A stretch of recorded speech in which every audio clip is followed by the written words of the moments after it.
And once again, I can't stress this enough. This literally is the tip of the motherfucking iceberg. Like, that's what's so crazy about it. This is just the tip of the iceberg. Wow. This one is more so focused on Hassan Bad, the Weasley Little Liar Awards. It more so covers the entirety of the commentary sphere and like a lot of the Ethan Klein's like allies and orbiters and how they just have for the last 3 years deployed the Hassan route every single time they've been outed as like sex criminals or perverts or files or whatever the you know what I mean? Like there is an entire genre of content creators out there that constantly get into trouble, sometimes legal trouble, sometimes trouble in the courts. And anytime their audience is like, what the are you doing? This is insane. They'll be like, well, Hassan is worse. Also known as the Epstein method. It's a parachute for some of the worst scumbags on the internet who have absolutely destroyed the commentary sphere. These guys aren't exactly fans of mine either, like the Kilotonics guy. They're not. I don't think that they're fans of mine at all. And they certainly used to be haters of mine for the longest time. I think many of these guys actually come from the Destiny Orbiter community, and they used to be orbiters of Destiny, and then they realized that he was a real piece of who was kind of using the fuck Hassan method to get away with doing actual criminal shit. The Kilotonics video is insane. I never knew you had more villains in your rogues gallery than Batman and Spider-Man combined. Yeah, I do. Here, let's just watch this a little bit. Let's get a little taste of this.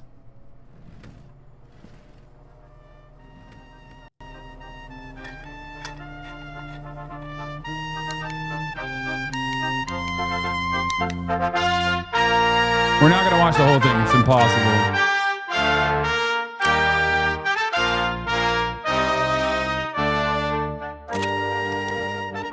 All right, so if you've used the internet at any point in the last few years, it means at one time or another, you've probably heard the name Hasan Piker. Hasan, who also goes by Hasanabi, is 34 years old. He's one of online politics' largest creators, and he's known for taking controversial far-left positions and being very tall. You are tall. He's a tall guy. Hi. Hasan is best summarized as being very passionately progressive, anti-capitalist, pro-Palestinian, and overall just having somewhat radical takes that go against the grain. And he can occasionally make comments that have a tendency to make a lot of people very upset. America deserved 9/11, dude. I'm saying it. We totally brought it on ourselves, dude. Holy we did. Over the duration of his career online, while he does have some support around him, Hasan has gradually become public enemy #1 for a lot of creators and their fan bases. He draws some pretty intense criticism from not just the right, but also the left. And lately, he's even becoming more and more of a regular target for a bunch of apolitical idiot slop channels. Hey, Hasan, you crying stupid brother, you are the biggest piece of I have ever seen. Shut your mouth. The attacks on Hasan range from him encouraging violence, to him being an anti-Semite, to him simply being kind of stupid, which is probably kind of true. I don't know which is which, dude. Doesn't know where Yemen is? I think... Nope.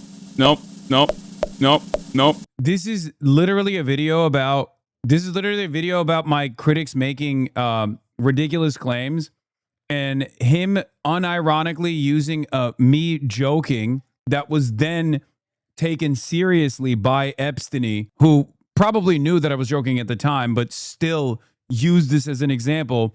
I still remember this. I fake accidentally couldn't find where Turkey is. Of course I'm joking. You didn't think about that? I clicked on Turkey, the country that I'm from, that I lived in for the first 18 years of my life. I was baiting my chat. Nope. Got it. Now, this video is not really about debunking every argument against him, but a lot of the attacking is coming from pretty dishonest places. Like the time... It's so crazy, man. I can't even... Even a video that's like supposed to take a critical lens, still, that's how much staying power hater narratives have on the internet. That's how much staying power it has. Bro, before that video, before that me found on stream, I had written extensively about the crisis in Yemen. Like years prior to that. That's crazy. Been a fan for 6 years, didn't know what that was the context of that clip. It blows my mind. Getting the treatment of a woman not being able to make jokes. I know. I mean, that's besides the point, for the record. Like, that's obviously not that serious. Who cares? But it is kind of wild that, like, even a video that's supposed to take like a 4-hour, very critical approach to like what my haters have developed around me as like this mythology of a stupid guy who is also very bad and a dangerous terrorist, still ends up falling for it. You know what I mean? people claimed that Hasan urged his viewers to kill U.S. Senator Rick Scott. Here's what he said. If you cared about Medicare fraud or Medicaid fraud, you would kill Rick Scott. This clip got Hasan suspended, and many to this day claim that he was issuing a death threat towards a U.S. senator. The issue there is that Hasan is clearly talking to U.S. Speaker of the House Mike Johnson, who's making remarks about how much he wants to combat Medicare fraud. The reason why I'm saying if you cared about Medicare or Medicaid fraud, you would kill Rick Scott and not make him a prominent part of the Republican Party. So Hasan is clearly saying, Mike Johnson, if you actually cared about Medicare fraud, you'd do the opposite of what you've done with Rick Scott because of how egregious of an offender he is. Rick Scott is pretty well known for conducting one of the largest healthcare fraud schemes in U.S. history when he was chief executive at Columbia. So to say Hasan was urging his viewers to kill Rick Scott is an outright lie, and to say it was any kind of death threat would also be pretty stupid. So that's just one example of what are very common dishonest attacks on Hasan. There are, of course, genuine criticisms to be made about him, and we'll go over a few of them later. But those tend to get lost in this sea of total hysteria. The widespread derangement that people have for this guy has over time. Let me guess, the genuine criticisms are also still going to be like mostly base-boosted hater critiques, rich socialism, dog abuser, lives a lavish lifestyle, which is directly contradictory to his advocacy. Yeah, I wrote about Yemen in 2016, years prior to that meme, dude. What's going on in Yemen and why aren't we talking about U.S. involvement? That's like 3 years before that meme of me being like, oh, where's Yemen? Mobile chatter here, bro. I watched a pseudoscience debunker clown on you for supposedly being a fan of Dr. Chiang. Oh my God. Evolved into attacks on anyone he associates with, calls for him to be deplatformed, and people have even become pretty chill with the US government violating Hasan's First Amendment rights. No, I'm not saying you can't dislike the guy, I don't give a shit. The dude preaches socialism and drives a Porsche. Like, I get it. I'm not a Hasan fan, I've literally never even watched a Called it. single stream of his, so personally I don't care. But the tendency for people to lose their minds and just make it up whenever Hasan is involved left me wondering, how did we get here? Ethan Klein, also known as H3H3, is 40 years old. He has a massive following on YouTube, and he's a pretty significant figure in the history of content creation, going back to the early days of React videos. You know, I read a book a day not to show off. It's, again, about the knowledge. By the way, he's got a really interesting technique for reading books, and when he says he reads one book a day, well, let's just say. If you want to understand how strong and how powerful the Hasan bad aura is, especially in the commentary sphere, even a commentary guy who's like going to dissect how stupid these arguments are has to still hedge their positioning by being like, yeah, this guy is bad. You know, I have my own opinions about how bad he is. And that literally always has to go back to champagne socialism. He's a dog abuser, whatever these guys have like leaned into. It's just, it has to happen. I wish more people would explore whether or not this is inherently contradictory to my worldview at all, you know? That would be maybe one day we'll get there.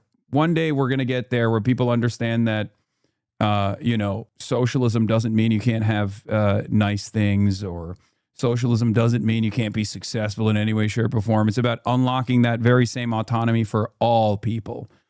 Okay? We'll have to redefine the word read. Have someone else read it for you. That's awesome. Along with his own content, Ethan's also well known for winning a landmark copyright infringement suit in 2017 filed by Matt Haas, whose video Ethan reacted to. That case was one of the first examples of fair use for React content being successfully argued in court. In 2021, Ethan and Hasan started a podcast together called The Leftovers. It was a political and cultural talk show with a left-leaning slant, and the show was a huge success. Until October of 2023, when a Hamas-led terror attack targeted Israeli citizens. After the attack, Ethan and Hasan went live for an emotional episode discussing the events. As a father, it's even hard to talk about.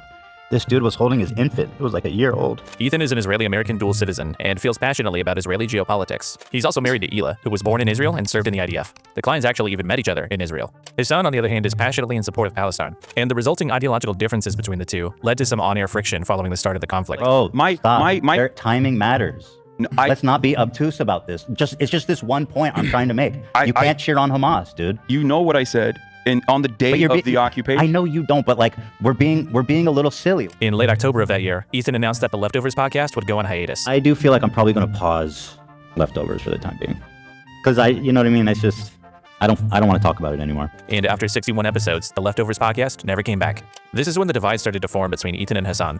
Early on, for instance, Ethan would take issue with some things that Hasan's chat was saying about him, and he criticized him for not moderating it more effectively. Do you care that your chat is calling me racist? Do you make any attempt to modify? I have not looked at my chat. Moderate that I have all? not looked at my chat at all, but you I just opened it, but don't you have moderators? Do you care at all about what your audience says about me? There's 32,000 people. My feelings were hurt.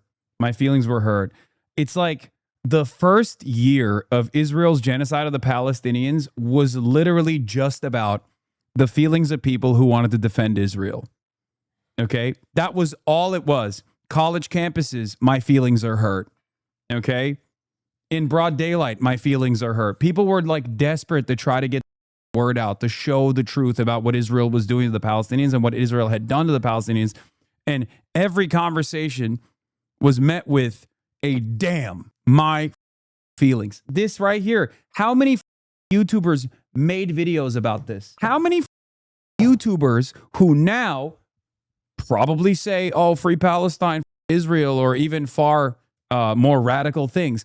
How many of them made a video about how I had hurt Ethan Klein's feelings? Every single slop tuber made videos that accrued millions of views at the time. Every single one. Never let a good crisis go to waste. Never let a genocide go to waste. And I was right too.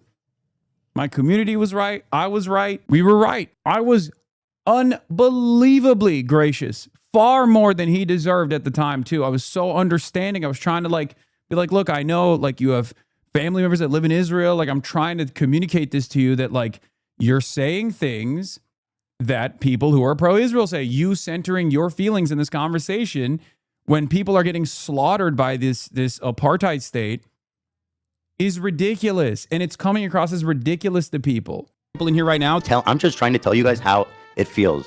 And I'm shocked that you don't care that people in your chat are saying, who the f is this child, cold, arrogant, and Ethan, I love you, but there's only so much I can do. How can you be surprised when you're To save us time, let's not get too bogged down with specifics. And then people are like, people use that to be like, oh, remember XQC? You got mad at XQC? Yeah, dumbass. I did. Because XQC was farming me for also being right about the gambling situation. I was right about the gambling situation, and he aggressively leaned into attacks against me and my community for being right about the gambling situation, but too early, far too early for people's taste.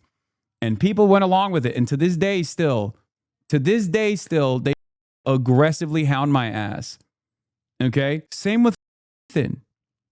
Because for a lot of people, they have baby brains. They can't think of concepts beyond the parasocial feelings that they have for their favorite content creators. Oh, you hurt this content creator's feelings. F you. You hurt that content creator's feelings. F you. Especially when we're talking about like a geopolitical incident, a fucking genocide, the crime of all crimes. Like, who gives a f about people's feelings? Stop being babies, man. How can you behave in a tribalistic manner towards your favorite content creator and feel slighted at their behest? Nutshell, over the course of the next year, the divide between Ethan and Hasan grew larger and larger. Ethan in the H3 community believed that Hasan was promoting extremist. Is this the guy? Didn't we ban him before? For the record, I don't agree with the champagne socialism criticism. I was just saying I understand why on the surface some people get rubbed the wrong way. I don't think you're bad. Smile. One day, that's the Mount Everest of socialism. The idea that like even far wealthier people than myself could not genuinely advocate for a better future. I do not believe that. One day other people will also recognize, after more and more prominent figures come out and are advocating for a better path forward, people will start to recognize that they're simply behaving from a cynical perspective. They're being duped into believing that those, even in positions of power, those who have been unbelievably fortunate could also make sure that other people don't have to be as lucky as they are to make ends meet. One day, it will happen. Potentially dangerous viewpoints, while Hasan and his community believed that Ethan was becoming more Zionistic over time and subtly spreading pro-Israel propaganda. The two of them would exchange jabs for months, with Ethan commonly taking to Instagram to voice his grievances, like attacking Hasan's moderator and smaller creator Frogan for her radical views, and Hasan in turn would occasionally respond on stream. There's a difference between anti-Semitism and people coming to the assumption that Ethan might be defending Israel a little bit and therefore might have some Zionist opinions because of the past 12 months centering himself as he looks to ban prominent pro-Palestinian voices off the platform with ridiculous smears that they are being anti-Semitic. While all this is going on, around the end of 2024, Ethan also began discussing a perceived anti-Semitism problem on Twitch. According to Ethan, Hasan and his associates are prime examples of anti-Semitic content being unfairly allowed on the platform, and he called for Dan Clancy, Twitch's CEO, to step down. We'll talk about this part more later, but I did want to know that this is around the same time that Dan Saltman, CEO of Redact, began his campaign against Twitch's perceived anti-Semitism problem. By the start of 2025, tensions had gotten pretty high. To the extent that the H3 show covered politics, their conversation centered more so around Israel and anti-Semitism rather than the humanitarian crisis in Gaza. It feels like where it was during the war and the Holocaust. It's reminiscent of that time. I've always said, like, I have no idea how the Holocaust could happen. It just makes no sense. And now I see it. I see how it happened. And Ethan would also regularly... Yeah, she's right. Just not in the direction that she thinks is the right direction. She's right. I've often wondered how evil could manifest in society to such a degree that people will turn a blind eye to these atrocities. And then I watched the last 3 years unfold. I watched people turn a blind eye to said atrocities. You know, first ever instance of a live streamed Holocaust. It took place. Everyone was aware of it, right? Everyone was made aware of it. Gaza was destroyed. Take to Instagram to go to war with H3 Snark, a subreddit dedicated to A-logging and talking about primarily Ethan and Hila. And in January, Ethan released a content nuke, a 102-minute-long deconstruction of Hasan's content, including further allegations of Hasan and those around him being anti-Semitic and essentially promoting terrorism. After the content nuke, things started to go off the rails. In March, a pair of noteworthy things happened to Ethan. On one occasion, he had a pair of human skulls ordered online and sent to his house. And on another, a CPS call was made to his house after Ethan shared a story on the H3 podcast about his family contracting a parasite. This morning, we got a visit from Child Protective Services. I told this story on the show a few weeks ago about how when we adopted Olive, she had Giardia. And then Sonny started having diarrhea, so we suspected he might have Giardia. Seeing as that he's an infant, he's crawling around, he's putting everything in his mouth, etc. Then in June of last year, Ethan revealed that he had registered the content nuke with the U.S. Library of Congress. I also can't even understand how like any of that got tied back to Denims, myself, Frogan, or any number of different individuals after the fact. I cannot believe how much sympathy he farmed over that, especially because obviously he was wronged in that situation. And I made it very clear at the time. It's like ridiculous. But then he turned around and took all of that sympathy to attack others and falsely blame people, smear people over and over again. What a ridiculous crock of that was, dude. Everyone, iDubbbz too, everyone was responsible for CPS. And that he's filing copyright infringement lawsuits against Frogan, Denims, and Casey Tron, 3 Hasan-adjacent creators who, according to Ethan, reacted to the nuke in a non-transformative way. And that's kind of loosely where we're at. What started as a political disagreement has spiraled into 3 copyright lawsuits, a campaign to financially harm Twitch and by consequence its creators, and a long, bitter, and kind of pathetic feud where you will be forced to pick a side. But before you pick a side, while you may feel some sympathy for Ethan because of the very real harassment that he's faced, or maybe you just agree with his takes on Israel or anti-Semitism, we have to make sure we don't forget about the most important thing in the whole situation, which is that when it comes to Ethan's narrative, this is all complete bullshit. If you can look past some of the political disagreement and analyze the Ethan and Hasan conflict in its entirety, it's pretty clear that Ethan is an insecure, neurotic, vindictive liar. And his crusades against Twitch and Hasan and subreddits, these are all just dishonest missions to silence people who are saying things about him that he doesn't like. What's worse is that this clown show is being encouraged and facilitated by a host of hacks and other liars around Ethan that have attached themselves to him, sometimes just to further their own dishonest agendas against Hasan. Now, normally I wouldn't really care that much if a bunch of lying freaks all band together to help each other out with their controversies. That's kind of to be expected. But what elevates my distaste for all this stuff, and what should elevate yours, is that standards of behavior that have long been widely held on the internet are being totally abandoned, all in the name of Hasan bad. Historically, things like lying, harassment, calls to the platform, or abusing copyright would get you absolutely torn to shreds. But when it comes to Ethan and all his yes men, everyone all of a sudden seems to be okay with those things. And it's just because of who's on the other side. Ethan Klein isn't the originator of the mass derangement about Hasan, but his situation has given some of the most annoying drama slop tubers the perfect vehicle to pretend to have political opinions, escalate their grudges, and in the process, smash all standards of behavior for political and commentary creators. So today we're going to recognize some of these creators. It's true. I mean, it bricked and probably even created a new funnel for right-wing to far-right content creation and right-wing to far-right viewers that created like the next Gamergate, basically. This was before I ever came onto the scene, or, you know, when I was at the Young Turks and a smaller content creator that was like largely irrelevant in the grand scheme of things. Obviously, there were a lot of content creators who were doing this by attacking the Young Turks, and they created a funnel. You had the Gamergate era. A lot of people were radicalized and went down the right-wing rabbit hole back then. This is the new rabbit hole. The new rabbit hole is anchored around developing unbelievable levels of enmity towards a designed villain of the internet. And it has made people's standards completely fall apart. No one has any standards anymore. The type of that people would normally criticize across the board, the rest of the internet would create this like protective ecosystem, would the community would self-police in these sorts of circumstances. If there was a content creator that was like going after people's money, for example, going after their advertisers with like slander, with ridiculous claims, most people would, yes, I said designed, not designated, designed. The reason why I said designed as a figure of enmity is because there should have never been this level of anger and hatred unless all of these guys are super far right. Many of these guys are not even far right. They just position themselves as anti-left. Okay? They position themselves as anti-left. And for the last like 7 years at this point, I've just been on the receiving end of a barrage of smears, A-logging, cyber stalking.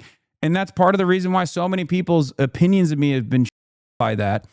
And not only that, but I think a lot of these people, without even realizing, have developed right-wing opinions. There are plenty of these people. There are plenty of people out there who just kind of watch TikToks or watch these clips or watch these drama summaries, who would self-identify as liberals, who without realizing think that such a toxic, odious, repulsive figure like myself could never be in favor of a good policy. So they end up thinking like, oh no, everything that he's advocating for, all the candidates that he's advocating for, he's stumping for, they must also be bad.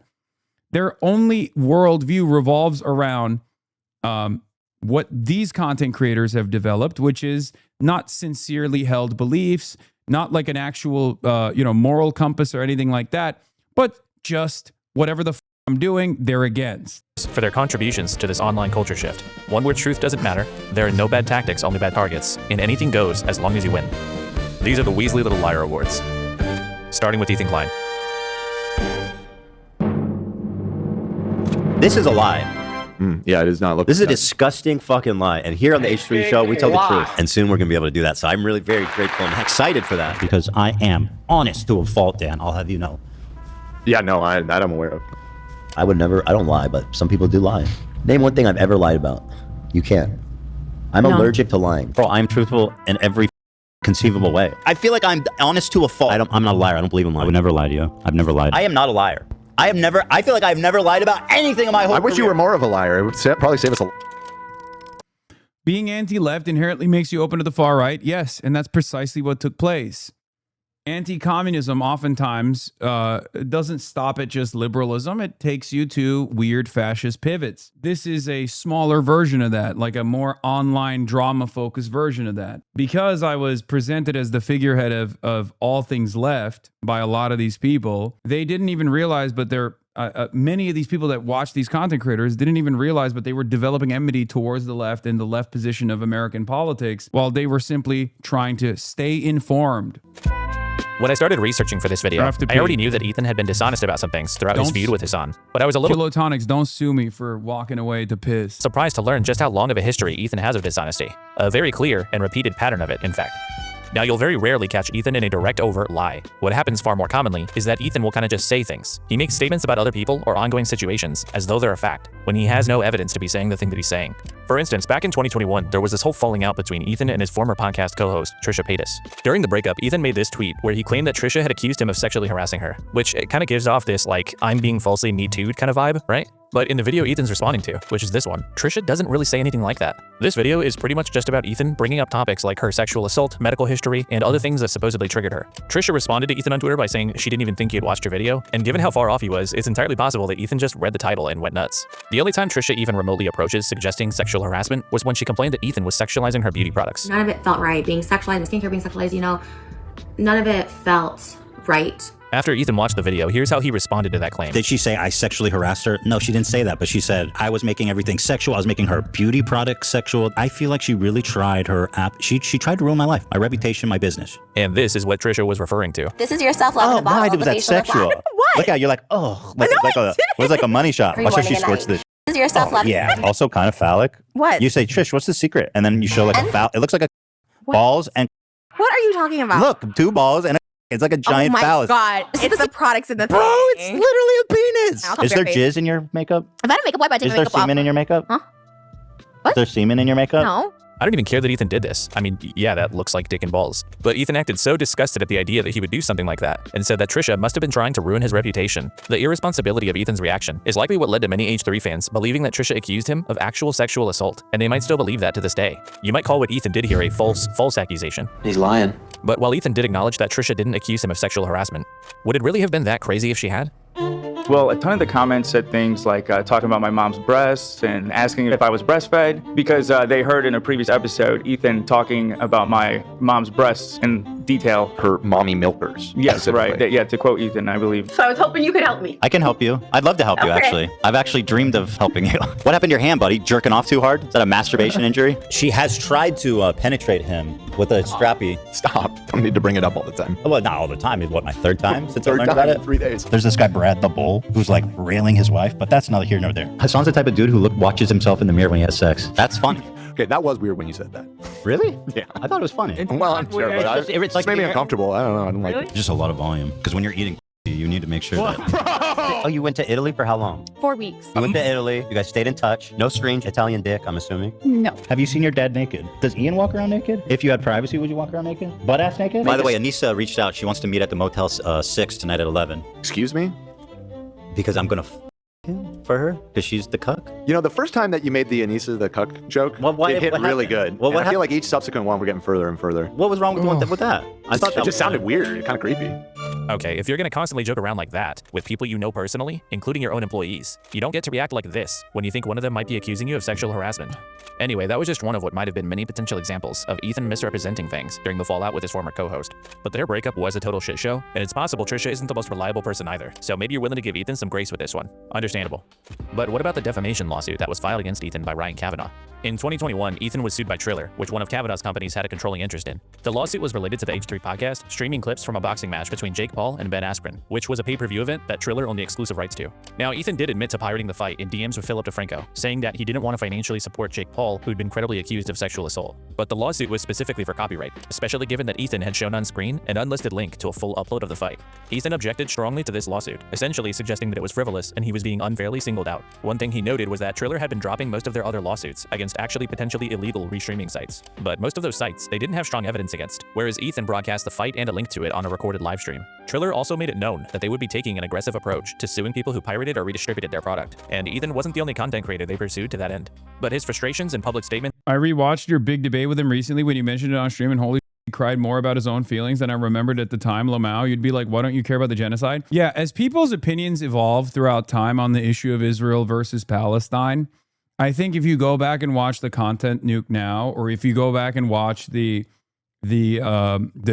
debate, you will realize how unserious he was throughout the entire process and how insanely pro-Israel. And therefore, I don't think this is a stretch to say, pro-Israeli genocide of Palestinians, he personally designed himself to be. Now, I did not think that societal attitudes would shift this dramatically over such a short period of time. But even when you look back at it, even when you look back at it with today's attitude, you will realize, oh my God, this guy is unbearable. It's about the case led to a series of additional lawsuits between him and Triller, which Ethan Klein chose to respond to by beginning to disparage Ryan Kavanaugh. Like his biggest look, I'll tell you this much, okay? The reason why he was able to get away with so much smearing for like the first 2 years of Israel's genocide was because most people either didn't know anything about what was going on, had like some residual pro-Israel opinions as a consequence of the way that the mainstream media had presented Israel as a reliable ally for decades prior, or the people that knew a little bit more or had antagonistic positions to Israel were too afraid to say anything because back then, still, when someone called you anti-Semite, it was over, right? And there are still plenty of content creators who refuse to touch this issue because they either don't know enough or can't hold their own in a debate or a conversation around these issues and are genuinely still terrified of being hit with that cannon of gross accusations and smears. You have to remember that. That's why, if you're wondering why so many content creators remain silent throughout this entire process, that's a big part of the reason. That is a big part of the reason. because they thought, oh, this is bad. I don't want to touch this because this is Israel-Palestine related. This is politics related. The Sabragate, like remember, 30-day bans for content creators, including a Jewish content creator, for Sabragate, because they did a hummus tier list and they ranked the different kinds of hummus that was good to shitty. And people sat around, Asmongold, Ethan Klein, Destiny, they all sat around and made sincere pleas to stop the anti-Semitism. The Habibi tier list. Who has the Habibi, not the Sabra tier list, sorry. Who has the Habibi tier list? There's been so many things that I literally forgot what took place. There's been years and years of this shit. So I apologize. Yes, it was who has the Habibi pass, okay? And Sabra hummus was the lowest tier. Ethan claimed that was actually about Jews, that like Jews were the lowest tier. Sabra hummus is universally recognized as dog hummus, okay? And I cannot believe that created such tremendous controversy. On the H3 podcast for months on end, Ethan would go live and vent his frustrations with Triller and Kavanaugh dozens of times over the course of the next several months, but the attacking quickly started to veer into pretty weird territory. Ethan became quite fixated on Ryan's ex-wife, for instance, and he'd routinely do bits on the show about her and her new husband, including detailed descriptions of their hypothetical sexual activity. Yeah, those bans were double the length of Asmongold's ban that Asmongold received for saying Palestinians are from an inferior culture and deserve genocide. Look how big the bowl is, though, man. Probably plows the shit out of her, dude. Brad rails her hard. Imagine getting railed by that, dude. Your wife is getting railed by a giant Israeli dude with jacked, huge Jewish, and your wife loves it. So you stand in the closet and listen as you're in a cage. And while we're here, I think it's worth noting that Ryan separated from his ex-wife in 2020, a year before the lawsuit was even filed. So she and her new husband had absolutely nothing to do with it. But Ethan and his community had no hesitation in involving her in their smear campaign against her former husband. And when I say involved, I mean directly. The incessant mentioning of Kavanaugh's ex-wife led H3 fans to start brigading her and her new husband's Instagram page, where they left tons of very weird and hypersexual comments. I was probably getting 20 to 30,000 death threats. He started telling them to go after my ex-wife, who's my best friend and mother of my child. She was getting death threats. They were just, I mean, it was to the point where I couldn't ignore it anymore. And again, these two were not involved in the lawsuit in any way whatsoever. But not only that, Kavanaugh himself claims to have had almost nothing to do with it personally. And it went after, I don't know, 5 or 6 sites. I kind of wasn't involved. I just, knew they were doing it. And then one day, someone called me and said, this guy's like just trashing on you on his podcast. I'm like, I've never heard of this guy. Why would he be doing that? And they're like, they say you're suing him. And I'm like, I've never heard of him. Why would I sue him? Needless to say, I kind of ignored it. And then over the next month, they're like, this guy's done like 30 podcasts on it. And then it was like 50. Ethan and the H3 crew even went so far as making an entire... By the way, maybe more Pegaslop should be worried, actually. Because Ryan won that. Does this behavior remind you of anybody else? Perhaps someone living in the beautiful nation state of Singapore, the crown jewel of the world, and Pegasus? More Pegaslop? Just saying. Get the cane out, boys. Website dedicated to comparing Kavanaugh to convicted rapist Harvey Weinstein. Or a website about Ryan Kavanaugh. Does Ryan Kavanaugh look like Harvey Weinstein? Oh, that's the one. To date, Ryan Kavanaugh has been mentioned on the H3. Are you still fearful of your life because of Pegasus? Always. Every day. Every day I wake up terrified in a cold sweat, thinking about all of the real threats to my life and safety born out of more Pegaslop and his commentary, which is slanderous, libelous, smears. But yeah, I mean, the hyperfixation is insane, right? Like, what I don't understand is like how people don't recognize that as like someone having a mental health episode. 156 different episodes, many of which came after Ryan retaliated against them by filing a defamation suit against Ethan. That case specifically cited comments that Ethan repeatedly made about Ryan's business operating as a Ponzi scheme, which Ethan sourced from a 2019 article from Variety. The issue there is that Variety had amended this article within 24 hours after it was posted, including a full retraction from the original person who called Ryan's business a Ponzi scheme. Now, it seems like this case was ultimately settled outside of court, but Ethan was forced to issue an on-stream apology after the court rejected his motion to dismiss the case, finding that he had been aware of the retraction, but repeatedly restated the false assertion anyway over the following months. You're a liar. You lie. I skipped some of the crazier details about this story, like how Ethan supposedly paid editors to constantly monitor Kavanaugh's Wikipedia page and insert more negative information about him. They said, I won this lawsuit against the guy who propagated it and who's paying to have all these editors do this. The appeal will be held this summer and he'll have to take it all down. We went to a mediation and he agreed to even do it, which is why I know I already knew he controlled it, but he admitted it. But either way, even if you think Trisha is a crazy person, or Would you say that more Pegasus's videos make you feel unsafe to do business in the great nation of Singapore? Yes. Yes. I am, as many know, I'm a big businessman and I love doing business. I love doing big business deals, especially, you know what I like? I like that Singapore has been a shining beacon of prosperity and a light in an otherwise dark world. Okay? That's what I like about Singapore. When I think about Singapore, I think about straits that numerous oil tankers and numerous commerce flows through. And I think about the multiple ports that the beautiful nation state of Singapore has. Okay? I think about opening all straits, including the Strait of Hormuz. Okay? Singapore comes to me in my dreams. Did you know that? Singapore comes to me in my dreams. I dream of a better future, one where Singapore is the leader of international commerce. And then I wake up and I realize Singapore already is the leader of international commerce and shipping. That's right. But unfortunately, what makes things so sad is that I can never go there. I can never go there and conduct business. And the reason for why is because of one man and one man only.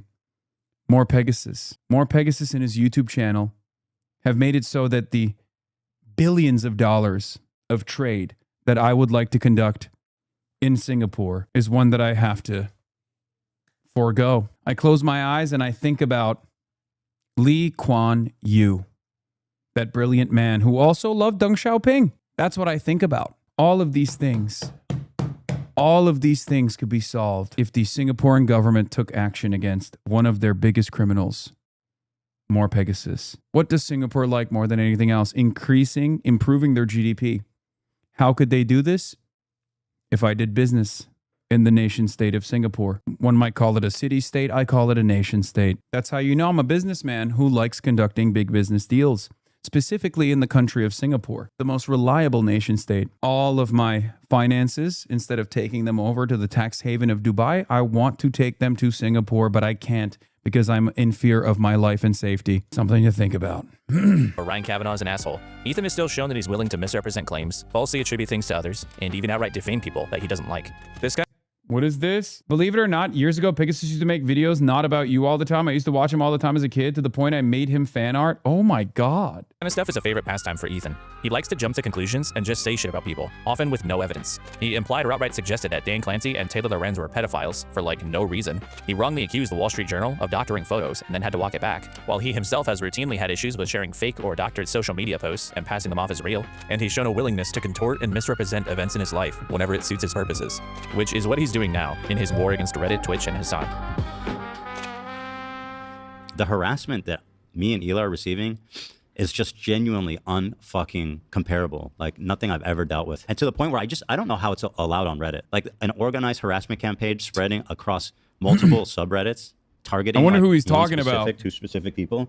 It's so up. And once again, to remind everybody that Reddit has no problem with this community that exists solely to do the most insane, unhinged, unacceptable harassment campaigns you can possibly imagine. On the internet today, people think they can say anything they want about me. And by the way, her posting this is continuing the defamation and this whole like snark narrative that they're trying to make like mainstream. And by the way, they're part of the harassment campaign that I can't believe is so big. They're misrepresenting everything I said. They're mischaracterizing, like taking things out of context. Like, you guys are part of that harassment campaign, you scumbags. Ever since the Leftovers podcast ended, Ethan has spent almost 2 years trying to convince the online world that he is the victim of a massive organized harassment campaign, which is being spearheaded by Hasan and his surrounding network of evil harassers, or something like that. This harassment narrative itself is being pushed pretty effectively by Ethan, and he's received quite a lot of support from across the internet. So while he's been aggressively retaliating against his enemies, like his use of the legal system, to many it's understandable, or even justified. But is Ethan's narrative accurate? To answer that, let's go back to the beginning of the Ethan and Hasan feud, back in late 2023. You'll remember from earlier that one of the first major sources of tension between the two was Ethan being upset at things that Hasan's chat was saying about him. Do you care that your chat is calling me racist? Do you make any attempt to modify? I have not looked at my chat. Moderate that. I have not looked at my chat at all. The thing with this argument is, first of all, I don't know what Ethan expected Hasan to do about a chat that looked like this. Like, look at this. But more importantly, Ethan seems to not understand that you are the only person who is responsible for the things that you say on the internet. It's nobody else's job to protect you if audiences and comment sections have a negative reaction to the things that you're saying. The backlash that Ethan's been getting online from communities like Hasan's, it doesn't just unfairly come from nowhere. It is a direct response to controversial ideas that he and Hila have expressed after the conflict in Gaza started. The reason why people are saying that is because of the conflations that you made, Ethan. I can't stop people from viewing you a certain way if you're going to make these comparisons that they've heard from actually racist people. Now, to be fair to Ethan, which again, right too early, right on the time, totally correct on that. Like, what am I supposed to do when you sound like Ben Shapiro? Of course people are going to go, oh, you're pro-Israel, actually. And he never understood that. This is literally the starting point. His narcissism caused him to refuse to reckon with the reality that his output was why people were reacting to him that way. I wasn't certain funneling hatred in his direction. As a matter of fact, I actually consistently told my audience, like, he's not your enemy, just shut the up, it's fine, he's just a random content creator, until it became impossible to ignore. Has repeatedly expressed support for Palestine and condemned the actions of Israel during the war. What is happening in Gaza is disgusting, and it needs to stop immediately. But the Kleins have also often shown a tendency to couple these general condemnations of Israel with things like flowery praise about the country and how free it is. What I want to do is show you guys how I see Israel, how beautiful, how multicultural, how like free it feels for people, or highly incendiary statements about people who were saying free Palestine too closely to October 7th. When you come out and say free Palestine after they just lost everybody, that's not what you should be saying right now. And I'm free Palestine too, right? It's just the timing. I know what it is. You're saying I support Hamas. I mean, that's what you're saying. I'm just saying don't cheer for terrorists. I don't think that that's a crazy take. If you think it is, then let's go invite the Iraqi terrorists who are exacting revenge to come to your city block and kill every you love. If you think Hamas is dope, just remember, you deserve to be burned alive by terrorists and your whole family murdered in front of you. Ethan's also been criticized for spreading misinformation about important historical events regarding Palestinian suffering, or for uncritically accepting negative stories about their combatants. H3 promoted the beheaded babies myth extensively, for example, and has not retracted since. While being overly skeptical or just rejecting negative stories about Israel. I mean, listen, that's a huge claim. 15 Palestinian women. I couldn't really find a lot of evidence to back it up. I understand why Ethan's brain would operate this way, and it's not like there's anything immoral about having a bias. But obviously at a certain point, after Ethan makes enough comments like this, to a lot of people, he's going to start to sound like he's defending Israel a little bit, like kind of reflexively. They could have held a ceasefire at any point. They could have ended it after a week. I mean, Hamas could have ended the war anytime too. How could have Hamas ended the war? By releasing the hostages? Hamas offered all the hostages in agreement for Israel not coming into Gaza. To defend Israel's actions. That didn't happen either. Yes, it did. This type of thing is why people think that Ethan and Hila are running defense for Israel. And there are dozens of examples of this. There's Hila essentially saluting IDF pilots on Instagram after Israel's strike on Iran. Or there's also her referring to former Israeli Minister of Defense Yoav Gallant as a really good guy, a man who is currently wanted by the International Criminal Court for war crimes, including directing attacks on civilians. Nobody made her say that. Nobody made Ethan defend it. But the Kleins seem to want to endlessly make comments on this very controversial subject and expect to never be attacked for the things that they're expressing. They think that because they say the words, "We support Palestine," that the people that criticize them must just hate Jewish people. He's watching the same clip over and over, retweeting like psychopathic anti-Semites. There's no other explanation for these people being so weirdly obsessed with her. To a lot of people, Ethan saying genocide is bad is probably not adequate. Genocide being bad is obvious. That's a default position. To them, this situation would be kind of like someone saying is bad and then talking about how much they love Bill Cosby. After people have some of my barbecue sauce, after a while when it kicks in, they get all huggy-buggy. Jesus. Anyway, you get what I'm trying to say. The point is that Ethan and Hila are the ones choosing to put this stuff on the internet. Like during the height of what many people consider to be a genocide by Israel, Hila posted on Instagram last February, showing off her new blue Star of David tattoo. You know, like the one on the Israeli flag. Now yes, blue is a traditional color in Judaism, but a lot of that is because of its appearance on the flag of Israel. There are a lot of people that understandably are not going to like an apparent show of support for a country that's been accused of using chemical weapons near civilians or opening fire on people waiting for aid. But here's how Ethan responds to negative comments on Hila's post about her tattoo. Obsessed with you guys when you only had 15K subs. Glad that's behind me. Enjoy hell. This guy's for real. Joe Coop. Look this guy up. Enjoy hell. He said enjoy hell. Yeah, no, I mean, they think I'm actually the devil. Here he is. If anyone, let's see if I know, can identify him at all. Which one's Joe? Let's see. I think it's this guy. Trust me, when I see an anti-Semite, I know I can spot him. Wow. Spot him from a crowd. From his perspective, obviously, like, anyone criticizing Israel is peak maximum anti-Semitism. Like, this is the ADL method, okay? This is the ADL method. So for him, it was like anyone that has ever had a negative opinion about me is a vicious anti-Semite, neo-Nazi, and they have to be purged from the internet. They have to be ritualistically harassed, destroyed, deplatformed. We have to call up their business wherever they work, and we have to make sure that they get fired. And they did this, and they continue to do this to everyone, no matter how big or small. They would do this to content creators. They did this to someone like myself as well. Obviously, constant demands of deplatforming, celebration when the federal government actually takes any action towards me. Insane. Yeah, real Coke bird hours, dude. So I don't know if you guys all know that, but your friend Joe here actually is a giant racist piece. Like, he likes to tell Jewish people they're going to hell on Instagram on his public profile. I don't know if any of you guys know him, but certainly anyone who would employ him, or probably even his parents, would be pretty disappointed to see that. Although, who knows? Here's his mom. I'm not going to click that for her. I'm not, you know, this is what you. Here's your mom. I wonder if she knows what you do on social media on your free time. You love your mama. Good thing she's not Jewish, hey, Joe? I love it.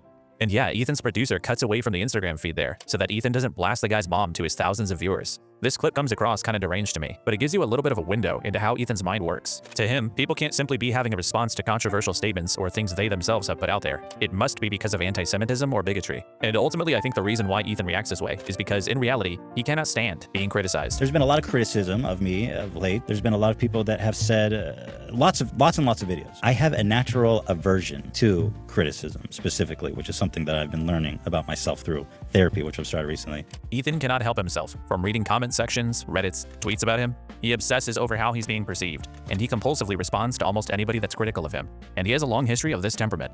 As a quick example, there was this call on election night that Ethan had with Philip DeFranco, where Ethan, for like literally no reason, awkwardly tries to force into the conversation how people on the internet just hate him because he's Jewish. Well, I don't know if you knew this about me, Phil, but I'm Jewish. Yeah, it's pretty controversial, but I could go into detail. Do you want to? I could go into all the details. It sounds like you want to get into it. It sounds like you want to get into it. No, thank you. And then immediately after getting off that call, Ethan goes out of his way to pull up Philly's chat and whine about things people are saying about him. Okay, be good. Yeah.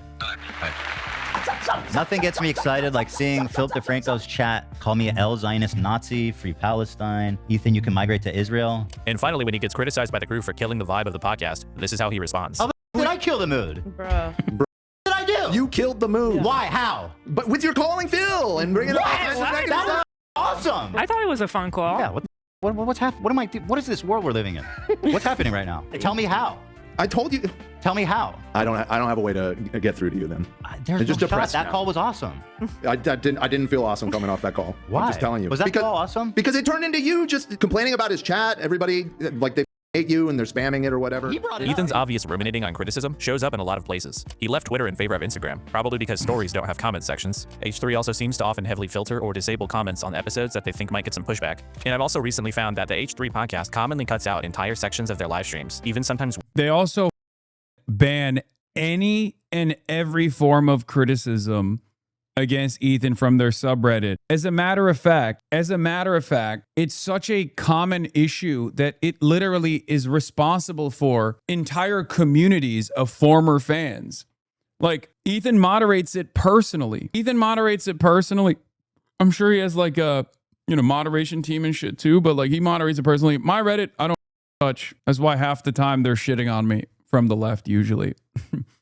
Saying that I'm Zionist Israel lover or whatever his subreddit he has a strict control over, and he uses his subreddit as a mechanism, as a vehicle of harassment against whoever his enemies are. Okay, yeah, okay buddy's even worse.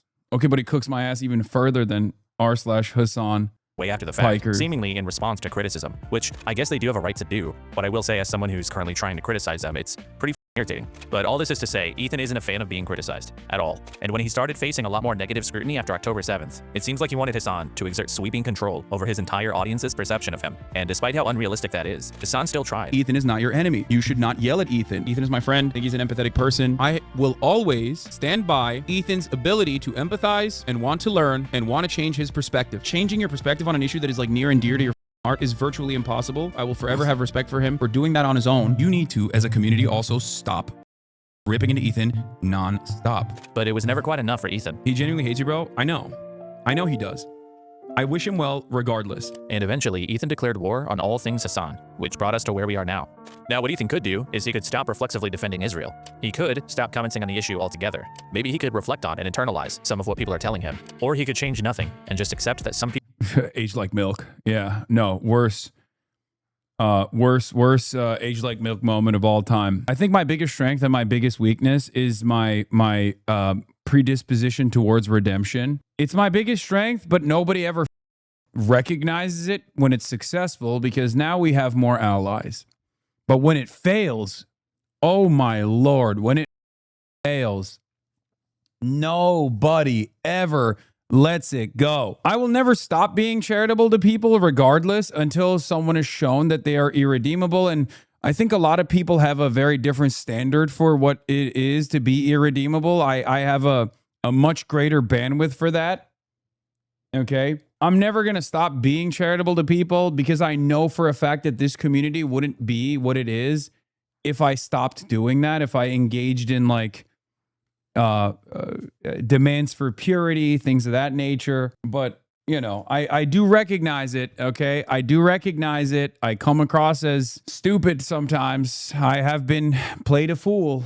I know. Aiden Ross, XQC, Ethan Klein, you know, there are plenty of content creators that I have been endlessly charitable to. Hope that I could change them. Hope that I could change their minds. You know, I'm going to keep doing that. I'm going to keep doing that because I hope that everyone can change their minds one day. I believe that. I sincerely believe that. People on the internet are going to have a problem with it. But of course, he hasn't done any of these things. Ethan has instead chosen to lie. He's built this myth of a mass harassment campaign against him, and he's using this lie to try to financially harm Twitch, change Reddit policy, and abuse. Hey, Hasan, does more Pegasus videos of intense bullying and harassment ever cause you not to eat and lose sleep? All the time. Thank you for asking. All the time. It's real. All the time. And worst of all, this is a fairly large community of business-minded individuals, as you know.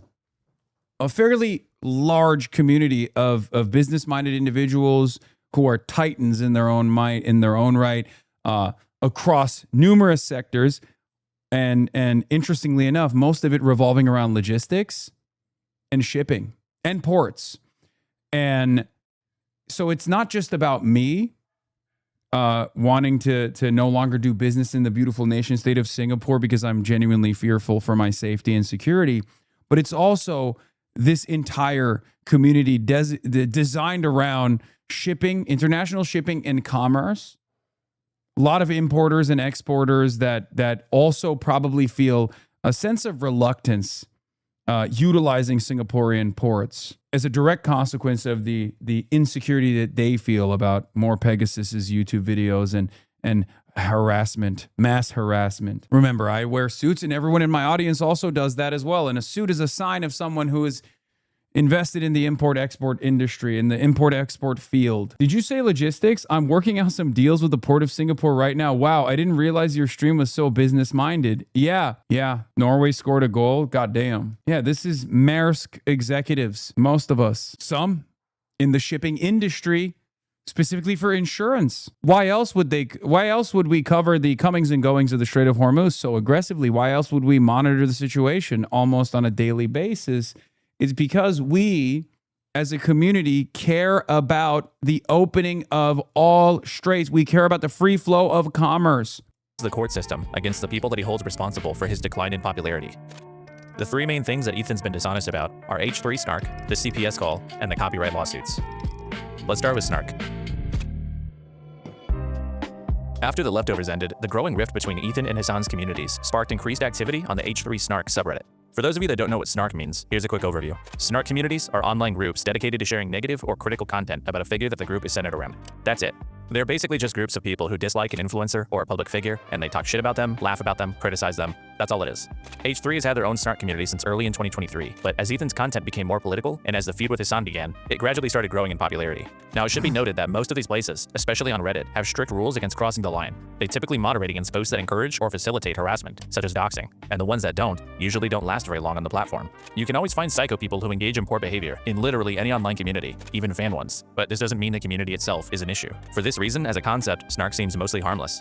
But Ethan doesn't see it this way. And even since before the leftovers ended, Ethan has taken massive issue with his own snark community, and he essentially considers them to be headquarters of the harassment campaign that he believes he's facing. H3 Snark, which is a subreddit dedicated to not even like feedback, like just blatant horrific harassment and like defamation. So what exactly is Ethan referring to when he talks about this organized harassment and defamation campaign? Honestly, it's a little difficult to say. Ethan's been historically pretty non-specific in his complaints about snark, but he has on occasion pointed out a few hard examples, so let's look at some of those. So here's a post from a little over a year ago, speculating that Teddy Fresh, the client's clothing brand, potentially plagiarized the design of a new release, because in addition to the visual similarities, the senior designer for Teddy Fresh previously liked the post from the designer they're alleged to have stolen from. Here's Ethan talking about this post on stream. On the Snark subreddit, the top post right now is dedicated to identifying and harassing non-public Teddy Fresh employees. We have no recourse. Like, this is not okay what's happening. I don't know how Reddit allows this. I really don't. It's sickening. Okay, so Ethan claims this post is dedicated to identifying and harassing non-public Teddy Fresh employees. But the problem is this person did have senior designer at Teddy Fresh in their public Instagram bio. Teddy Fresh also routinely posts about their designers, including their names, in their own Instagram posts. And Hila Klein has posted this person on her own YouTube channel, including naming them and introducing them as a designer at Teddy Fresh. Vlog, I'm Sean, I'm resident senior designer of Teddy Fresh. The H3 crew seemed to be under the impression that this post was a dox, by the way, because the document they compiled on it was titled Snark Docs. But based on what I can see, this poster wasn't trying to identify anybody. You guys are the ones that identified them. It's not a lie, if you believe it. And furthermore, Ethan is shocked that Reddit allows this post, calling it targeted harassment. But how exactly is an accusation of wrongdoing by itself harassment? There's no call to action, there's no threat, there's no invasion of privacy. It's literally just a few photos and evidence for their claim. Surely Ethan doesn't consider it to be harassment to accuse somebody of plagiarism, right?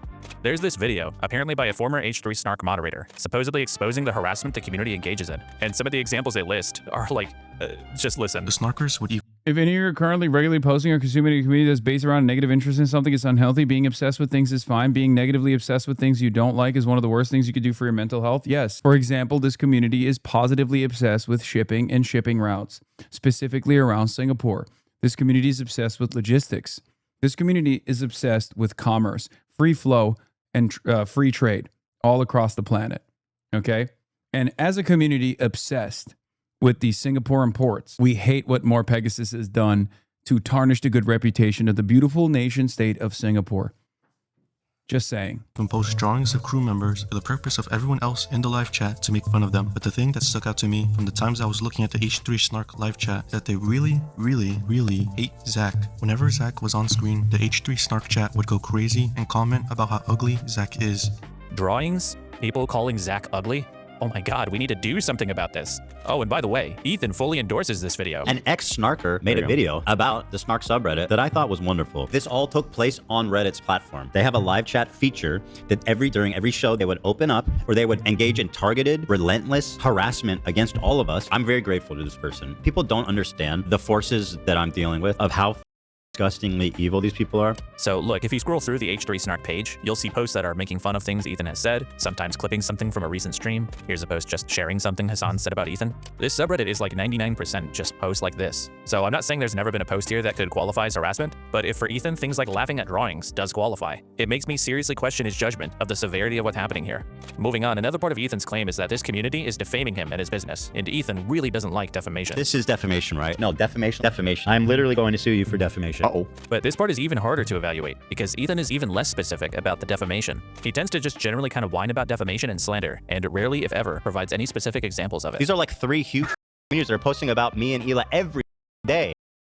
Relentless slander, straight up lies, defamation. One of the only times I could find him providing actual evidence was this infamous Ramadan post, which contained a lie that the H3 subreddit was removing posts celebrating Ramadan. Ethan was understandably pretty upset about this, but when you look into what actually happened here, it seems likely that this example of defamation just doesn't really mean much of anything. According to the moderators of the subreddit, the post was originally made by like a rogue mod on an alt account, and once they found out that it was false, they deleted the post, demodded the user, and updated their rules to have higher standards. So one user on a popular forum maliciously spread misinformation, was caught, got punished, and then the owners took steps to try to prevent it from happening again. So this just isn't indicative of any systemic or coordinated misconduct. This is just called the internet.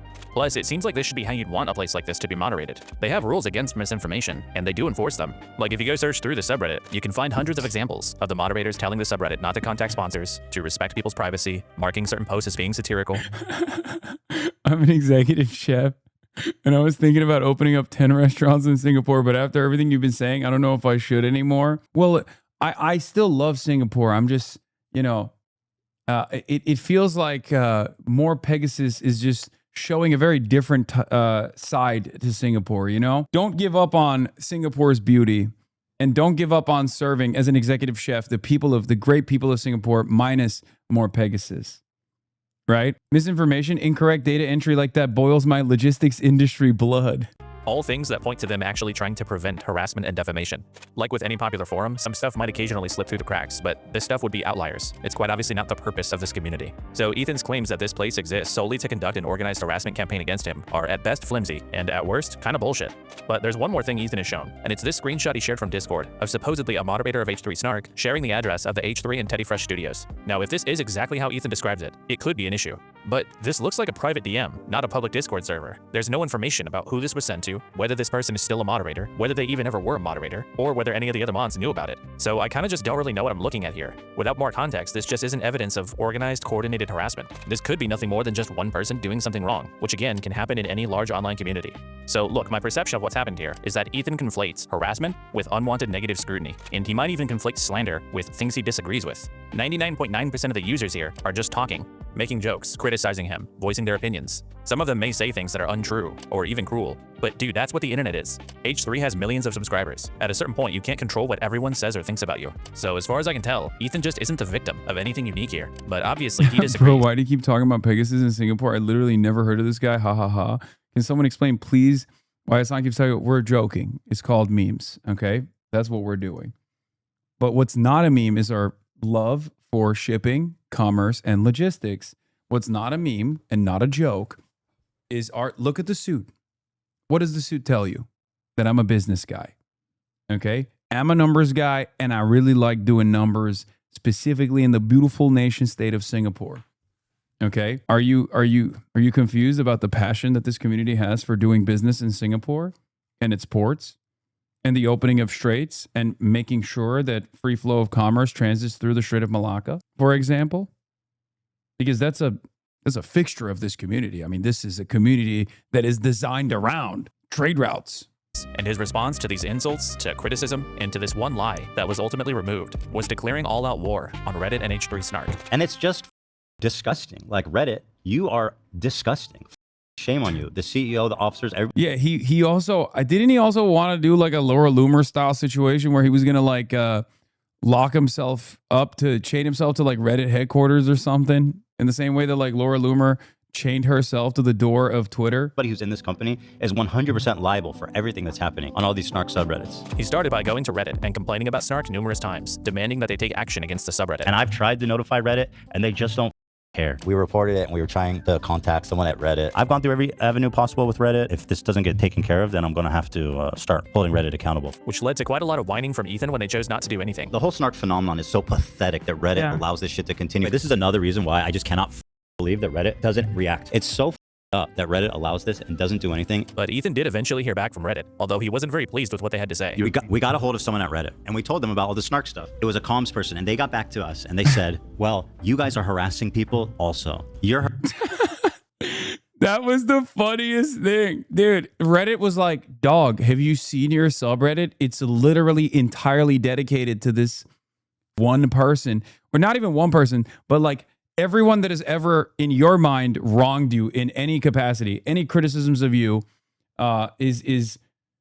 any criticism of you turns into this subreddit being utilized as a vehicle of endless harassment and enmity. Harassing people, and they're harassing people, so I don't see the difference between your community and their community. And while it would be really funny if Reddit actually said that to him, I highly doubt that that's what Ethan was told. I imagine he was told something more like, this community is totally fine. They're not doing anything different than your own is. But this is where things started getting a little weird. Ethan didn't just disagree with Reddit's decisions. He started claiming that Reddit was conspiring against him to protect Snark. I believe that Reddit is colluding with the moderators of this Snark community and actively protecting it. And to his credit, I'm sure that Ethan really was on the verge of cracking this thing wide open. Twitch has been ideologically captured, and the people in that company are using their terms of service selectively as a form of activism. And I feel that I'm getting the same treatment now from Reddit. Did you know that these two companies in San Francisco, their headquarters are blocks away from each other? It's just interesting. It's just interesting because it shows there's some culture happening in this tech space. I think that these people are all very similar minded. I think that's what this is telling me. Right. But somehow this airtight narrative didn't gain quite as much traction as Ethan would like, so he started being somewhat openly dishonest about it. For instance, when Adam McIntyre's snark community got taken down by Reddit, allegedly due to behaviors similar to the H3 snark page, Ethan took it as proof that Reddit is conspiring against him. But he prefers to just disregard the known fact that Adam's page didn't get removed due to any alleged behaviors, but rather because it was completely unmoderated, whereas H3 snark has always had active moderators. Ethan is aware of this, by the way, he just chooses to believe something else. It's hard for him to be honest. He lies a lot. He does. In fact, there are often pretty decent explanations for why things on Reddit haven't gone Ethan's way, but rather than opening his eyes, everything only leads him to further believe that Reddit leadership must be snarkers themselves. That's right, it's a big Reddit conspiracy to harass Ethan Klein. That is literally what he believes. I know that it's likely that one of the admins who's being paid by Reddit is participating and protecting it. Ethan also started claiming that the coordination and organized harassment actually just happens in Discord servers, which is why you won't find it on the subreddit itself. These freaks that are in a Discord sharing on all these things. These people can sign up without any info of their account. Most of their activities happening on Discord. And it's kind of weird that he'd go that route anyway, because somehow Reddit is complicit in something truly horrific here, but simultaneously none of it is actually happening on Reddit, it's all happening somewhere else. But despite not having very much evidence, Ethan remained incredibly determined to push this harassment narrative. So determined, in fact, that he made the very classy decision to appropriate a woman's side to further his agenda against Snark. Michaela Raines, also known as Save a Fox, took her own life back in June of last year, and Ethan, within 24 hours of it being announced, ran to Instagram to claim that Snark was responsible. But Michaela's husband didn't cite her Snark community as contributing to her suicide. He rather said that the criticism Michaela faced was often from people she knew or people from other animal sanctuaries. Michaela's Snark page was pretty inactive, with only 19 total posts in its lifetime. She also, according to her husband, had a long history of being in and out of therapy with depression and various other mental ailments. Now, I'm not saying it's impossible that Michaela's Snark page contributed to her distress, but this was obviously a deeply troubled person, and Ethan parading around her body for his own narrative purposes and chalking it all up to Snark when he can't even know that to be true is kind of a disgusting. Also, when he himself is a contributor to what he claims he's victim to. Like, we've already established, Reddit already established that he operates a Snark subreddit, right? So it would have been nice for him to maybe, realize his behavior was probably leading people down a similar path. Thing to do. But despite these lies and conspiracy theories and his appeals to Reddit, Ethan was unsuccessful in getting H3 Snark removed. This is not normal. This is insane, unhinged behavior that is being explicitly sanctioned by Reddit continually. It's nauseating. It's so f***ed up. So he decided to escalate his tactics. Ethan hired an attorney to begin issuing copyright strikes against clips of the H3 podcast that were getting posted on their Snark page. It's unknown exactly how many strikes were issued, but they went after quite a few, including some clips as short as 20 seconds long. Ethan has given various explanations for why he was trying to get these posts removed. Me and my lawyer were extremely conservative about which posts qualified. The ones that I DMCA'd on that were egregious. At different times, he's claimed he was only targeting members-only content or posts that openly stated they were trying to steal views. But neither of these turned out to be true. Clips that didn't fit either of those parameters were getting struck also. Eventually, some of these snarkers were added to Ethan's current lawsuits against Hasan's orbiters, which we'll come back to later. But in these filings, we received expanded explanations for some of the DMCA takedown requests. And all of a sudden, the justifications included things such as posts that didn't have enough comments on them. Not a great reason. These filings also claim that H3 was very purposeful with what they chose to strike, listing just 7. I mean, he does realize it. He just doesn't care about being wrong. That's why everything he says is projecting his own actions onto everyone who injured his ego. I mean, there's got to be a fucking moment of introspection, right? Like, how do you live like this, man? I think one of my best strengths is the crippling self-doubt that I have that plagues me at times. It makes me a less skilled orator, I think, because that crippling self-doubt is always there in the back of my mind. Am I actually getting this right? Is there more information that I'm not privy to, right? When I'm delivering statements and shit like that. But I guess that also helps. That also helps because, like, I do check myself with regular frequency. This never does. You're a bad liar. I'm horrible at lying. I can't do it at all. Examples with detailed explanations for each takedown. And in response to the idea that he was trying to silence his critics, Ethan would repeat this claim on stream, asserting that he had only struck a handful of clips from the subreddit. And your dumb at the time was saying I was silencing people, which makes no sense because there's like 1,000 posts up there and we DMCA'd like 5 of them. But what they're referring to is just a DMCA. One of their posts of like the hundreds, if not thousands, got DMCA'd. And so the story is that I'm trying to silence free speech because one post of 1,000 got DMCA'd. Like I said, there's hundreds of posts. We removed maybe 5 at most. But months earlier, when complaining about Reddit's inaction against Snark, Ethan had previously claimed to have successfully filed dozens of copyright strikes against them. We performed dozens of copyright strikes on the Snark subreddit. We have removed dozens of posts. So is Ethan possibly lying to downplay how many claims were being filed? If he is, it might be because what Ethan was actually trying to do was get the subreddit banned as a result of excessive DMCA notices, something that he had seen work with other Snark subreddits before. She told me that she was aware that there's Snark pages that will talk about me and that talk about her, whatever. And she was like, I'm going to give you this number of someone who can take down your Snarks. These people will go around and they will copyright strike things on subreddits to get them all these violations that then they get removed. I'm pretty sure as well that's how, you know, Trisha Paytas got the Trishyland Reddit taken down. But obviously that plan didn't work, so he started making... Just checking in, man. Do you take medication for all that incessant anxiety and depression fueled by hate? Don't mean to be intrusive. No, because I don't have incessant anxiety and depression. I do have self-doubt, but I don't have anxiety or depression. Also, I've been an anti-imperialist socialist publicly on the internet for the last 13 years. This has opened me up to unfathomable lines of attack. Unless you're talking about the fears that I have about going to the beautiful nation state of Singapore, at which point the answer is yes. At which point, when I think about the only time where I ever have scary thoughts is when I'm thinking about doing commerce with the beautiful nation state of Singapore, only because of one guy and one guy only, a guy that lives there that has stalked me for years. His name is More Pegasus. Public threats of legal action against members of H3 Snark. And I wanted to briefly point out the very funny way that he talks when he's addressing Snark. He really thinks he's that guy. I will look for you. I will find you. And I will sue you. He's already been granted a subpoena to obtain the personal information of prominent H3 Snark members, which he claims is just for legitimate copyright purposes. And he's threatening to dox them. It's not a dox, you dumb fuck. It's called a subpoena. Now, what happens to that information? I don't know. I literally just want to hold them accountable for copyright infringement. Court filings are all public. So if like their private information shows up there, I literally can't help it. But if you're not trying to dox them, then why say things like this? I mean, he's just openly expressing here that his goal is, at least partially, to expose the identities of these snarkers. Like anyone that participated in that sub should be humiliated, embarrassed, and exposed. If I was one of these people and had something to lose, who had, let's say, a good job, or was part of an elite university, something like that, they would certainly not want people to know what they've been up to. They all have quite a lot to lose, and I will be the one that makes them lose those things. That is pretty explicit. I mean, just look at one of the letters from Ethan's attorney. Give us the identity of Snark moderators, or all of your personal info will be made public. And this letter was regarding a clip posted on H3 Snark that was 90 seconds long. It seems obvious that his primary motivation is not really protecting his property. But you know how we can be sure? Ethan previously, not even that long ago, had opened up the H3 IP to everybody, and he even gave his blessing to people profiting off of his channel. I am opening our IP to the world. If you want to cut up clips from the podcast, from our members live, from anything with me in it, go for it, man. Monetize it. I will not claim. Remember that? Remove. I will not do anything. Remember I mean, to that? be fair, it's basically been my policy. I don't claim or remove anything really at all. And now you're making it explicit. Yeah. He was openly encouraging people to monetize his property, even on YouTube. We opened our IP, and there are starting to be channels who are uploading content. I started noticing. And they're getting views, and I'm very happy. But Redditors, who don't profit off of him at all, he has a massive problem with his content being shared there. And the only difference between these two situations, one supports H3, the other criticizes him. You can't blanket open up your IP and then claim infringement when you just don't like who's sharing it. Either it's protected or it's not. So when it comes to H3 Snark, Ethan seems to have abused DMCA as a guise to try to silence his critics. That's it.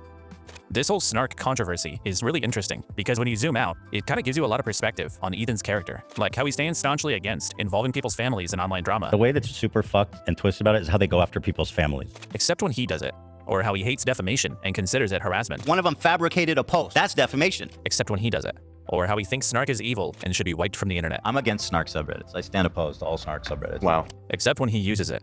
Yeah, this is Ethan's web browser back during his fallout with Trisha Paytas. And you'll notice Ethan is a frequent visitor of Trishyland. Trisha's Snark's. This public prosecutor Singapore has a Twitter account you could follow so you can see your very valid fears impacting your business. Government legal advisor, Attorney General's Chamber Singapore. Government legal advisor, public prosecutor, drafter of laws. Visit our website. Wow. That's good. This is good information. Thank you, chatter. I look, for the longest time, I have loved the nation state of Singapore, and I will forever love the nation state of Singapore and its laws. Of course, one of my, my biggest one of the things I love about the beautiful nation state of Singapore is, of course, its many ports and its interest in keeping the Strait of Malacca open for business, open for my business. And yet, for some reason, as of late, I've had great anxiety about doing commerce in the nation state of Singapore. I'm very worried about traveling to the nation state of Singapore because of more Pegasus and the incessant harassment that he has engaged in, slander, smears. I'm talking about billions of dollars of commerce. Okay, billions of dollars of commerce. By monitoring recent activity in your coverage of Singapore Strait in the city of Batam, I've been able to lock down several contracts in the region. Thank you, sir. Yeah. And of course, this is a massive community that also love utilizing the ports, the many ports, the beautiful ports in the nation state of Singapore. Just something that we're worried about. You know, I'll keep a close watch on the Attorney General's chambers of Singapore. Subreddit. Ethan and the H3 crew are known to have been supporters and regular visitors of various Trisha Snark pages, including multiple named after their former podcast, Frenemies. The H3 podcast was actually remarkably public about being appreciative of Snark back when the target was somebody that they didn't like. Frenemies too. Oh, you have to request to join? Well, I got to request access now. Love said he secured Frenemies 12, so we're safe. Okay. Wait, Frenemies 12 is us? Yeah, we got Let's go. Go to Frenemies 12, people, since Frenemies 2 is closed. Frenemies 2 was like home base. You know what I mean? Why have they done this? The irony is that Ethan and Hila don't actually have a problem with Snark. In fact, when his own fans engage in the same behaviors that he accuses Snark of, he'll just pretend that it isn't happening. It's a numbers game, okay? Some people, obviously, from our audience are going to be take it too far and be inappropriate and say horrible things. This is not my fan base. Them even trying to make it about our fan base is disingenuous, and it's a lie. This is slightly old data, but one of the most popular subreddits among people who also post in H3 subreddit is a makeup Snark page. And there's nothing wrong with that. Because the thing is, Ethan is a controversial figure with millions of followers. He's been involved in countless dramas and public feuds with others, and at that scale, criticism is inevitable. Some of it is going to be harsh. Some people might cross lines. But that doesn't mean there's a massive organized campaign against you. It just means you're notable and there's a lot of eyeballs on you. And I don't know how to protect someone like Ethan from every isolated incident of harassment on the internet, but I know that the answer is not silencing all of your critics. Now, some of you might be thinking, but Kilo, didn't these people send CPS and skulls to his house? I don't blame Ethan for taking matters into his own hands. Well, let's see. In November of 2024, Ethan began threatening Reddit with legal action if he couldn't get H3 Snark banned from the website. In December, it was discovered that he had been weaponizing DMCA against them. In January, he finalized his plan to ultimately sue them for copyright infringement. Then in February, he began making vague threats of doxing and exposing the identities of the Snark moderators. And the CPS and skulls incidents didn't happen until March. So I'm going to skip the CPS stuff. And let's get to let's speed this up a little bit because I want to see his lawsuit arc, and I also want to see some of these other villains that I apparently have that many of which I have heard of, at least tangentially know of, and some I do not know of at all. Really got me. It's the stated malicious intent to steal. And I suggest you all watch it through other people as well. If you enjoyed not giving any views to that terrible video, follow, subscribe. A lot of people have been wanting to watch this without necessarily supporting Ethan Klein. So Ethan is targeting people who maliciously reacted by openly stating that they wanted to avoid supporting his channel. And to a lot of people, that makes sense. Go after the people who are trying to harm your channel. But the problem is that both legally and logically, the concept of a quote malicious reaction is kind of coherent. So legally, any focus on malice in a copyright lawsuit would be a misapplication of copyright law. In US Oh my God, it turns out this static PNG was right. It turns out that's precisely what a judge, a real ass judge, saw and decided. Wow, it turns out this static PNG knows how to read and has a working brain. Lo and behold, everybody, you can't issue a copyright suit while simultaneously claiming that the content itself is transformative, but not in the direction that you wanted it to be. Wow. But I thought all of these weird, perverted legal guys, fake lawyers, law, especially when arguing, were right. I thought Asmongold was right. It turns out they were wrong. Because remember, this video came out before the Denims, the Denims lawsuit ended, which has not even ended.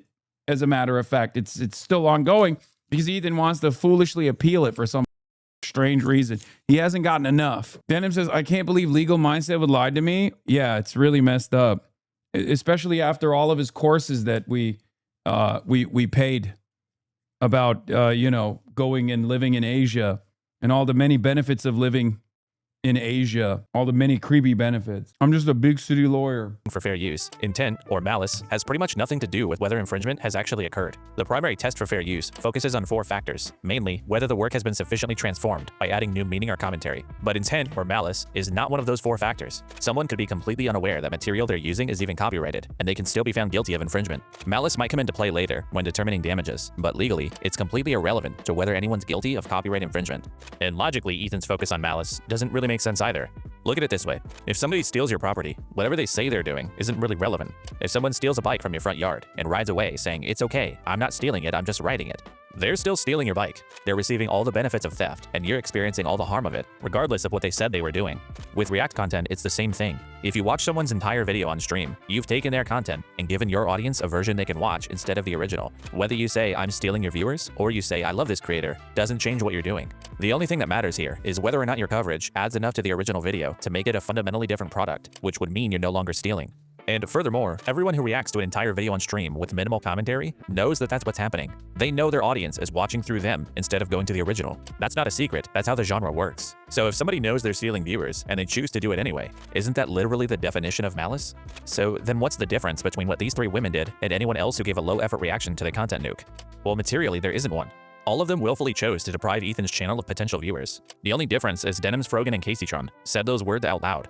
I do want to briefly point out that I'm not even really sure that Denims or Caseytron did in fact openly state an intent to steal views. I know Ethan's convinced everyone that that's what happened, but look at what they actually said. Denims responded to a chatter saying they wanted to watch the content nuke through someone else, and simply confirms that she is in fact going to react to it, which isn't really malicious. At the end of the video, she makes the comment from earlier: "If you enjoyed not giving any views to that terrible video, follow, subscribe, etc." That's not really malicious intent either. The video is already over, and it's simply an acknowledgement that some people were there for that reason. Same thing with Caseytron. A lot of people have been wanting to watch this without necessarily supporting Ethan Klein. That's not really a statement of intent, it's just kind of a fact. And that's all she said. So is this really them saying they're trying to steal Ethan's views? I'm not really convinced of that. They seem more like statements of awareness about the market for boycotting Ethan Klein's channel. But let's leave that aside. Let's say these were explicit statements of malicious intent. There's another creator who Ethan is not suing who did the exact same thing. XQC proudly admitted that he is stealing Ethan's content during his reaction. I actually admitted watching it. I admitted watching it. People think reacting on stream? No, watching it. I'm not reacting to this. I'm watching this. What about it? If Ethan actually cared about lazy React content, XQC is a prime example of somebody he should be going after. He reacted to the content nuke in full with minimal commentary. He's got a massive audience, and he's openly admitted he doesn't care about intellectual property. To Ethan. So in that regard, do you care at all about like IP or copyright? Does that matter to you? No. It doesn't matter. Well, if flat out doesn't. During that same debate, Ethan specifically called out XQC for using deceptive thumbnails, taking the original creator's thumbnail and slapping his face on it to confuse audiences and siphon views. The fact that you're using the same title and the same thumbnail is so parasitic, it's so shady. You are only doing that to siphon off views and confuse people. There is no other reason for that. But that's exactly what XQC did with the content nuke. By Ethan's own standards, XQC should be the first person he would go after. But when he watches him proudly admitting to stealing his property, he has only nice things to say. I'm not reacting to this. I'm watching this. What about it? And listen, I respect it, man. I acknowledge you. We hear you. I acknowledge you as the king of this shit. So is Ethan just a pussy who won't go after someone that has the money to fight back? Yes. Yeah. But more importantly, the shows that... But also, he knows that XQC plays a formative role in the harassment. He knows Asmongold plays a big role in the harassment campaigns because Ethan's audience is dwindling. But there are a lot of much larger and much more insane audiences out there who will participate in the harassment of all of Ethan's enemies, which is precisely the reason why he never chose to sue like Asmongold or XQC, because he doesn't care about receiving negative pushback from their audiences. He actually welcomes the fact that they did this dog shit react in a way that wasn't transformative at all. But he didn't care about copyright at all. That wasn't the point. He just wanted to punish people who made him feel bad for criticizing him. The lawsuits have nothing to do with malice or lazy React content or protecting intellectual property. This is just a targeted attack on specific people that Ethan doesn't like, which is not really what the court system is meant for. And of the people Ethan is suing, Denims is the clearest example of just how bad faith he's being here. I mean, Ethan spends his entire announcement video talking about the harm of lazy React streamers, like people who walk away from the video and leave it playing. The problem seems to have only gotten worse. You have people like Hasan Piker paving the way of fair use with what's known as chair reacts, when Hasan gets up, disappears for an extended period of time, and leaves the video. You want to know what the craziest thing is? He's literally defended my reacts to XQC and said at the time, that I engaged in the most transformative reacts that he had ever seen. Bro, there's literally just like pre-Fallout, post-Fallout Ethan.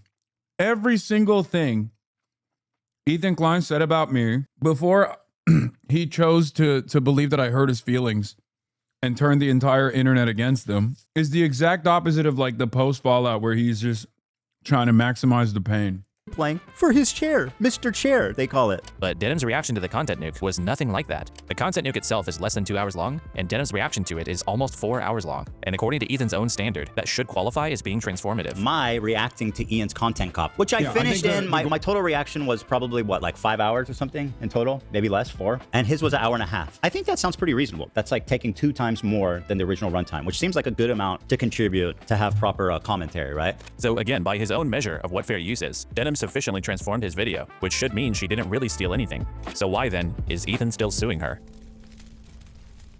Ethan had a problem. He wanted to sue Denham's, but as of right now, there really isn't that much legal precedent for full-length live react content like this. So it's pretty unclear whether Denham's reaction to the content nuke would legally be found to be an infringement on copyright, especially given the length and added commentary. And because Ethan couldn't know for sure, he decided to hedge. Some of you guys out there sweating? He didn't just register the content nuke with the US Copyright Office. He also registered the countdown stream that led up to it on the H3 podcast, which Denham's did watch live. And her reaction to this countdown stream is far less likely to fall under fair use. But the problem is this countdown stream doesn't seem like it's what Ethan was talking about when he expressed wanting to protect people's content. In his announcement video, he repeatedly mentions long-form content and uses Lamino, whose videos likely take weeks or months to make, as an example of unfairness. What if I could make a long-form, irresistible piece of content that I knew that these streamers couldn't resist, they couldn't avoid the temptation of watching it the second it was published? So he's clearly making it sound like he's talking about video essays and things with high production quality, not some countdown stream. He specifically talks about Denham's here as though she reacted to the content nuke itself with no commentary. I knew they would watch the entire video, add little to no commentary. After being gone for a few minutes, she returns and then sits silently for another couple of minutes eating. But he doesn't mention the countdown stream a single time. It's almost like he doesn't want you to realize that he's completely spite-driven and full of lying. Maybe I am, so what? And here's what makes that super obvious. Ethan didn't even register the countdown stream with the content nuke back in January. He did it in March, 2 months later. What happened in March that would make Ethan want to be sure he could go after Denham's? That it seems like she's directly responsible for CPS coming to my house in the morning and interviewing my children. These basically are not even really copyright lawsuits. It's quite obvious that Ethan just came up with a way to use the legal system against his personal enemies. And the ultimate goal of his plan was to threaten them with something that they couldn't fight back against. Take Caseytron and Frogan, for instance. These two have pretty small audiences. They could not have meaningfully impacted Ethan's income at all. But Ethan is pursuing statutory damages, meaning his payout wouldn't be based on any actual lost revenue, but a fixed amount that the court decides upon, and could be up to $150,000. He's also asking for attorney's fees and prejudgment interest, just for good measure. This is Ethan applying the absolute maximum amount of financial pressure possible. He's not really trying to right a wrong. He's trying to make the cost of defense so high that they don't actually have a choice. Caseytron, for instance, expressed concern about losing her home as a result of the lawsuit. And when she's facing that level of financial threat, she doesn't realistically have the option of trying to prove whether she's right or wrong. She's probably gonna just decide to not risk losing her house, which is likely why Caseytron was the first of the 3 defendants to resolve her case. The 2 parties settled in December, and as part of that settlement, she was required to deliver an on-stream apology, a statement which consisted of roughly 26 seconds discussing the importance of copyright, followed by almost 3 minutes of things like this. I also want to make clear that I did not receive any support, financial or otherwise, from Hasan Piker. Hasan never even reached out to me privately to offer words of support. I also want to take the opportunity to acknowledge other misconduct and bad behavior I have exhibited online. For example, weaponizing the death of Asmongold's mother was inexcusable. AB, along with his wife Lena, have done more than I have ever done for the Palestinian people. I apologize to Ethan. It was so strange that people watched this and there were still people who I didn't even for a moment. I made my point very clear. I was like, that's great. I'm glad that Casey said that. She should say whatever she needs to get out of the nightmare scenario. But what's wild about it is that I still to this day wonder if there was a single person who watched that video and didn't realize that it was a hostage video and was like sincerely going, wow, Caseytron finally leaked this, spilled the secrets. Like Hasan's a real piece of shit. And she seems sincerely apologetic to Asmongold. Like, I wonder if there's a single person who took this at face value, or if every single person just simply wanted to use this to advance that agenda and just spread it far and wide to be like, see, yes, his fans thought she was sincere. No. And Hila personally, I have said extremely mean and cruel things about both of them. I also want to acknowledge the pervasive problem of anti-Semitism in leftist spaces.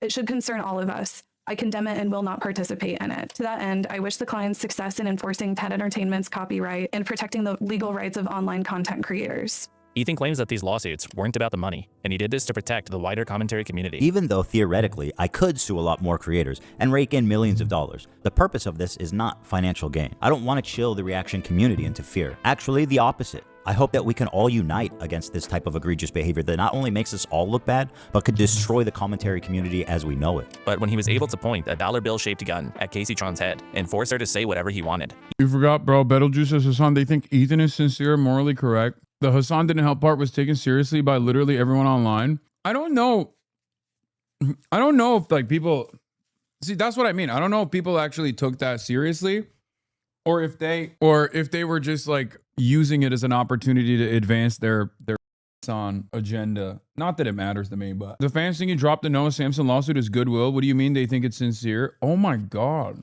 Mitch McConnell, proof of life, Hasan's POV. I don't like that you guys are sharing my sexy ass boyfriend's photos from the hospital bed like that. Even his intellectual property became an afterthought. He was almost exclusively interested in humiliating her, sucking up to Asmongold, dunking on Hasan, and otherwise just trying to win his little interpersonal online battles. Oh, and then boldly lying afterwards that he had sympathy for Casey Tron and that the apology was genuine. I think ultimately her apology was heartfelt and sincere. You would have to be a total idiot to actually believe that. It's incredibly. Yeah. By the way, now there's even further evidence. I can't say how much I know, but everyone now knows that apology was forcibly written by Ethan Klein, considering that with the Noah Samson lawsuit, we found out that that's precisely what Ethan has been doing. So if you had any opinion that this was like a sincere apology, then now you know Ethan has been doing this, advancing lawsuits, and then trying to... Do you have to pause every 3 seconds? Yes, I do, because I like to do transformative content, contrary to what the internet thinks. But yeah, it's very obvious that Ethan made Casey Tron write that. His lawyer signed off on it, and then he just sat there on a stream and made it seem like it was a sincere apology. There was a heartfelt apology that Ethan had no say in. It's stressful, both emotionally and financially, to go through a lawsuit. It is, and I appreciate the situation she's been in. You're the one putting strain on her situation. Ethan even made Casey Tron declare her willingness to help him pursue the H3 Snark moderators, who he claims colluded with the defendants to promote their streams. For the record, I have agreed to cooperate with the clients in their litigation against the H3 Snark mods for promoting my live stream to the extent that I am able. But his evidence for this is just this Reddit post listing publicly announced streams that were going to be reacting to the content new. She's working directly with the Snark subreddit moderators to siphon views, and their intentions couldn't be clearer. But there's been no evidence presented of any two-way communication between the defendants and H3 Snark, so Ethan's even using these coerced statements to promote narratives about his enemies that he likely doesn't even have evidence for, which means that these totally spike-driven copyright lawsuits are being weaponized to compel the speech of the people that Ethan is feuding with, and all of it is in service of simply managing his online reputation. And even if you hate Hasan and Denims and all these people, what Ethan is doing here should repulse you, because it's extremely clear that his announcement video, the forced apology, his acceptance of the apology, this entire situation was a lie, and he lied because Ethan knows what he's doing is up. He knows it's wrong to abuse the court to litigate personal grievances, so he has to pretend to be doing it for some greater purpose. I mean, people don't like injustice, and we all see this, and no, it's not right. I hope that we can all unite against this type of egregious behavior that could destroy the commentary community as we know it. Ethan, don't settle. Bleed her bank account bone dry. That's not my intention. My intention is just to obviously stand up for what's right. But that's obviously not what's happening. None of what Ethan is doing will help the React community. These cases won't establish any helpful legal precedent, and he's not even setting a social precedent against blatantly stealing content, because he's letting the most long-time egregious offenders off the hook. The precedent that Ethan is setting is that wealthy creators can use the threat of litigation to suppress the speech of people they dislike. And despite Ethan claiming he wants to avoid a chilling effect, I don't want to chill the reaction community into fear. This will establish a totally different kind of one. Spite-driven lawsuits like this threaten the entire foundation of online commentary. Healthy internet ecosystems thrive on creators engaging with each other's work. Commentary, criticism, live reactions, whether positive or negative, these things expose audiences to new creators, generate more content, and keep the space dynamic and interesting. Creators respond to each other, build off each other's ideas, and issue criticisms. But weaponizing the legal system over personal beef undermines all of that. And Ethan knows it. That's the reason he's doing it. Maybe if there were a legitimate standard that Ethan was trying to correct, then I could get behind him. But that isn't what's happening. He didn't go after everyone who actually stole his property. He didn't go after people who meaningfully affected his income. He didn't even go after the people who actually set the current standards for the thing he claims to be concerned about. He went after 3 small-scale creators that he hates, and he's using his vastly superior wealth to force them to say whatever he wants, attacking his enemies, making political statements they likely don't believe, and humiliating themselves publicly, all while lying to your face about what he's actually doing. And the thing is, it doesn't matter whether Caseytron is a good person or whether she said shitty things about people. It doesn't matter what Denims or Frogan have done in the past. What matters is whether you think someone with money should be able to abuse the court to silence their enemy's speech and expression, because that is the standard Ethan is setting. Not a standard about transformation, not one about protecting intellectual property. It's just the standard of don't piss off Ethan Klein. And if you're not disgusted by that notion, you should be. Ethan would be. In this country, we value free speech. And it's a bizarre Israel-Palestine analogy. Yes. No, it literally is. It's verbatim. It's 1 for 1. Remember when the country of Israel said they were going to sue Nicholas Kristof for the New York Times reporting about sexual violence that Palestinians had faced in the hands of the Israeli occupying forces, in the hands of settlers? They also went as far as to say, first, we're going to win in the court of the public court of opinion.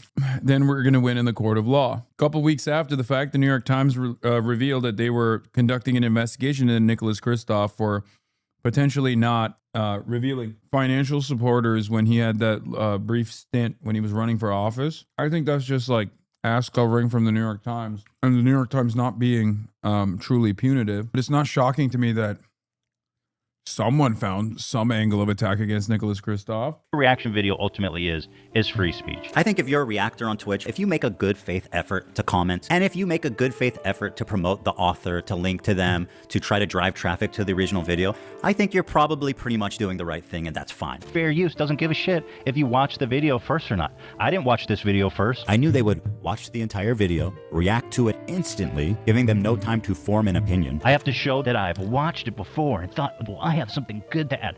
I didn't watch your video beforehand, bro. A long-form, irresistible piece of content that I knew that these streamers couldn't resist. They couldn't avoid the temptation. For the record, random stray, but like this literally vindicated former Ethan against former, what's that Australian guy who hates me too? No, Fat Ethan was right, and the Australian guy was totally wrong. Dark Viper AU. I feel bad because I do genuinely think Dark Viper AU, I think he's like kind of lost in the sauce with the React content, and I think he gets like super hyper fixated on stuff. But by and large, his politics seem far better than any of these other freaks. Like he just got too passionate and too emotional while also simultaneously being kind of wrong about the issue. Like maybe he's morally right if he thinks that like React content is just like complete theft, right? But he was just legally in the wrong. And because he was just a little bit too passionate about it, he just said, how come you still do chair reacts? I love chair reacts. It's my favorite. I always do it famously. He's a great guy. Love his vids. He cares for his community and has a good worldview. I think so too. I just think he's a little insane. I mean, he straight up said that like reacting to other people's videos is the same as like you react to other people's videos. That's what he said. One of his videos on you, it was called How a Socialist Made Capitalism Worse. Yeah. He's a socialist leftist but had a gambling deal. Pretty hypocritical. Interesting. I didn't know that. He also jumped on Kaigate. Yeah, no, he hates me. So he'll forever hate me. Like no matter what happens, Dark Viper AU is an enigma to me because he's so interesting, because I think out of all of these people who hate me, he genuinely has like social democratic values. He is like legitimately a progressive person. I think he's just nuts about React, and not only is he just nuts about Reacts, I think he's just very passionate, and he will be a forever enemy of mine, despite the fact that I think worldview wise we're probably far closer to one another in the way that we see the world than many of these other guys like Asmongold and shit. So that's a really funny turn of events. JXC a bit too right. They seem all right, but have a similar hiccup with Reacts. Yeah. JXC was the OG React gate. And it's so funny because like I literally apologized. I apologized to them. I took the video down. Like, it just did not matter. They just went on a tangent. They went on a tangent with like some right-wing weirdos. Did like a 10-hour broadcast about how I am the most like, I'm the worst villain on the internet. And it's crazy because, again, I think they're somewhat progressive. I think JXC is also somewhat progressive, but they're progressive, but they're friends with like a lot of anti-woke chuds. And maybe they get lost in the sauce a little bit, but I feel like JXC hangs out with Mahler, right-wing weirdo. Yeah, I think something happens, man. I don't know what it is. There's a couple content creators where I'm like, you're surrounded by a lot of these. Didn't you say there was really bad shit going off screen when the initial Reactgate shit happened? Yes, but it's fine. We don't need to talk about that. That doesn't matter. Progressive has lost its meaning like anti-Semitism. Agreed? No. When I say these guys are like somewhat progressive, I mean it. Like, I think they have relatively progressive worldviews, like that while they have like they would just as easily have been in this community.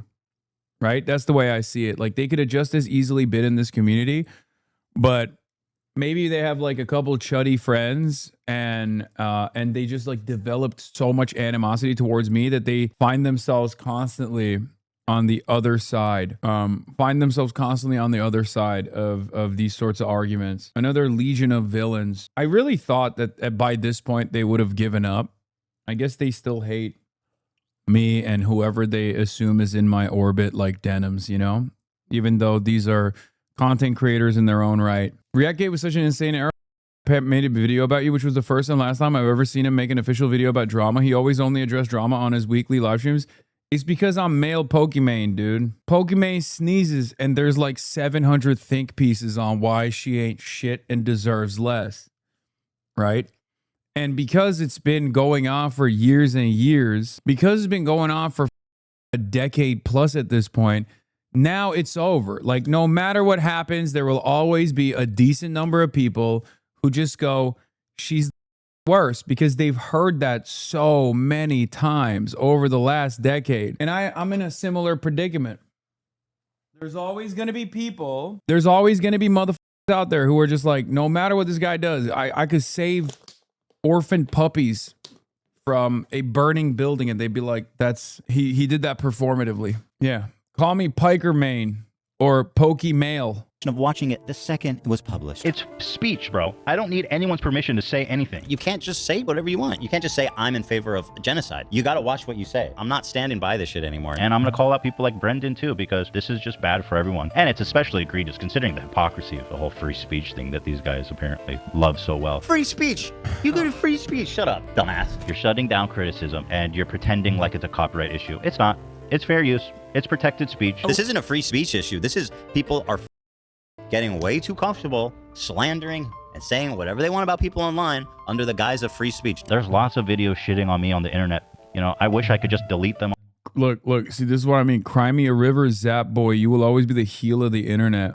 Does it seem like I'm crying? More often than not, you're going to find yourself on the wrong side of issues. That's my point, right? If your entire worldview revolves around being like, I hate Hasan, you're going to end up being on the wrong side of issues. Do you want to be? Analysis should not be compelling, just factual. This piece of small head, does he have a platform? How's the subpoena? Yo, small head, you gauge. 2013 account, bro. You posting like this? Come on. You're older than me. It's ironic because I was just talking about how positioning your worldview around like hating me is always going to put you on the wrong side of issues. You know what I mean? And you just showed it. Frank Miller's goated. He served the movie industry script to a platter. I'll design it. Give me a prompt. Northern Iberia or Celtic blood is a good choice. These are words that want to debate you. You won't even debate you. They'll barrage you with emotional, intense vitriol. Like everyone who debates usually does. Debates devolve to measuring contests. Thank you for sparing your favorite content creator of the humiliation of having to actually defend their ideas against someone who knows more than they do. Anyway, let's continue. Off the internet, you know, wouldn't that be nice? Wouldn't that be just convenient? But you know what? You can't do it. That's free speech. You know, and free speech is tested when it's targeted at you. You can't just say whatever the fuck you want. It's time to start holding people accountable for this. they're saying. I fight every day to protect free speech. I put my money on the line, I go to court, and I'll do it as many times as I need to. You guys have been doing this for years. It's the jig is up. You're gonna have to tell it to a judge, literally. By the way, this guy likes threatening to sue people. All over fair use and my right to free speech. And if I wanted to sue you, I probably could ruin your whole life. It'll be great to sue them. I'd love to sue her. I'd love to sue him. I'm going to sue you. It's not a threat. I'm going to sue you. We get to pursue legal fees for this garbage anti-free speech lawsuit. And to all the detractors who are saying that I'm a hypocrite for suing for copyright infringement, I just have this to say. I don't care. It's easy to defend free speech when it's got nothing to do with you, right? When it makes you look good. But when free speech makes you look bad, then let's see how much you defend it. But the moment online criticism became too difficult for him to handle, all of those principles went out the window. And not only has he completely abandoned those principles, he's become the thing that he spent so much of his career complaining about. As an example, look at the initial complaints for the lawsuits. These were over 80 pages long and contained things like a comparison between Hasan and Haj Amin al-Husseini, a notable Nazi collaborator during World War II. And yeah, this is clearly partially intended to waste opposing counsel's time and rack up the defendant's legal fees. But Ethan's been on the receiving end of litigation like this before. He's doing a spite lawsuit trying to ruin our lives. And God forbid I actually fight back against a total fraudulent copyright lawsuit. Well, you, bro. Or how he spent the last 2 years complaining about online harassment. But in the versions of these complaints that Ethan linked under his announcement video, he censored his lawyer's contact information, obviously to try to prevent harassment, but he did nothing to protect the identities of the 3 defendants, which were previously not widely known. I mean, sure, court filings are public, but then why censor anything at all? Ethan knew what he was trying to protect his lawyer from, but he declined to try to offer that same protection to the defendants and published it to millions of people. I don't know if most people would think of this as doxing, but I don't know what else to call it. And if that is what this was, we shouldn't be surprised. Ethan has clearly shown time and time again that he has no standards of any kind. I mean, like back during the Matt Haas lawsuit, I can't speak for everybody, but I supported Ethan. Yes, partially because of fair use, but also because it was obvious that Matt Haas simply didn't like that someone was making fun of him. It was clearly a case of someone abusing copyright law to go after their enemies. But now that's Ethan, and he's like this with everything. He condemns things when they work against him, but he's perfectly fine with them when they work for him. Like he considers it harassment when people contact his sponsors over his own controversial statements, but it's totally fine to contact sponsors when he decides it's okay. It must be nice to be racist, openly racist, bigoted, and Twitch does nothing. Capcom, Samsung, and Chevron should absolutely know about what kind of content Twitch is putting in front of their logo. Oh, yeah. Oh, yeah. Mr. Apocalypse. Yeah, all because he was butthurt that people were like, dude, you're too pro-Israel. Or how he thinks snark is the worst possible thing on the internet, but he didn't have a problem with it when it was someone else. His own community is basically Hasan's snark at this point, and they're just mimicking his own behavior. And he's the type of guy that keeps his girlfriend a secret. I'll just spill the beans. I don't care at all about him. I said, why do you keep your relationship with Valkyrie a secret? And it was his decision. He likes everybody dreaming of being with him. That's obviously why. He hates people bringing up personal, sensitive stuff, like talking about his dead dog, but he'll readily reveal intimate, private details about people whenever he wants. Seriously, how do you think Ethan would react in 2026 if someone made an entire website dedicated to comparing him to, I don't know, how about convicted mass murderer and child John Wayne Gacy? I don't know how you can be a parasocial weirdo after knowing me in person. You know what I mean? Like, how is that even possible? Just like drawing hatred towards random people, and you know, people that I know. It's crazy. Like, if this is probably one of the biggest no-nos in content creation in general, is just like leaning into suspicions and like trying to engage in this kind of parasocial behavior. There's a reason why people don't do that. And it's crazy that he's just like full-fledged, went into it. I guess, yeah, it's the same as stalking exes. You're not wrong. Which I did do, by the way. So I guess we'll see. Anyway, the point is, this whole thing between Ethan and Hasan, it was never about Israel or Palestine. It was never really about harassment. This was always about a 40-year-old former online hero who torments himself over what people online are saying about him, and who completely loses his mind over not having control over it. He's been losing subscribers and obsessively coming up with massive conspiracy theories to explain why, instead of facing the obvious, which is that he pretends to be honest and stand up for things. But he's a giant crybully whose only principle is self-preservation, and he'll sell you any lie that he can to try to uphold it, which makes Ethan Weasley little liar, dude. Weasley little liar, dude. For his efforts, Ethan Klein's the winner of our first Weasley Little Liar Award, the sort of a piece of Mazel tov. So you'd probably think that vexatious lawsuits, lying, doxing, and harassing smaller figures into silence would be met with widespread condemnation online. But actually, Ethan is surrounded by a gang of similarly dishonest creators who've been clapping like seals at somebody who has the time and the money to go after Hasan and his orbit. These people have a variety of motivations. Some of them are clout hungry, some of them feel personally slighted by Hasan, and some of them are perhaps just mentally disabled. But all of them deserve to be recognized for helping usher in this new online meta where there are no standards of behavior whatsoever, as long as the person on the other side is named Hasan Piker. Time for the awards ceremony. Let's take a look at Cameron F305. This is one of the craziest videos because this motherfucker made a 4-hour video after being a hater of mine. And I guess it got to such a degree in the commentary sphere that he was just like, I'm done with this. I can't deal with this shit anymore. I have to unload into all these other kids. Because, like, once again, dude was in Destiny's community.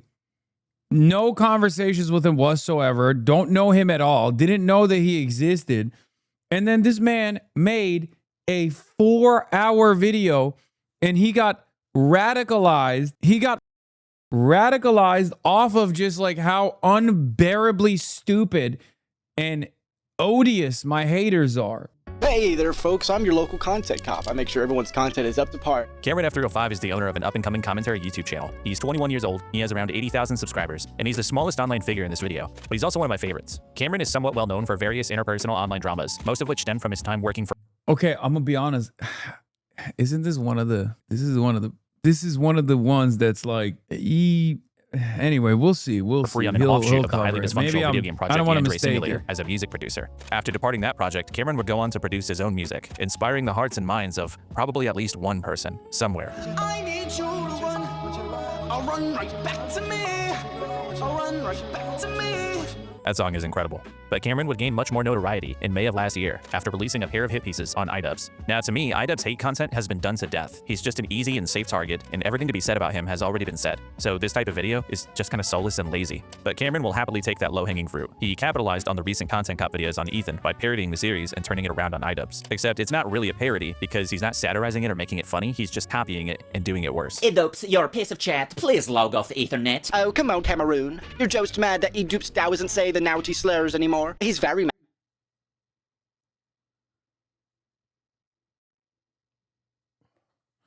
I can't tell you what I think should be done to you if you sincerely watch that 2026 or 2025 or whenever the you made this. I'm thinking it, but I can't say it out loud. But I do think that, you know, I think it should be illegal. It should be illegal to be a guy who enjoys that. Like if you... In the big 226, bro, LARP tubers are in right now. Cringy. Yeah, bro, 226. That's my thing. I know everybody always says it, but I like saying the big 226, okay? Instead of saying 2026, I think it's better to say 226. It's cooler. It sounds cooler. Just let it happen. Mature now. I think you need to grow up. Yeah, both of these videos are pretty terrible. They're like exactly what you would expect from someone making an easy, lazy hit piece on a guy who's already widely hated. You can make mistakes and grow from them. That's fine. But don't make that your entire personality. And even if you don't resonate with it anymore, don't people who enjoyed your old content. You come off as disingenuous and extremely annoying. Yeah, it's just fucking whining about the same everyone else has already said about iDubbbz. But somehow there are still a lot of people out there who will endlessly consume brainless content like this, so these videos actually did pretty well. Cameron earned over 1 million views on the first one, and several 100,000 more on the follow-up. The success of these two videos helped Cameron work his way onto H3's radar, and he received a shout-out from the big man himself. This dude put in so much more effort than Ian. Anyway, check it out. It's really good. Good watch there. It isn't. From here, Cameron would start to very shamefully act like an Ethan Klein cheerleader and desperately try to get his attention and approval. Ethan is going demon mode right now, and I love it. I love petty Ethan, dude. I love petty Ethan. This is great. Ethan, Dia, if you're watching this, can you shoot me an Instagram DM? I guess I can ask him after, but... Will Smith is one of the most famous cucks.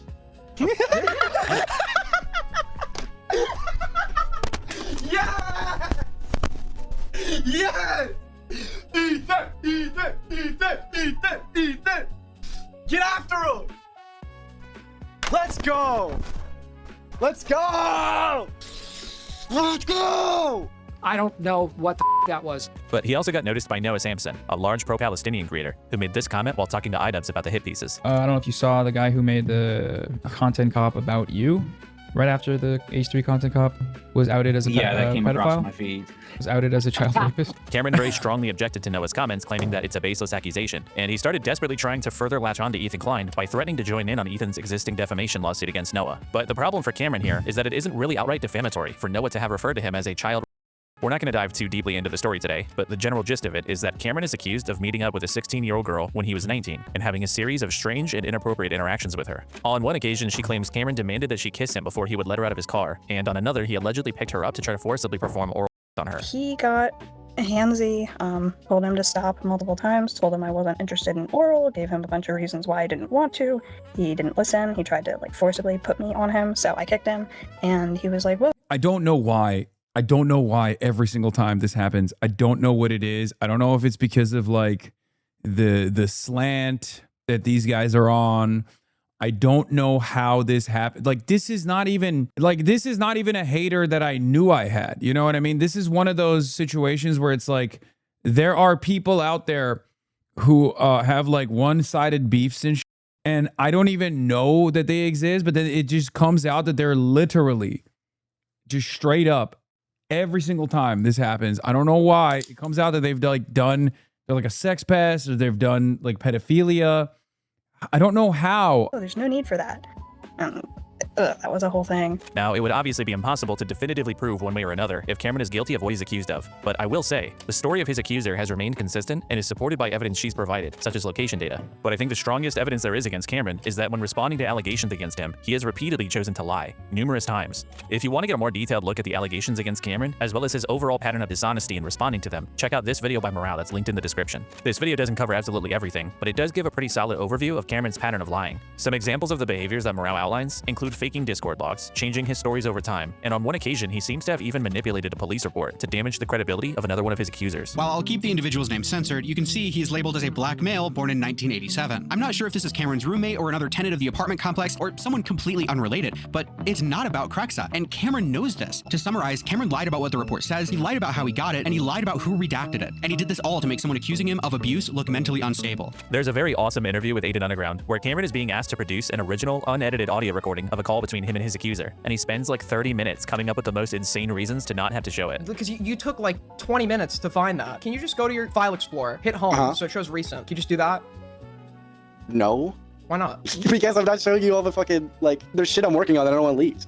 There you go. Can you scroll down by one file? No. Just one file. Okay, one more. No, now you're just being retarded. There's no way the super secret information conveniently is the I'm not leaking I'm not leaking my next video. The first 4 files you show me are all related to what we've just been shown. So I want you to go to the 5th file, and it's very convenient that the 5th file is going to be some top secret information that you can't show in your most recent. I just would rather not. This is just very suspicious, man. It is very suspicious. How in the God's name is me not wanting to show you the Premiere file for my next video suspicious? You don't have to. You just rename it and then you could screenshot. It takes 2 seconds. Watch, I'll do it now. Time it. But it's a waste of time. Yeah, again, we'll never be able to fully prove if Cameron is guilty or not, but a good barometer for these things, I think, is if someone is accused of something and in response they lie 47 different times, it doesn't exactly make me think they didn't do it. So Cameron, sorry buddy, but you've been accused of sexually assaulting a minor, and to date, the allegation seems more credible than not. So when someone like Noah Sampson says you're a child, I don't think many lawyers are going to take that defamation case, which is probably why it seems like Ethan doesn't really you know, as time goes on, I'm getting more cynical about it. I'm just it's probably not going to happen. He's probably not going to add me onto it. It just might not fit the case that Ethan and Buddha have. You know what I mean? Brother, you have to prove that Noah knew it's a lie and there's credible evidence against you. That Noah knew. Exactly, Kilo. And that's where it's extremely hard to prove that stuff. And Cameron's dishonesty extends to his coverage of Hasan as well. In his content cop on Ludwig, for example, Cameron includes a clip of Hasan talking about attending a Diddy party, which, as we all know, is intended to paint a picture of sexual misconduct, potentially involving minors. Did you guys know Hasan attended a Diddy party? I walked into this back sphere, Epcot-looking thing in the back of the house that P. Diddy was renting for his and was throwing after parties at Coachella, and they were playing these crazy things for people who are high. One of the images that they were playing was this little girl, this supposedly attractive, very young girl. Nice friend you got there, Ludwig. Yeah, so he cuts the clip off there and then throws up this disclaimer to say, now there's no proof. Now, of course, as far as I'm aware, there's no proof of Hasan doing any Diddy activities. Hasan is awful for many more reasons beyond this. Just thought it was ironic seeing the types of accusations Hasan throws around. Hasan did anything weird with kids, but Cameron conveniently leaves out the very next line of the clip, where Hasan expresses discomfort with attending the party. This supposedly attractive, very young girl, opening up a Christmas gift And I think I told you about this where I was like, this is some real weird Alex Jones style pedo thing here. This is exactly how I felt walking into that house where I was like, this is weird. This is really weird. By the way, this is years before the Diddy allegations, for the record. This was years before. I went to an after party at Coachella. It was like a alcohol after party. It wasn't like Diddy's after party. Okay. It was for some alcohol brand, right? And I went there and there was the, like I explained, there was this like Epcot style dome. And I thought, yeah, it's Ciroc. Oh yeah, Ciroc, which is Diddy's alcohol. There it is. It's a sponsored event for Ciroc. And I thought the dome was so weird that I got the hell out of there. I was like, no, this is weird as hell. Isn't that crazy? That is why these motherfuckers be like, Hasan went to a Diddy party. He loves Diddy. He was Diddy. Including more Pegaslop. This is the exact kind of slander that is legally actionable slander, as a matter of fact, that More Pegasus has engaged in. And this is part of the reason why I always have to think twice about bringing my businesses to the beautiful nation state of Singapore, which I love and admire. I'm a businessman. I'm wearing a suit. Okay. Some canings have to take place for me to reconsider moving billions of dollars of assets that I have. Businessman with the suit, clearly.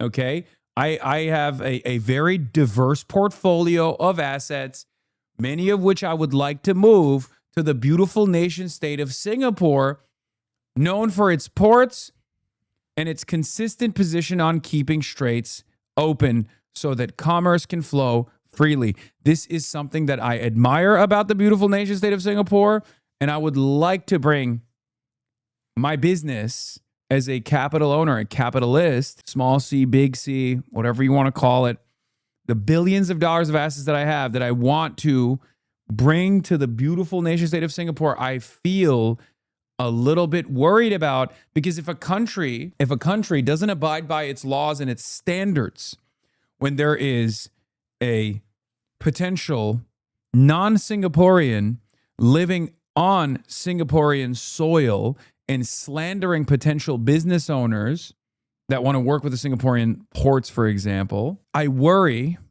and I can't believe I'm about to say this, I worry if they can't follow the law about cyber stalking and harassment and slander, I think to myself, will they follow the law and protect my capital and my asset? I didn't want to say this, but that is a big fear that I have. I'm currently, as it stands, holding back my import-export desires from the beautiful ports that cross through the Strait of Malacca and pour into the nation state of Singapore. And it's a fear.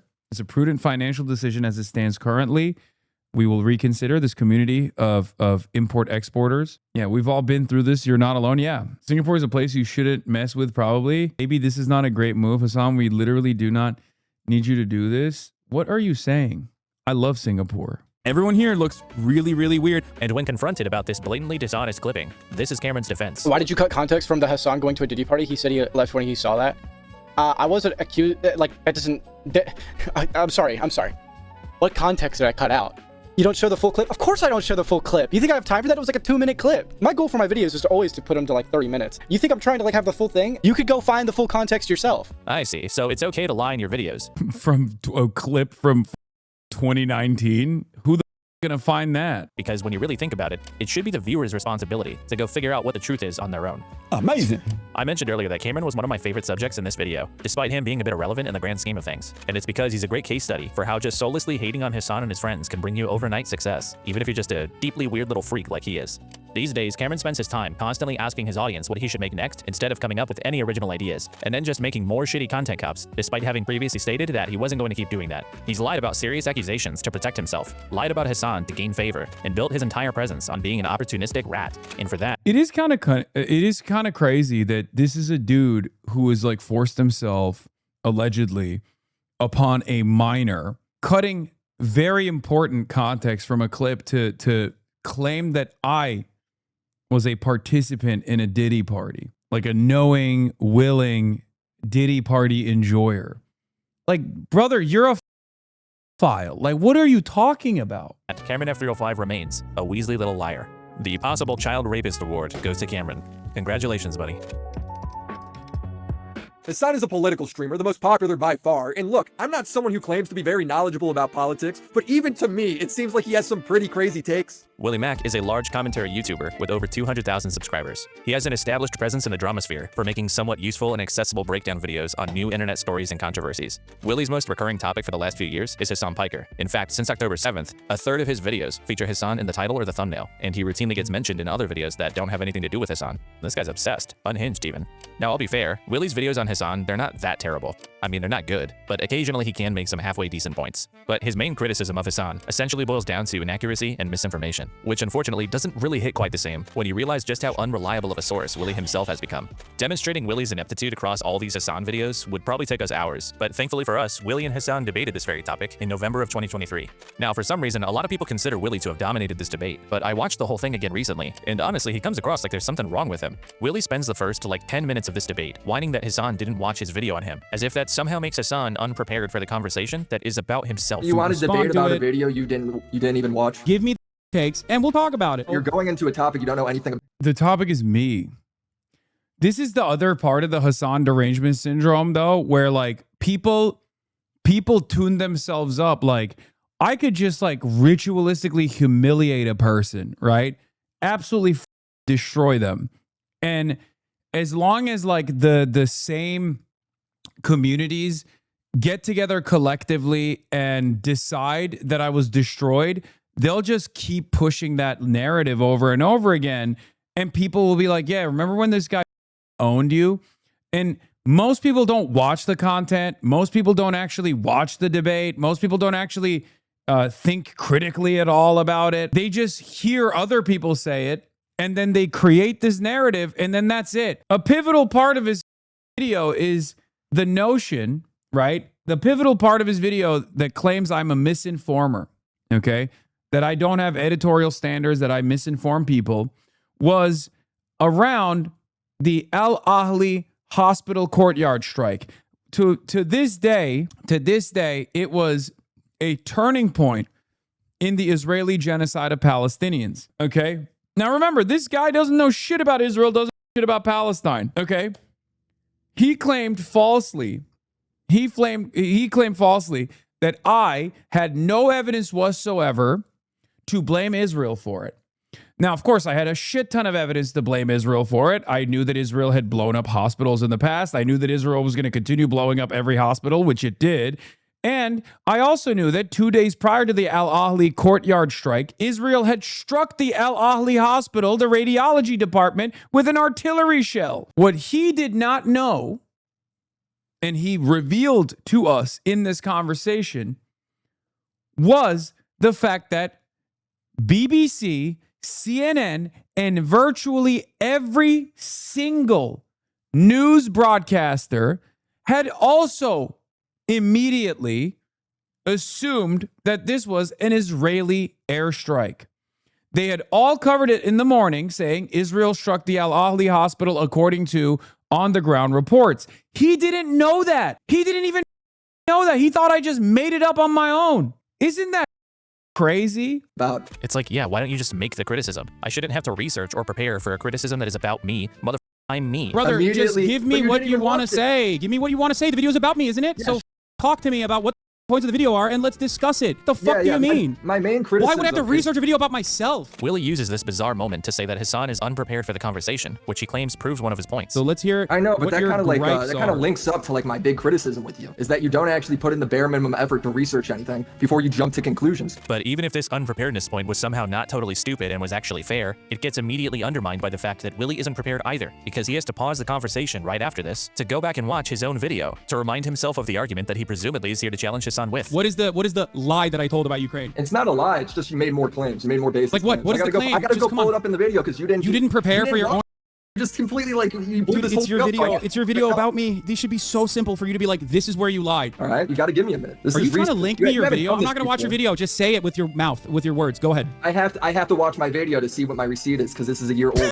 Big chunks. I want to remind people that big chunks of the internet watched this entire experience or they probably didn't watch it, let's be real, but went along with the notion that this was a shellacking that I received, okay? This conversation that took place people either claim to have watched and when Hasan got owned, or just didn't watch and repeated it verbatim. Yeah, the on Orbit claimed that this conversation was a dunk show. Now, I don't know if it's because it's their unbearable hatred of me. I don't know if it's their own, like, you got your own comments said you lost. Yeah, because they brigade everything. That's the whole point. It's about developing a narrative. I'm literally, oh my God, I'm explaining to you how the internet works right now. We're slowly walking through it. Okay, here's how it goes. First, you have a conversation. Doesn't matter what the actual conversation is. The very fact that the conversation took place is a victory, right? For the hater communities. Then they go and brigade the video itself. And then they upvote the brigaded comments to be like, hey, Hasan, I'm a huge fan of yours, but I just got to say, this guy destroyed you. Okay? This guy destroyed you. Then they upvoted. Then the very same communities will point to that to say, see, even his own community is dunking on him.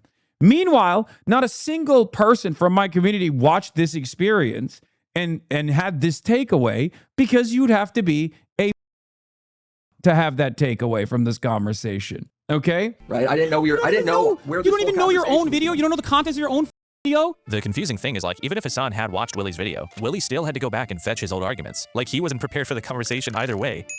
But that debate was kind of a microcosm of the big problem with Willie's attacks on Hasan. Almost all of what he says about him can easily be attributed to himself. Remember that his main criticism is that Hasan often gets things wrong. My goal is to parse through information and misinformation. You are the misinformation. You get everything wrong. What, you're allowed to lie, slander people, and make up your own misinformation? Your brand is division and misinformation for the sake of propaganda. Like, can you think, can you, I'm gonna be honest, if you get your political commentary or your news from Willie Slop Show, you're probably not gonna make it. And unfortunately, you guys know coworkers that probably do, or coworkers that probably get their information from guys like this. Okay? That's what's so unbearable. I sometimes feel like I just have to, I'm always swimming upstream. This is the same line I see from Bad Empanada and ultra leftists on Twitter, that I get things wrong. He started the clip by saying you weren't ready to debate because you didn't watch the video. That's what I mean. You can lean into pre-existing bullshit. And you can lean into pre-existing bullshit, and it doesn't even matter what your political perspective is, because Fed Empanadas literally done videos on this dildo.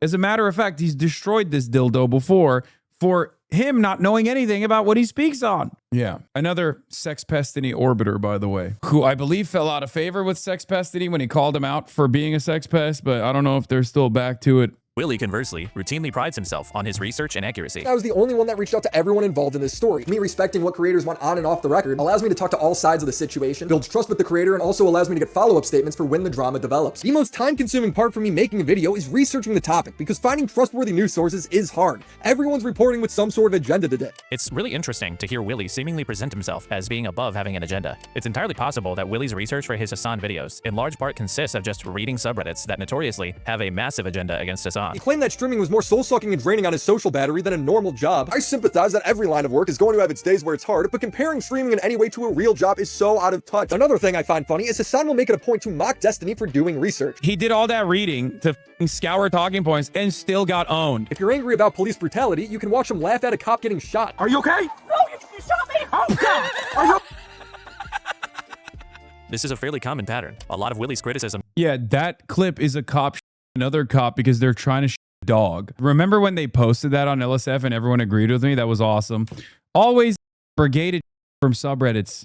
Always brigaded shit from subreddits. Again, totally out of context statement about the social battery draining that comes from live broadcasting, as opposed to other things that I have done in my life, other lines of work that I have also been a part of, which again received enmity from every one of these dips on the internet, like Keemstar and all these other souls. Streaming in any way. They're just, I think right-wingers in general and like the apolitical slop tubers in general are far more organized in mass harassment campaigns than anybody else. And that ultimately causes a lot of normies who in most other circumstances would probably see the context and be like, I like this guy, to think that, you know, someone like myself is just like a horrible monster. Anyway, luckily they're not very organized as far as like having any sort of electoral participation or organized in the real world. All they do is brigade on the internet. To a real job is so out of touch. Another thing I find funny is Hasan will make it a point to mock. If you're angry about police brutality, you can... Yeah, mocking Destiny's researching skills, yeah. Read it previously. Now, sure, a lot of these takes are kind of run-of-the-mill, and Willie could have come up with them on his own, but the pattern even holds with topics that, I'm sorry, there's just no way. He compares the annexation of Tibet to the American Civil War. And the example I used here was actually so f***ing good.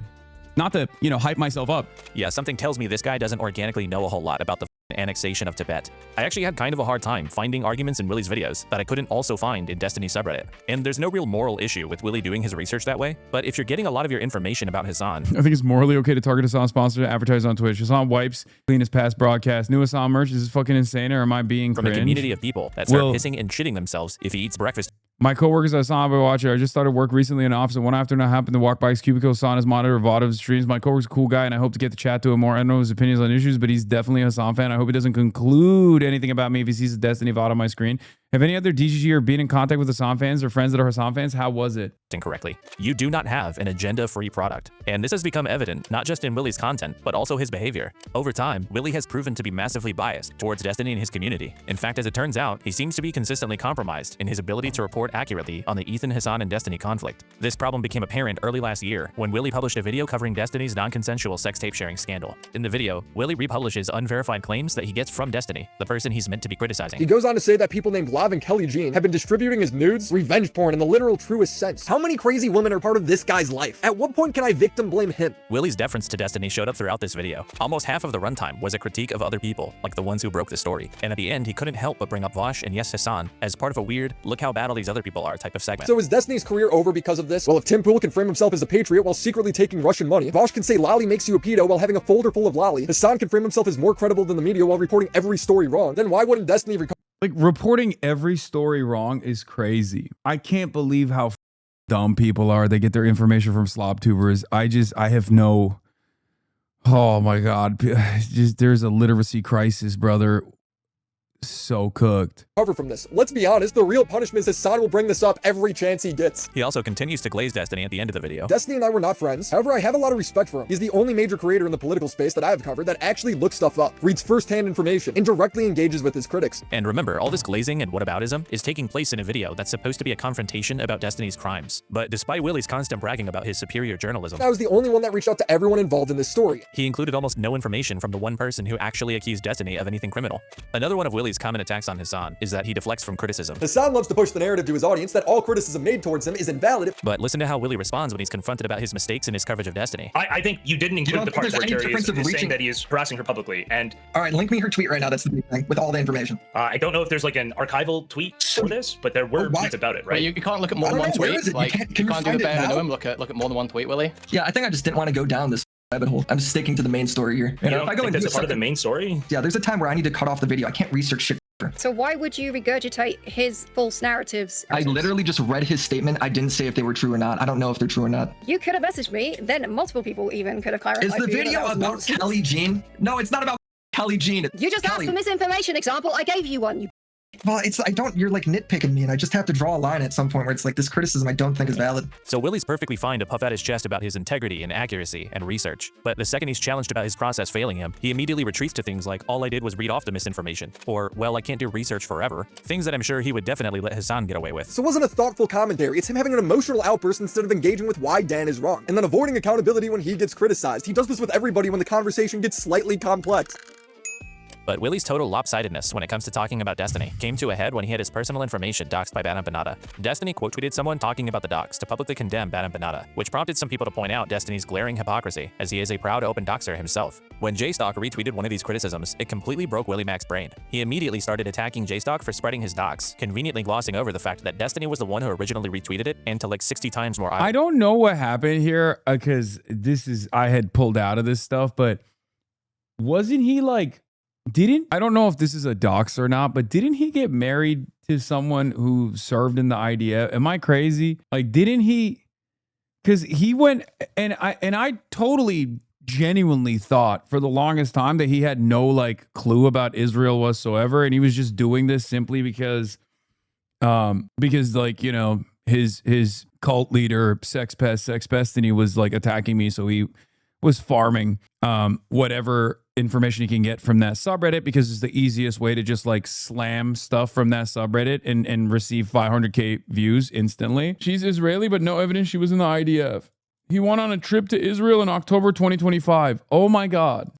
But when people pointed out how nonsensical this was, Willie doubled down, claiming that he wasn't mad at Destiny because Destiny was defending him. But JStock and Dickers, these guys weren't not defending Willie. In a way, they were actually kind of criticizing doxing in general. After some more back and forth, eventually Willie just responded with, "All right, everyone, post my docs because Destiny has you all mind raped." Huh. Willie persisted with this absolutely incoherent take by releasing a video on the topic a couple weeks later. At this point, my docs has already spread. Wait, why did he say Hasan tried to dox my wedding? Wait, what did I do? Wait, I doxed his wedding? Hasan and his criminal friend dox and try to ruin my wedding? It's over, England penalty. It's important you receive strays, but like, what did I do? Also, is it coming home? Did England miss? Not a pen! Mossad assisted replay for sake. With this absolutely incoherent take by releasing a video on the topic a couple weeks later. At this point, my docs has already spread. The toothpaste is out of the bottle. What bothered me most in this moment was the narrative that I deserve it. Nobody said that. They're like, why aren't you mad at Destiny? He quote tweeted your docs too. Why aren't you mad at Destiny himself? Destiny is defending my already viral docs that's already in the hands of all the people who hate me. We're acting like context and scale don't matter. I don't even know how to analyze this. Destiny tweeting about Willie's docs is the largest in scale it would ever go, and the context of other people talking about it had nothing to do with doxing Willie. If it was already viral and everyone knew about it, then what the f is he complaining about? I mean it when I say this video was one of the most egregiously horrible pieces of content I've ever seen. It makes no sense, it's filled with misunderstandings of basic social concepts, and it contains completely unsubstantiated claims. In the video, he completely falsely attempts to implicate Queeman as somehow being responsible for— Wait, you're so pathetic. What is wrong with you? What is this slop, bruh? I'm pathetic? Wait, what? Why? I'm learning about all these people that have made millions of dollars just lying about my name, dude. And how they're, how they've let themselves over in the same timeline for some reason. The origin of his docs. The truth is, Bad Empanada did not originate my docs. He maliciously spread it everywhere, but my docs originated on a niche forum by this guy's unhinged viewers. And yes, this completely made-up narrative that Willie uncritically accepts came from, you guessed it, Destiny. Guarantee Destiny told Willie Mack that a Queeman fan doxed him, and he believed it uncritically. I might have said that. Let's see what I said exactly. So I sent him a message on July 21st. I said, no clue how to be around these communities, how much of all this stuff. You have all of Kiwi Farms amplifying / attacking you as well and stuff like this. The Queeman / crowd all work together with them inside Discords and stuff. Be careful, matey. Willie actually has no reason at all to believe his docs originated with Queeman or JStock's communities. No penalty! No pin for England!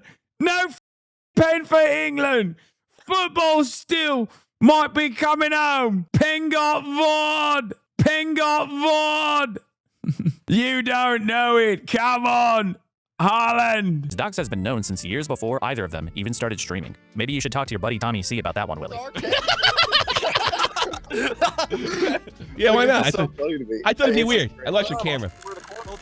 Willie's actually shown a propensity for pushing false stories about his enemies. He recently suggested on Twitter that Hasan was some kind of degenerate furry because years ago, he had commented on someone's DeviantArt profile who had favorited some furry-related images. The only problem is those images weren't favorited on that account until 10 years after Hasan's comments. Even the account that Willie was replying to deleted their original tweet, but Willie will just leave his up, and he'll ignore all the people telling him that he's wrong. But he— You realize the account Hasan commented on didn't even post the stuff, right? They only added those furry posts as their favorite 10 years later. will reply to and agree with people implying that Hasan is his dog.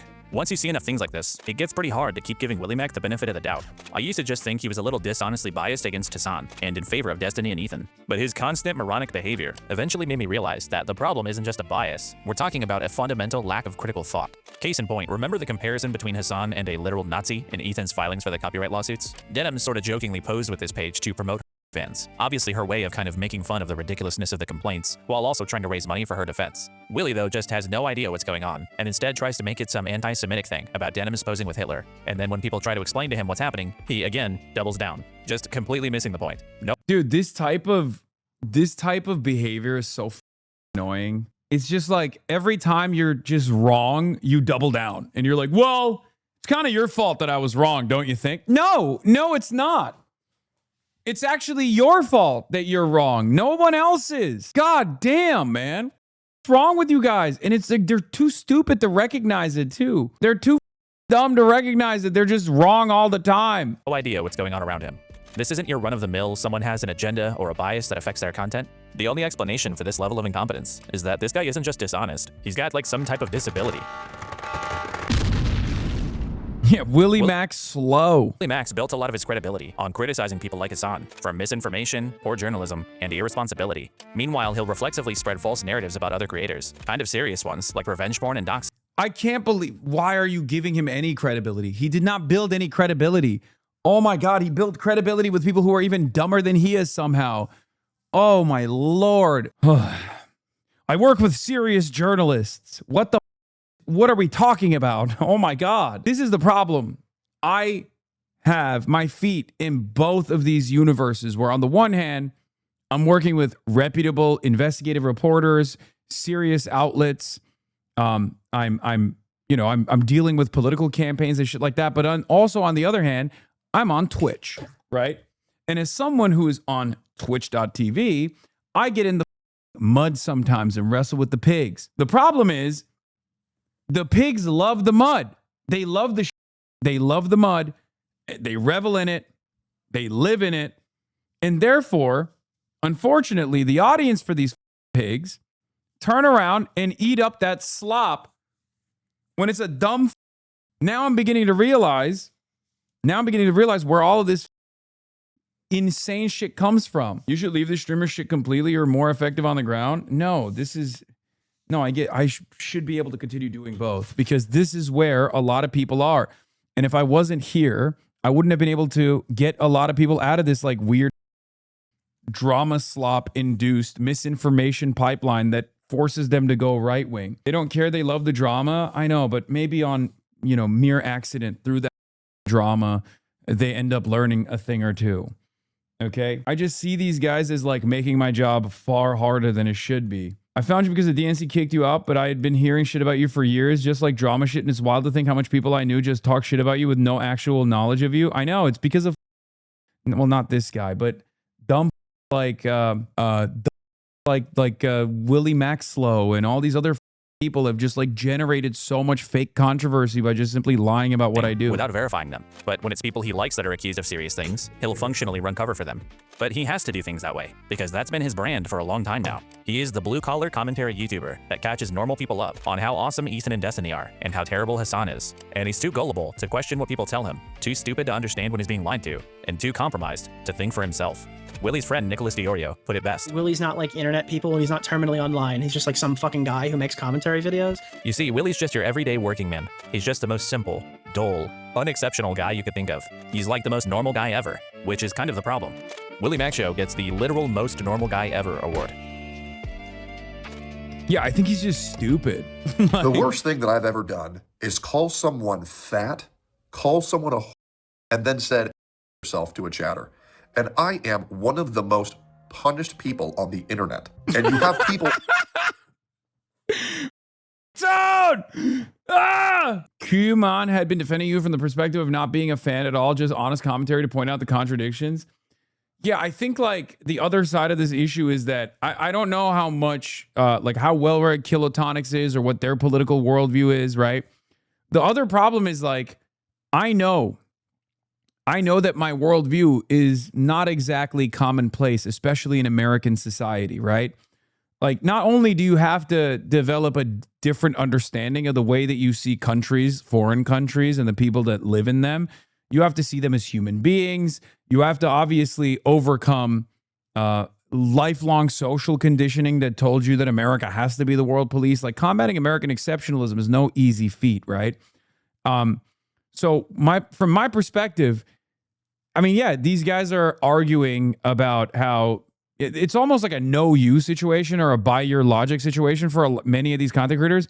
But like most of the things that Willie Max Slow and all these other people churn out as on propaganda is also just wrong, right?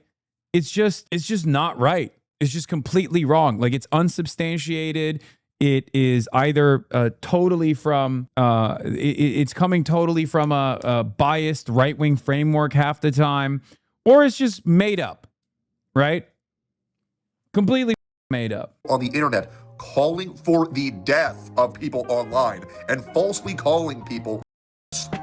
John Robert Robertson, also known as Tectone, is a popular 32-year-old gaming streamer with well over 1 million subscribers. He became popular through streaming the gacha game category, which is another way of saying that he teaches young people how to become addicted to gambling. Please, just one more. One more orange. I'll do one more. Okay, I'll do one more. Oh, booyah! Yes! After building a following, Tectone gradually transitioned into other genres, like Souls-like games. But present day, a lot of his content focus seems to be on effectively farming parasocial attachment from his audience. I love my chat.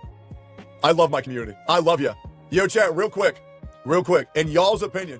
Tectone recently stepped away from streaming, and for a while now he's been almost exclusively posting rant videos and trauma dumps. For Tectone, these videos are the place where he gets to write the narrative about himself. He wants to position himself in the eyes of his audience as the good guy of the internet, who stands up to all the evil people and liars online. And that's why so many people are preying on my downfall, because so many motherfuckers are going to try to reemerge from their grave when they think that I'll leave, but I'm never going to leave. And that's why people push this bullshit so much, because I've ruined the careers of so many horrible people. So now they're going at me because I had who were eggs. He also very much wants to be seen as wise and relatable, and he'll try to offer wisdom and life advice that probably goes really hard if you're like 14. A relationship is work. A marriage is work. Now, eventually, there might come a time where you say, it ain't worth the work. If the soil is barren, you will not be able to grow a crop. Really, he'll just post anything that he thinks makes him look good or sympathetic. In fact, he's recently invented a new meta for getting attention, which is doing or saying something really dumb that he knows will get him banned from Twitch, and then posting a performative video where he gets to complain about how maligned and beleaguered he is. Now, I've been banned free for another month.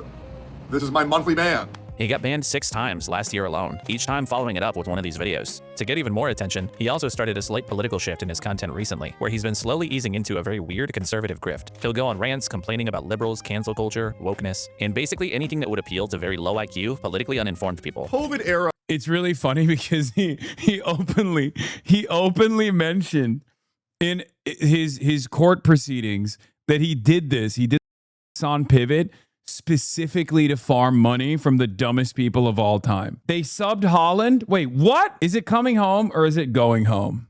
Is it not coming home?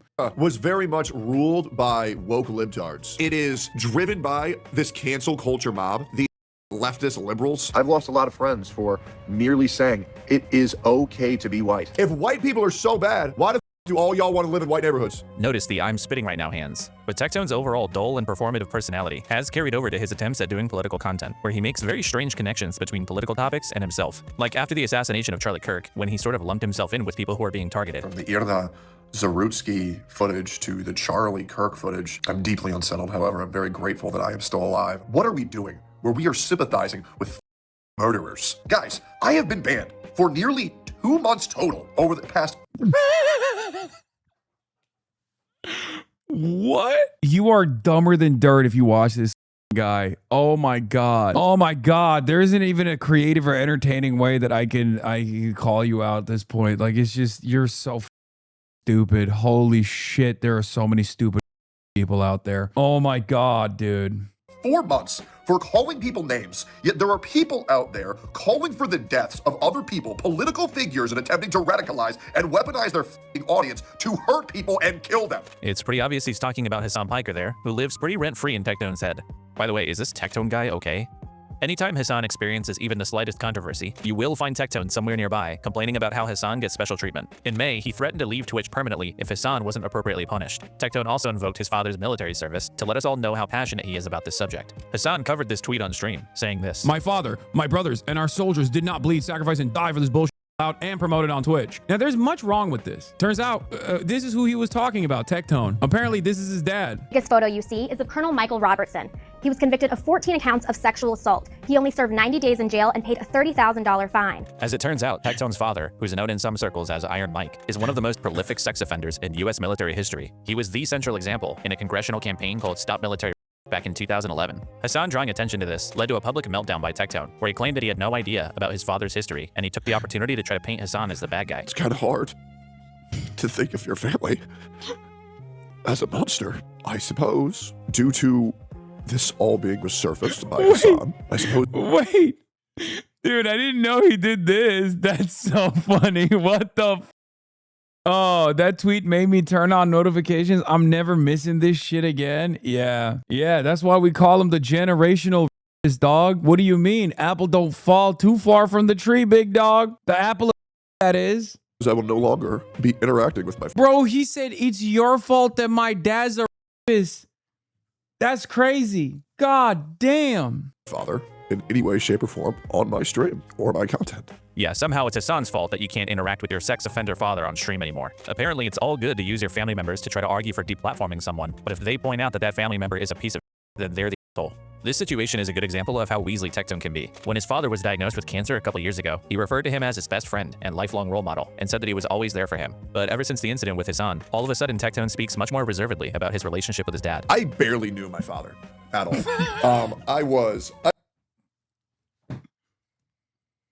We got this man to disavow his dad. That's crazy. He was also shitting on your dad before this. Yeah, I don't pay attention to rape tone, so I don't know anything that he did. This is one of the beauties of having some of the dumbest haters too, and some of the worst people on the planet being my haters, is that they often just step on rakes on their own, and then they'll slam themselves in the face with a rake that they stepped on, and then we'll go, Hasan did this. And it's like, bro, I didn't even know this shit was happening. You know what I mean? I briefly came in, whoop, whoop, right? I didn't know none of this. I just knew you were a creep, right? I knew you were a creep. That was it. Like, that's all I knew. And then you come after me and you're like, oh, well, my father didn't almost die. My father didn't have all those other sexual assault and harass all those other members in the service so that you could run your mouth about whatever the you want on Twitch. And it's like, no, that's like technically in principle, that is what it was supposed to be about. Like, isn't that the whole point of the First Amendment? That, like, you know, our brave warriors are going out and, like, I don't know, fighting file warlords, or, well, not even fighting them, giving them money in Afghanistan so that our free speech is preserved somehow.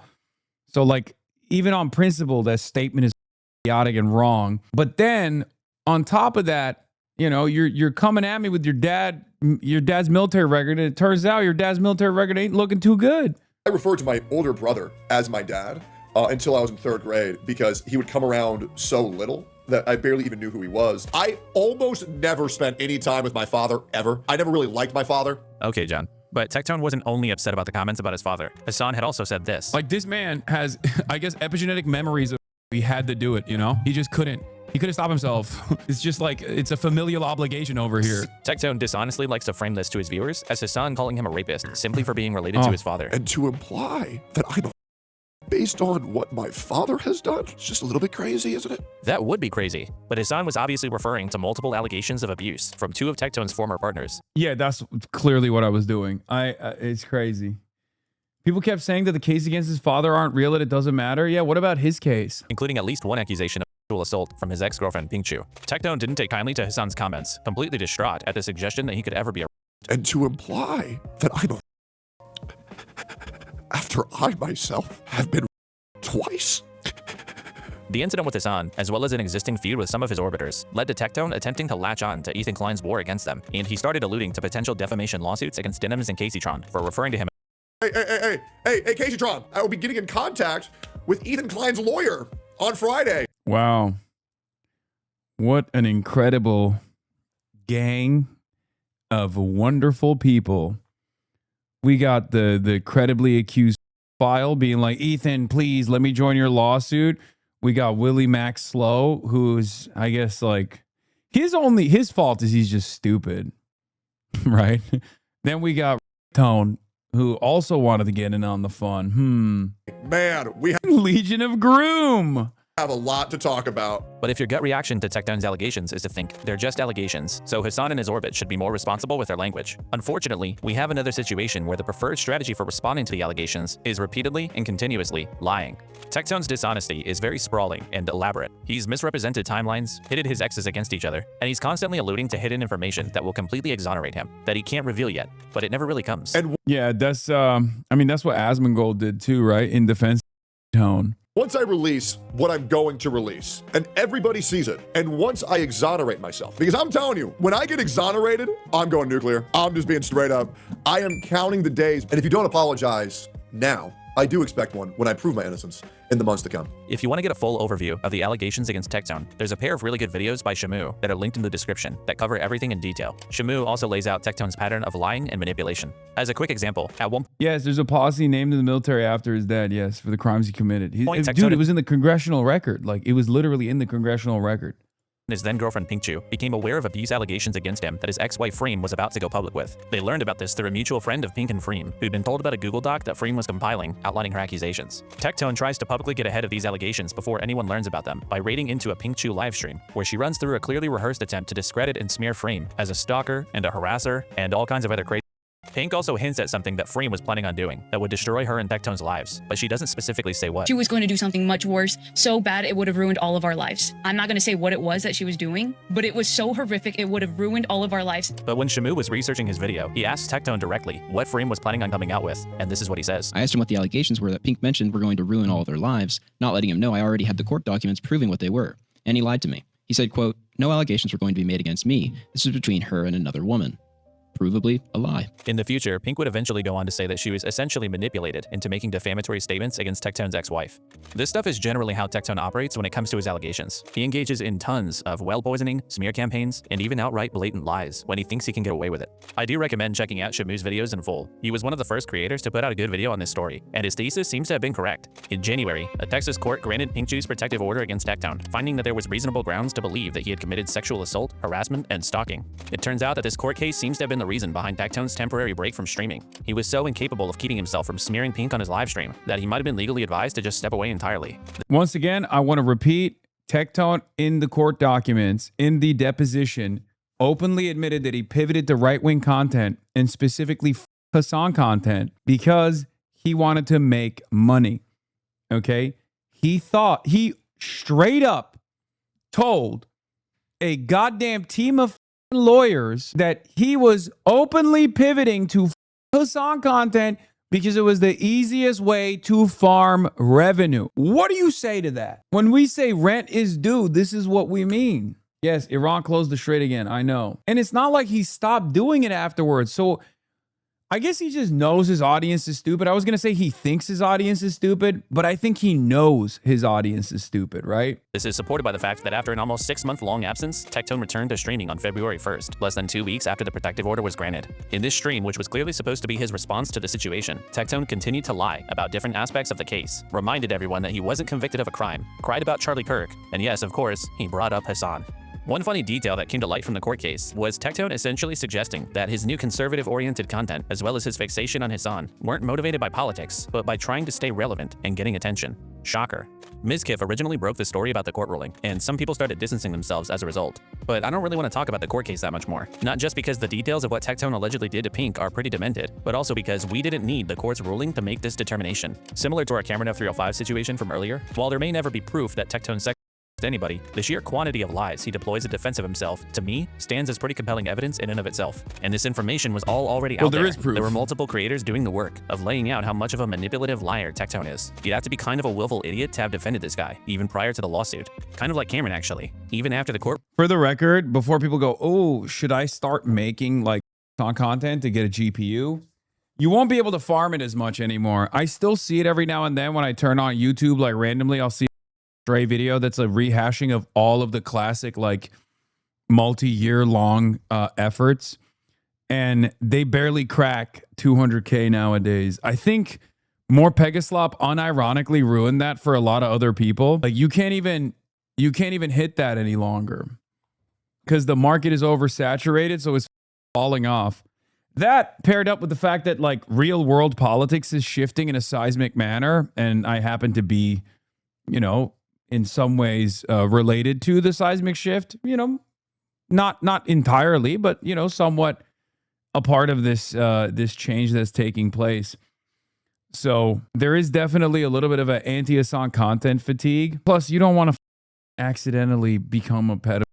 You know what I mean?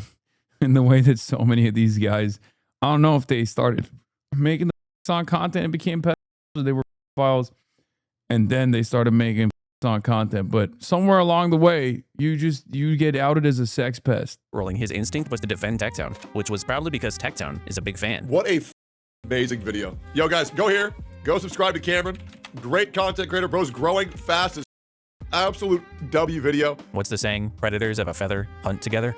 The way Tectone cultivates parasocial relationships, his attempts at narrative control, his willingness to lie, all of this stuff points towards a guy who is beyond desperate to maintain his audience, probably because his channel is the one place where he gets to try to speak the way he wants to be seen into existence. When everything's all said and done, oh, it's gonna be all over the internet, man. Like, when everybody knows that I did nothing wrong and I've been getting backstabbed for years by all these dumb the reality is, I've never done anything wrong. Here's the reality. Do you want me to tell you? I will also say, from my own personal experience, like being in this business for almost a decade at this point, I do think that a lot of people are just mentally ill. Like, a lot of content creators are just deeply narcissistic. Like, when I started off, I was friends with everybody and I thought everyone was so nice, right? I'm a dumbass. I always behave that way. I always operate with the idea that like everyone is a nice person. Everyone is you know, going through their own trauma, they're going through their own struggles, but like ultimately they all have the capacity to be good people, right?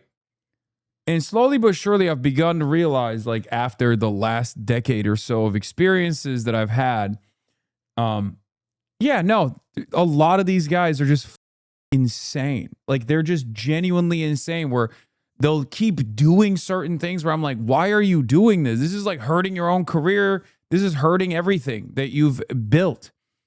Ethan Klein is a great example of this, right? He did the cardinal sin, farming people that have opened their home to you and your extended family for clicks. Hasan called out XQC for turning on him for clicks. It's from a long time ago. I was talking about the photo. How to know that I'm innocent of everything that I've ever been accused of, chat. You wanna know why? Because I'm a good dude, and that's pretty much all there is. Tectone likes to talk a bunch of shit about people, but then he'll get into conversations with them and act small and passive. He'll say he's gonna exonerate himself, but he never actually responds to anything. He's a gambling addict, his politics content is an obvious grift, he's been caught botting his views, and he uses his platform to publicly smear women who accuse him of abuse. How do I deal with it? I love him. Don't touch me. I'm patient. No, you're not. You're like the most impatient, moody met. I'm patient when it comes to you. Freem, I carry our marriage, and you know that. Freem, you know that. I think we have a pretty 50-50 marriage. You're high. You're high.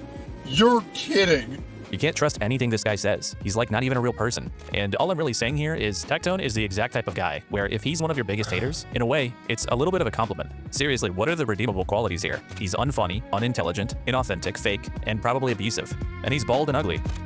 Tectone gets the "let's be real, he probably did it" award. I think that this is my most Israeli hater. Our more Israeli than Ethan Klein. children, okay, as a collective, our children are being exposed to shit that they should not be exposed. Like, literally is in Israel. Like, went to Israel award after October 7. To. And yes, that includes the weird sex shit that's pushed in schools, and it's all Yeah, the vessel of Big Yahoo himself. How the do you watch a guy like this and you're like, I'm getting my commentary from this person? Like, I'm learning the world. I'm learning about the world from this person. also the unimaginable amount of random degenerate, furry, gore, porn, vor shit that you see in Roblox. And in my opinion, kids should not be exposed to like this.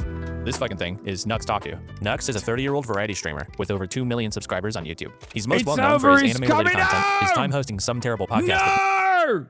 No! Holland! Holland! Score a goal, Holland! Let's get back to this. Mudahar, and making weird this. I'm the chat type, Barry Potter's mad type, Monka is mad lad type, epic clapping rat type, Twitch is hentai. Nux's early career mostly consisted of satirical videos about popular anime series like Naruto and One Punch Man, before eventually incorporating video essays, analysis, and reviews of a wide range of anime franchises. In 2021, he debuted his animated virtual avatar, officially becoming what's known as a VTuber. I promised you guys that I would. I'm sorry, did you guys say stop, don't show it again? Or are you saying stop, don't show it again? His time hosting some terrible podcast with Mudahar, and making weird shit like this. I'm the chat type, Barry Potter's mad type, Monka is mad lad type, epic clapping rat type, Twitch is hentai. Nux's early career mostly consisted of... Are you guys saying stop, don't Don't. Show it again. Satirical videos about popular anime series like Naruto and One Punch Man, before eventually incorporating video essays, analysis, and reviews of a wide range of anime franchises. In 2021, he debuted his animated virtual avatar, officially becoming what's known as a VTuber. I promised you guys that I would do this a while ago, and the time has finally come. I have a VTuber avatar now, and it's time to take over the internet! And from here on out, I'm going to try to limit the It's another one of those things where like his voice is so goddamn annoying. number of clips that I use from Nux because, as you can tell, his voice is extremely annoying. In 2020, Nux launched a second channel called Nuxanor, which originally focused on gaming and drama content. For a long time on this channel, Nux generally avoided covering politics. This is why I don't do politics, okay? I don't want to talk about politics because it's the most toxic fandom of all time. As you know, politics, not really my wheelhouse. Not really stuff I cover, not really stuff I care about, and I am just some anime-looking idiot on the internet that you shouldn't actually be listening to for any political opinions. But over time, his videos became more and more about real-world drama and current events, and eventually, he started covering politics directly. You can probably guess what Nux's political takes are like. They're just soulless, vapid, cancel culture bad, woke is bad, repetitive bullshit. Leftists pushing the bullshit. We are so done with the entire cancel culture bullshit. The TikTok liberals with the nose ring piercings, holy, they are not taking it well. Because wokeness is a cancer as well. Woke is dead is not enough. We don't just need the culture shifting away from woke. We need to destroy it. They want your children raped, and they want your children castrated. This is the party of evil. It seems like what happened with Nux is also what happened with Technone. Their foray into political content was inspired by Asmongold, and I imagine these two just like the idea of feeling like they have something meaningful to say about something other than cartoons. But the problem with this is that Asmongold is barely more sentient than either of these guys. Oh! And obviously, when someone who doesn't cover politics watches an idiot for a year or two, and then suddenly starts taking hard political stances, you're going to wind up with some pretty terrible analysis. Real quick example. In 2022, the US Department of Justice started an investigation into Donald Trump's plot to overturn the results of the 2020 election. Jack Smith was appointed to the case by the US Attorney General, but in November of 2024, Donald Trump had just won the presidential election, and as a result, Jack Smith dropped the criminal case against him because of the DOJ's policy that they cannot indict a sitting US president. Nux watches Asmongold's reaction to this story, and the level of engagement you get from either of them is incredible. We've got some breaking news. Special counsel Jack Smith is seeking to dismiss the Trump election interference case in Washington, D.C.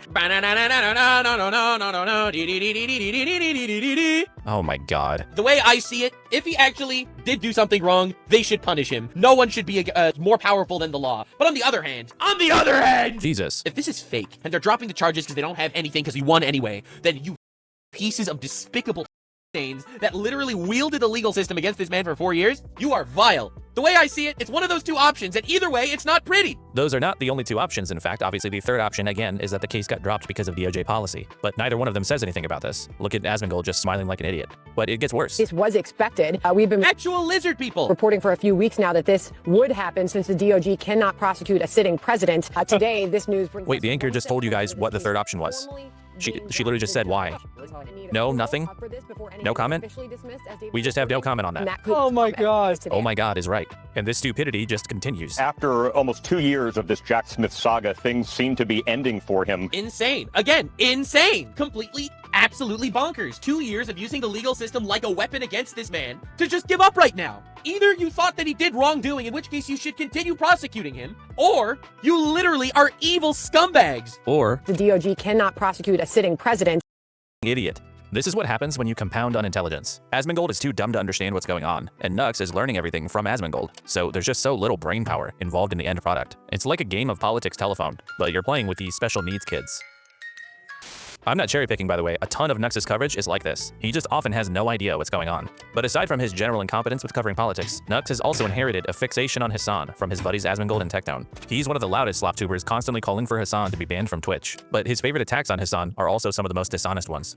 Like, he's a big fan of the Rick Scott talking point, for instance. To this day, Nux will repeat the verifiable lie that Hasan told his audience to kill Rick Scott. That is a lie, a bald-faced lie. Or there's this other one, where Hasan supposedly threatened a viewer's life with what appeared to be a gun. Now, Nux is being very intentional with his wording here, because he's referring to this clip, where Hasan does brandish a gun. A BB gun. So already you kind of have to be like, how much do I really care about this? But then if you watch the actual clip, you'll clearly see that Hasan is responding to a viewer who had joined his chat and started calling for him to be beat up and hanged. Broke the bolt? And not like legally tried for his crimes and hanged. He's Wait, just how? saying, we are going to do this. So then Hasan says, let's hang Hasan. Bro, my big booty, big back ass broke one of my bolts on the Hermie. Okay? This past week, the arm keeps falling off, and I was like always tweaking it. I don't even know how I'm capable of breaking a bolt, dude. Dolce & Gabbana Razor collab chair? It's what you get for playing It's Coming Home. It's true. I deserve it. I deserve it. I deserve it. It's coming home. It's coming. Football's coming home. God, I love that.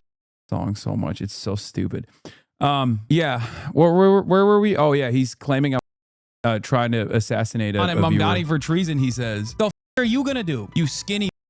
And yeah, then he pulls out the BB gun and kind of waves it around for a second. And the obvious question one should ask themselves after seeing this clip is, who gives a if someone makes a threat of violence towards someone else, who cares if that person threatens them back? I mean, sure, Hasan technically threatened this chatter, but only in the context of defending himself. So to leave this story at the headline of Hasan threatened a viewer with what appeared to be a gun is total. But even if it wasn't, and there was some kind of call of violence or threat worth caring about here, I don't really want to hear it from this guy. And the people at CDC who oversaw that process are the people who will be leaving. Leaving? Kill those leaving in a body bag, string them up Nuremberg style. They generation. Oh my God. Wow, this guy's like a total bloodthirsty maniac. Now, there are plenty more examples we could go over, but for today, I'm specifically interested in one of Nux's favorite insult about Hasan, which is to refer to him as Hasan Diddy Party Piker. You'll remember from our Cameron segment earlier that Hasan did attend a Diddy party, but apparently he got uncomfortable and didn't stay very long. Now, obviously, You'll also notice, by the way, Nux Taku is Israeli, so. But you'll also notice a lot of these slanderous statements are always coming from the same place, which I suspect there's a Dan Stalkman piece here as well, because it always materializes from the same community. No, man, I didn't go to a Diddy party, dumbass. No, I went to a Coachella after party. It was a Ciroc party far before anybody knew anything about Diddy's crimes, and I was creeped out by it. And there it is. I'm talking about it in 2019, being like, I don't really know what the deal is here, but I find it very strange. And these guys unironically racist against Israel. I know that's the new meta, right? They say I'm racist against Israel. Yeah, I'm racist against Nazi Germany too. Racist against apartheid South Africa. Racist against Rhodesia. You participated in a podcast episode with Nux Taku. I didn't forget. This is intended as banter. Don't yell at me. I am sad at Norway losing. Yeah, I'm sad too. if someone brings up someone attending a Diddy party, they're suggesting that that person has engaged in some sort of sexual misconduct involving a child. That's the implication. Or in the case of Nux, the explicit accusation. And while we've already seen that that suggestion for Hasan seems... Isn't this the Hasan Piker guy known possibly having children at brothels and at Diddy parties? No. But once again, when people just repeat it over and over again, it literally doesn't matter, right? Like, that's the whole point. You just keep lying over and over again, and you know, people hear it and they're like, okay, this is fine. Flatly untrue. You know what's really funny about this, by the way? This Diddy stuff materialized because Dan Diddy Saltman, Sex Pestiny, Epstein's brigadier general, second in command, ironically enough, got investments from P. Diddy when he first started Tiny Chat. Dan Saltman started a website called Tiny Chat, which was under a lot of scrutiny, okay? Which was under a lot of scrutiny by the FBI because a lot of files were using Tiny Chat to do pedophilia, to find victims. This website, this web platform that Dan Saltman started was actually started with financial investments from P. Diddy. Once again, every accusation is a confession. Once again, these motherfuckers saw that and then immediately turned around and were like, oh, Hasan, well, let's key search Diddy in Hasan Piker's entire discography and let's find a moment where he's talked about P. Diddy. That motherfucker financial ties to P. Diddy, and he has the audacity to say, I'm connected to P. Diddy somehow. Taku is quite the interesting person to be making such accusations. You see, in the past, Nux has gotten into quite a bit of controversy for some of the anime-related content that he's put out. Specifically, he more or less built some of his following off of basically towing the line between YouTube-friendly content and pornography. If you take a look through Nux's library, you will see lots and lots of absolutely degenerate, filthy thumbnails, often involving drawings of very young-looking women with captions like, "My clothes," and "Bigger than I thought." Many of these thumbnails feature things like colors and typography. Here's one with an ahegao face, a classic. I don't know if I should show this part. It was a tweet you had about Diddy too. Oh yeah, I guess I don't even know if it was a deleted tweet or not, but it was a tweet from like 2012 when P. Diddy was like a super famous guy and not like known in any way, shape, or form as a weirdo. Expression in hentai and anime porn. What? There's actually a really good video by Harmful Opinions that, among other things, lays out exactly where Nux sourced some of the artwork for his thumbnails. Oh, how adorable. What a sweet child. I've also seen her in a thumbnail of a video on Nuxtaku's Nuxanor channel. A rather unwise reverse image search on Google eventually leads you to a Oh God, oh God, oh God, oh God, oh God. Look away. image, which features an erect penis that had just been cut off for the thumbnail, is tagged with, among other labels, imminent loli. Pretty weird stuff. But the point here is that thumbnails are the way that a creator chooses to market themselves. And there's a pretty insane level of pornographic influence in the way that Nux marketed his channel. He obviously established a not so insignificant portion of his audience by signaling that his content is pornography oriented, which it is. For example, Nux made dozens of videos about Rule 34 porn. I hosted the craziest Rule 34 tournament. And if you're not familiar with the term Rule 34, it's a term and website talking about how if anything exists, there is. And note that in this video, Nux is not only telling you the name of the website, but also what kind of porn find there and how much of it. And the only reason why that One of the other, I mean, yeah, again, Nuxtaku lives in Israel. Just pointing that out for no reason. Chose to voluntarily go to Israel to live there. But one other part of this story is that like a lot of my haters are unbelievably rizzless, okay? And not only they're unbelievably rizzless, but like they also sound so nerdy. Like they're always like, man, I hate this Hasan guy. Like more Pegaslop. When I first encountered a video from Martin from Slushy News was saying maybe I'll see Hasan in a brothel last week, call him out for being weird. Okay, I'll call him out. These guys are like they're so they sound like such dweebs, except for Charles R. Downs. matters is because Nux explicitly categorizes these videos as being fine for children aged 13 and up. Keep this in mind because there's going to be a pattern. He also would routinely do these fan submission contests, and credit to YouTuber Nicandros for pointing this out. So Nux would announce these contests where he would review entries from fans and declare a winner. Among the list of acceptable submissions is explicitly NSFW content. So naturally, Nux hosts this contest with other creators for some reason, and you can probably guess what many of the submissions consisted of. Your name's and what is that? I mean, it's a What is this? Yay. I love the censoring. Later on, he chooses to play another moderately censored, very weird, extended porn segment. Just watching YouTube, you know, real normal shit. I'll show Oompy. Yeah. Oompy, you'll like. Yeah, I've never seen I this. won't say anything. I mean, Oh yeah, that was this is Mousie's There favorite it part. is. There's Mousie's part. Everybody's household, you can buy a milk girl cow. Explain the plot, Mousy. What's happening here exactly? You're living in a society where you could purchase a cowgirl to have fresh milk at your table every day. And it just so happens that the guy's like, hey, she looks pretty Reasonable. And drink their milk. Oh, yeah, Whoa, Jesus Christ, Jesus. Okay, moving on from that. Now, once again, these videos, according to Nux, are supposedly appropriate for children. And this kind of content was all over Nux's channel. The guy was known for being a totally degenerate gooner, like to the point that he had a reputation for being kind of preoccupied. I put on some weird headset and now I'm... Did I recognize that voice actress? Hold up, who voiced this character? And have they ever voice acted in something slightly more Rule 34 than this? I don't know where I've heard this, but it's hitting me in a certain way. Now, in a lot of circumstances, this would be fine. But for one, Nux's right-wing traditionalist grift is just transparently nonsense. And two, the real issue becomes clear when you consider who exactly Nux's target audience is. Take, for instance, the fan submission contest that we just watched. Sandwiched between two porn submissions was an entry that came from what was obviously a child.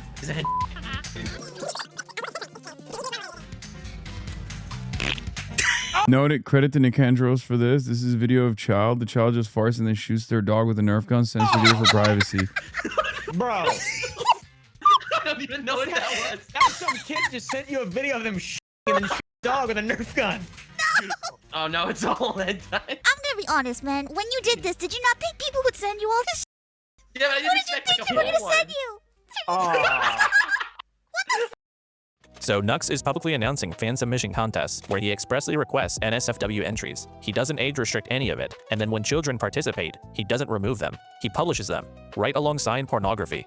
And this one child was not an outlier. Nicandros, in his video on Mutahar, discovered that as it turns out, old Nuxtaku videos often received a significant number of comments from people claiming to be underage. The most vile part about this video is that the comments section has many children in it, explicitly reporting their ages. 11, 10, 9, 7 years old. One of the minors comments that the only place they can see the uncensored animation, Pornhub, is blocked on their father's Wi-Fi. Nux, in fact, made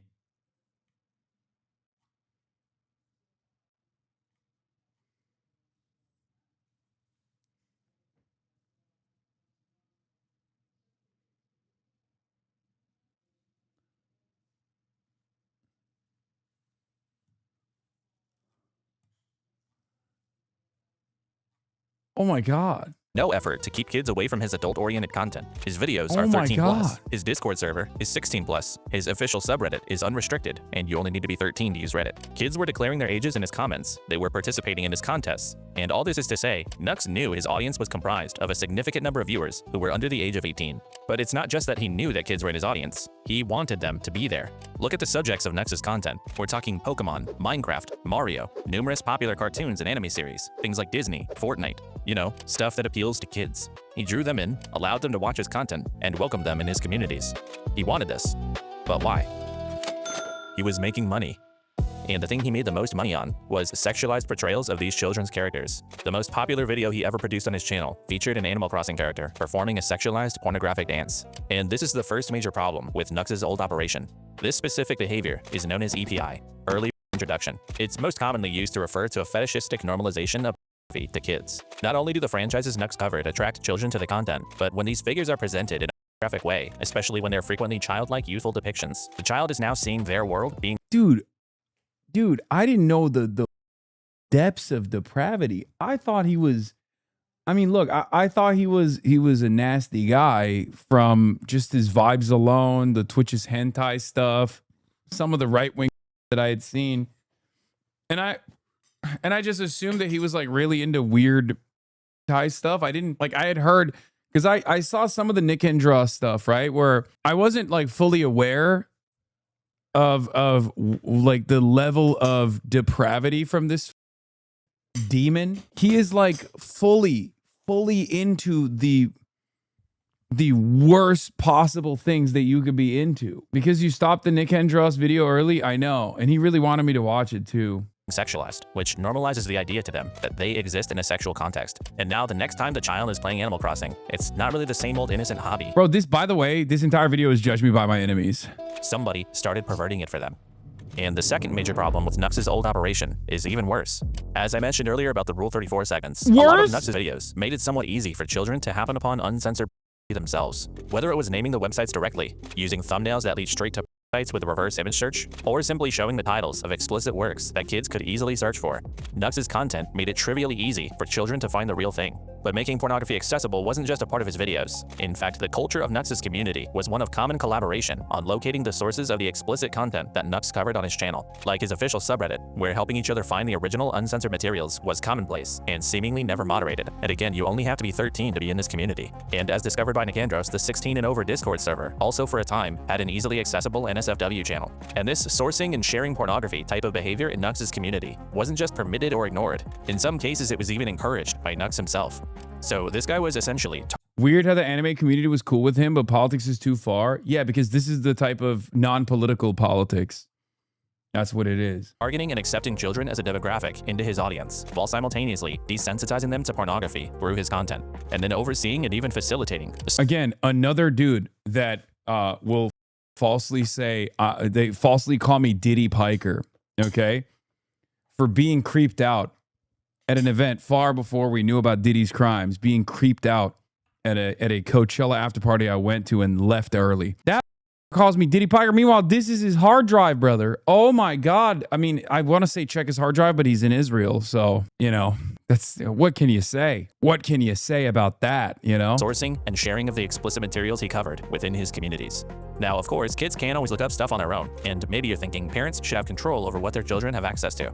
But usually, those parents don't have to worry about YouTubers who cover youth pop culture introducing pornography into the equation. Those two pathways aren't supposed to intersect. But in case you aren't quite convinced of Nux's transgressions here, there's still one more thing.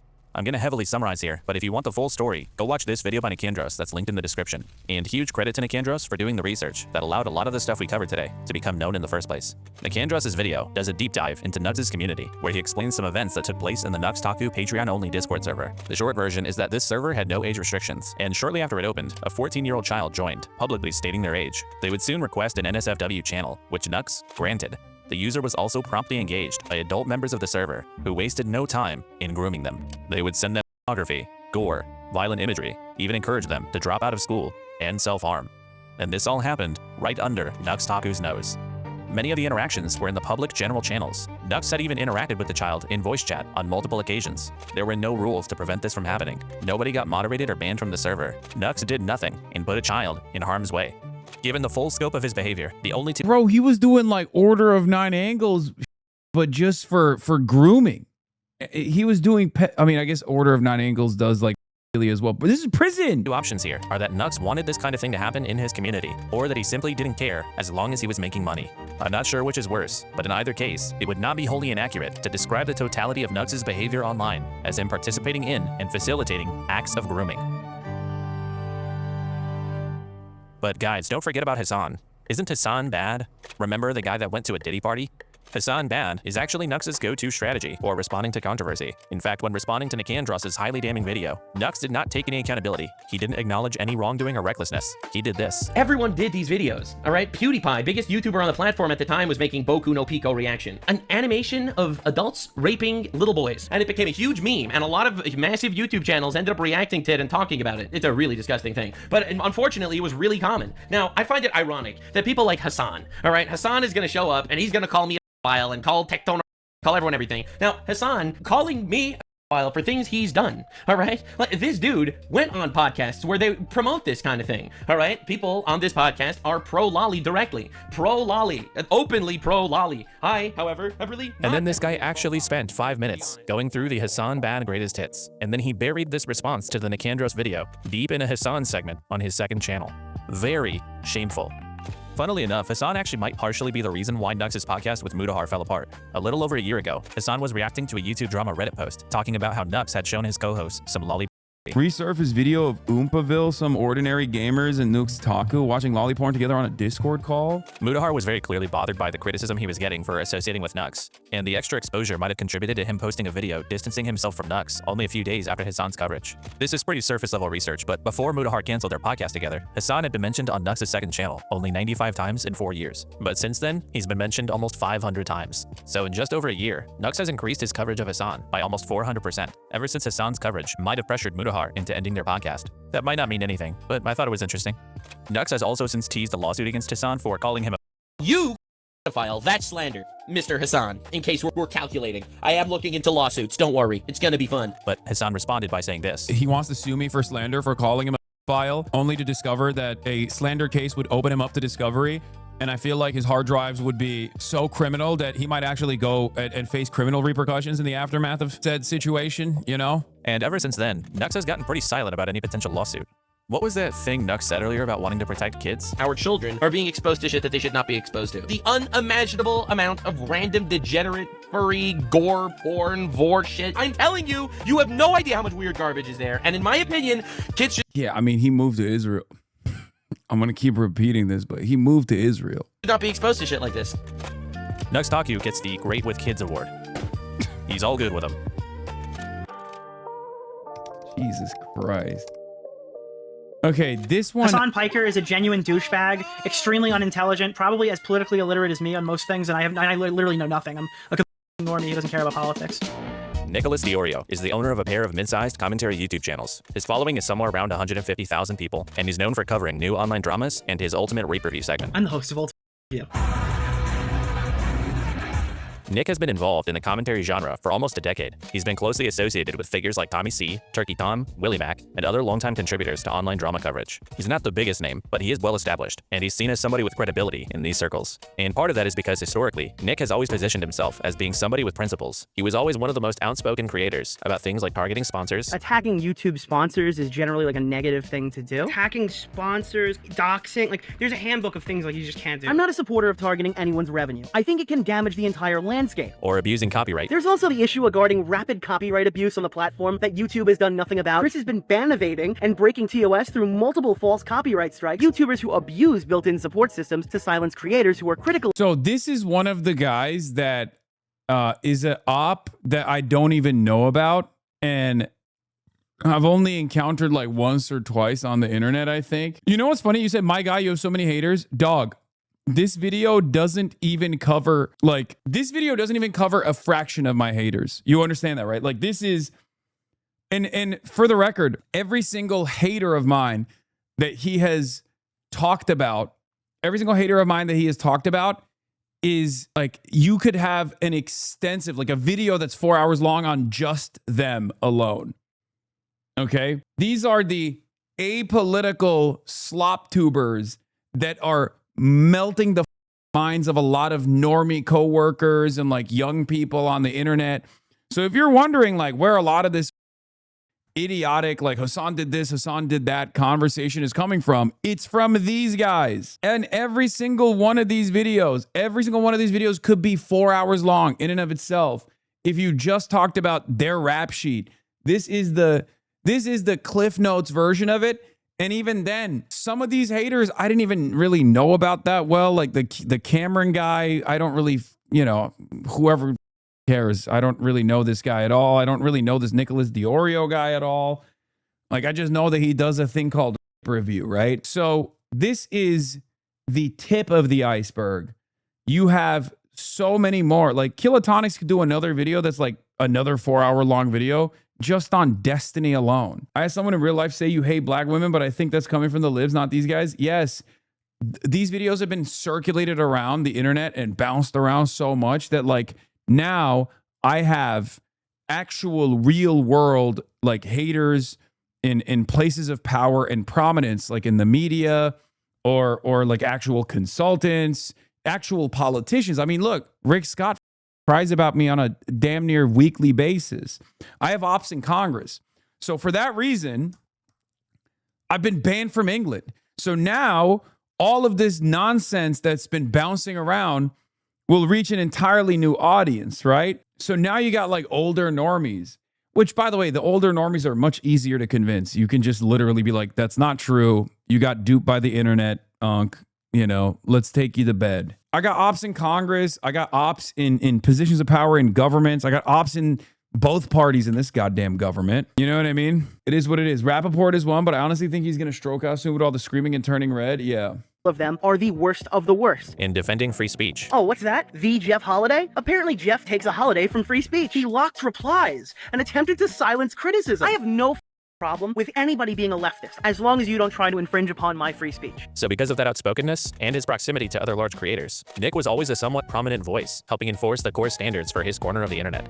However, recently, Nicholas has pivoted to covering almost exclusively Ethan Klein and his enemies, or to put it more specifically, sucking Ethan Klein's balls for 25 hours a week. What I think Ethan should do is he should use the GoFundMe money from the lawsuits to buy all of these things. I think he should take all that money and then buy Anissa's house. If everybody can see that what Ethan is doing is so why are you guys getting so much hate? Ladies and gentlemen, Ethan Klein has confirmed that his motion to subpoena Reddit and Discord was granted. Ooh. His relentless positive coverage eventually got him noticed by the Kleins themselves. I love Nicholas DeOrio. I'll say it. I've been watching your content. I think you're a very funny guy.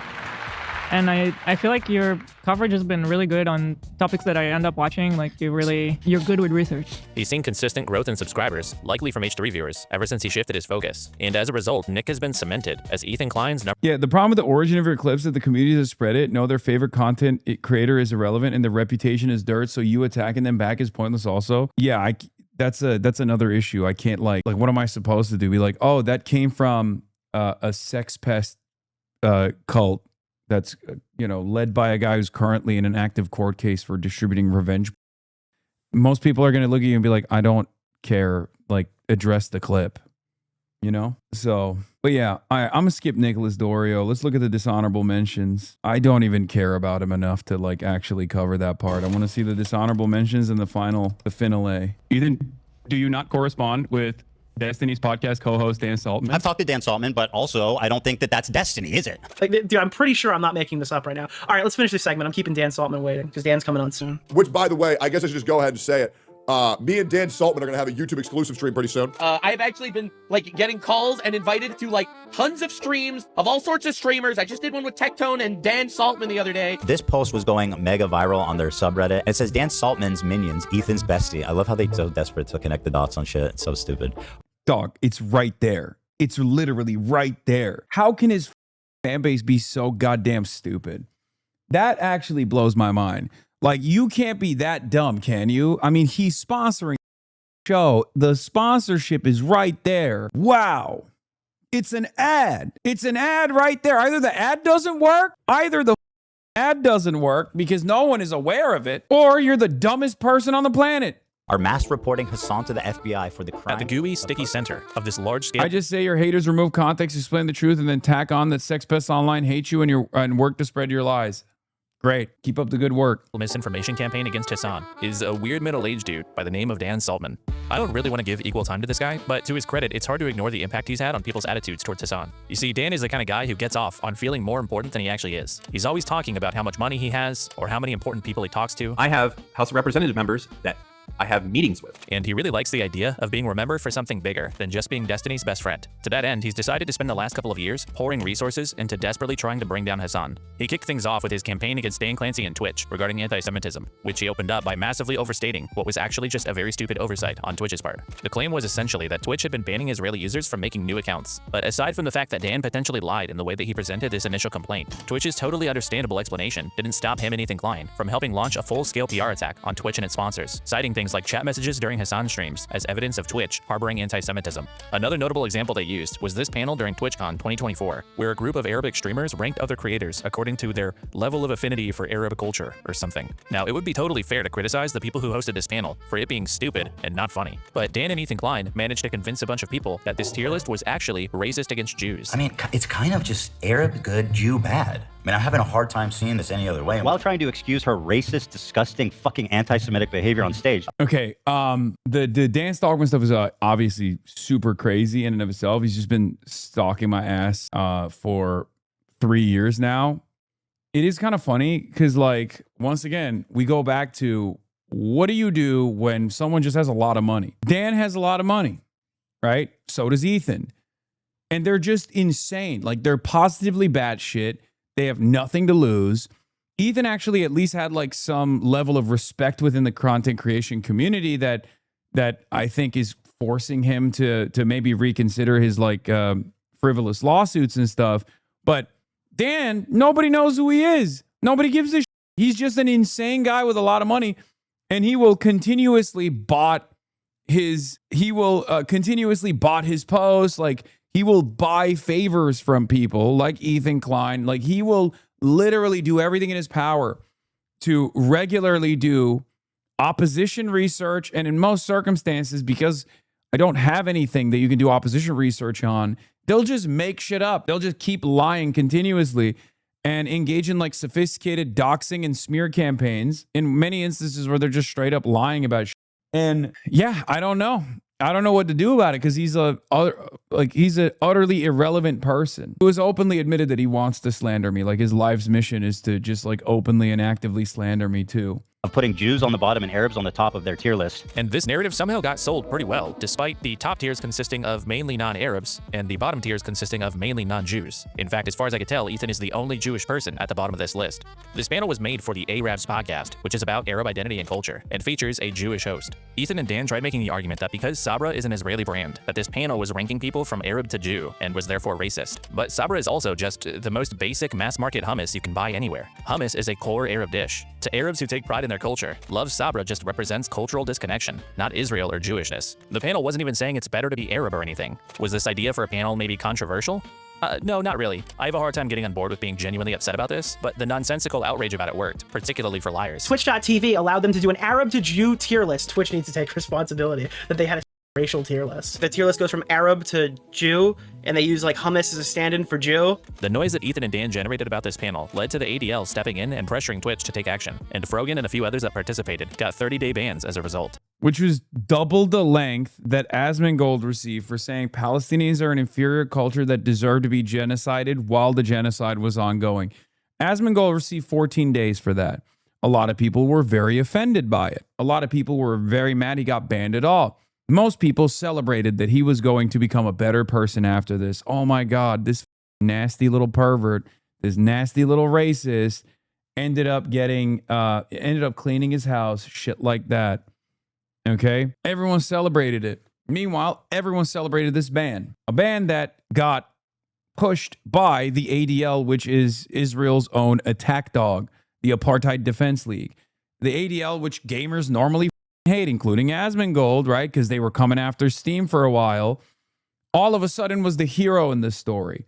These guys don't give anything. Which was kind of ridiculous. But this is essentially what most of Dan and Ethan's war against Twitch consisted of. Misunderstandings, bad examples, or even outright lies, like using a completely fake, doctored screenshot of an anti-Semitic meme on Twitch's front page. Or if you go to Dan's website and you take a look at the examples of anti-Semitic chat messages from Hasan's community, it's actually laughable. In fact, I challenge anyone watching this video to go comb through Dan's website and try to find me one genuinely racist comment. I legitimately couldn't do it. I'm sure you could probably find real examples of creators or chatters being anti-Semitic on Twitch, just like many other forms of hate. But if this were a real, actual systemic issue at Twitch, why would these guys need to lie about it? But with the help of the ADL, their campaign actually worked, and Twitch experienced a notable decline in overall ad revenue, which did adversely impact some streamers who don't even have anything to do with politics. And despite how fake this whole anti-Semitism thing was, Dan even went so far as making threatening comments towards the families of Dan Clancy and other Twitch employees. They don't sleep good at night knowing that I'm downloading every Facebook comment that you've made, Dan. And I've basically downloaded every comment you made everywhere. All of your travel journeys, the stuff with your kids, literally everything. Downloading it all and use it all against them. The quote from you was something like you have to go after the people they care about.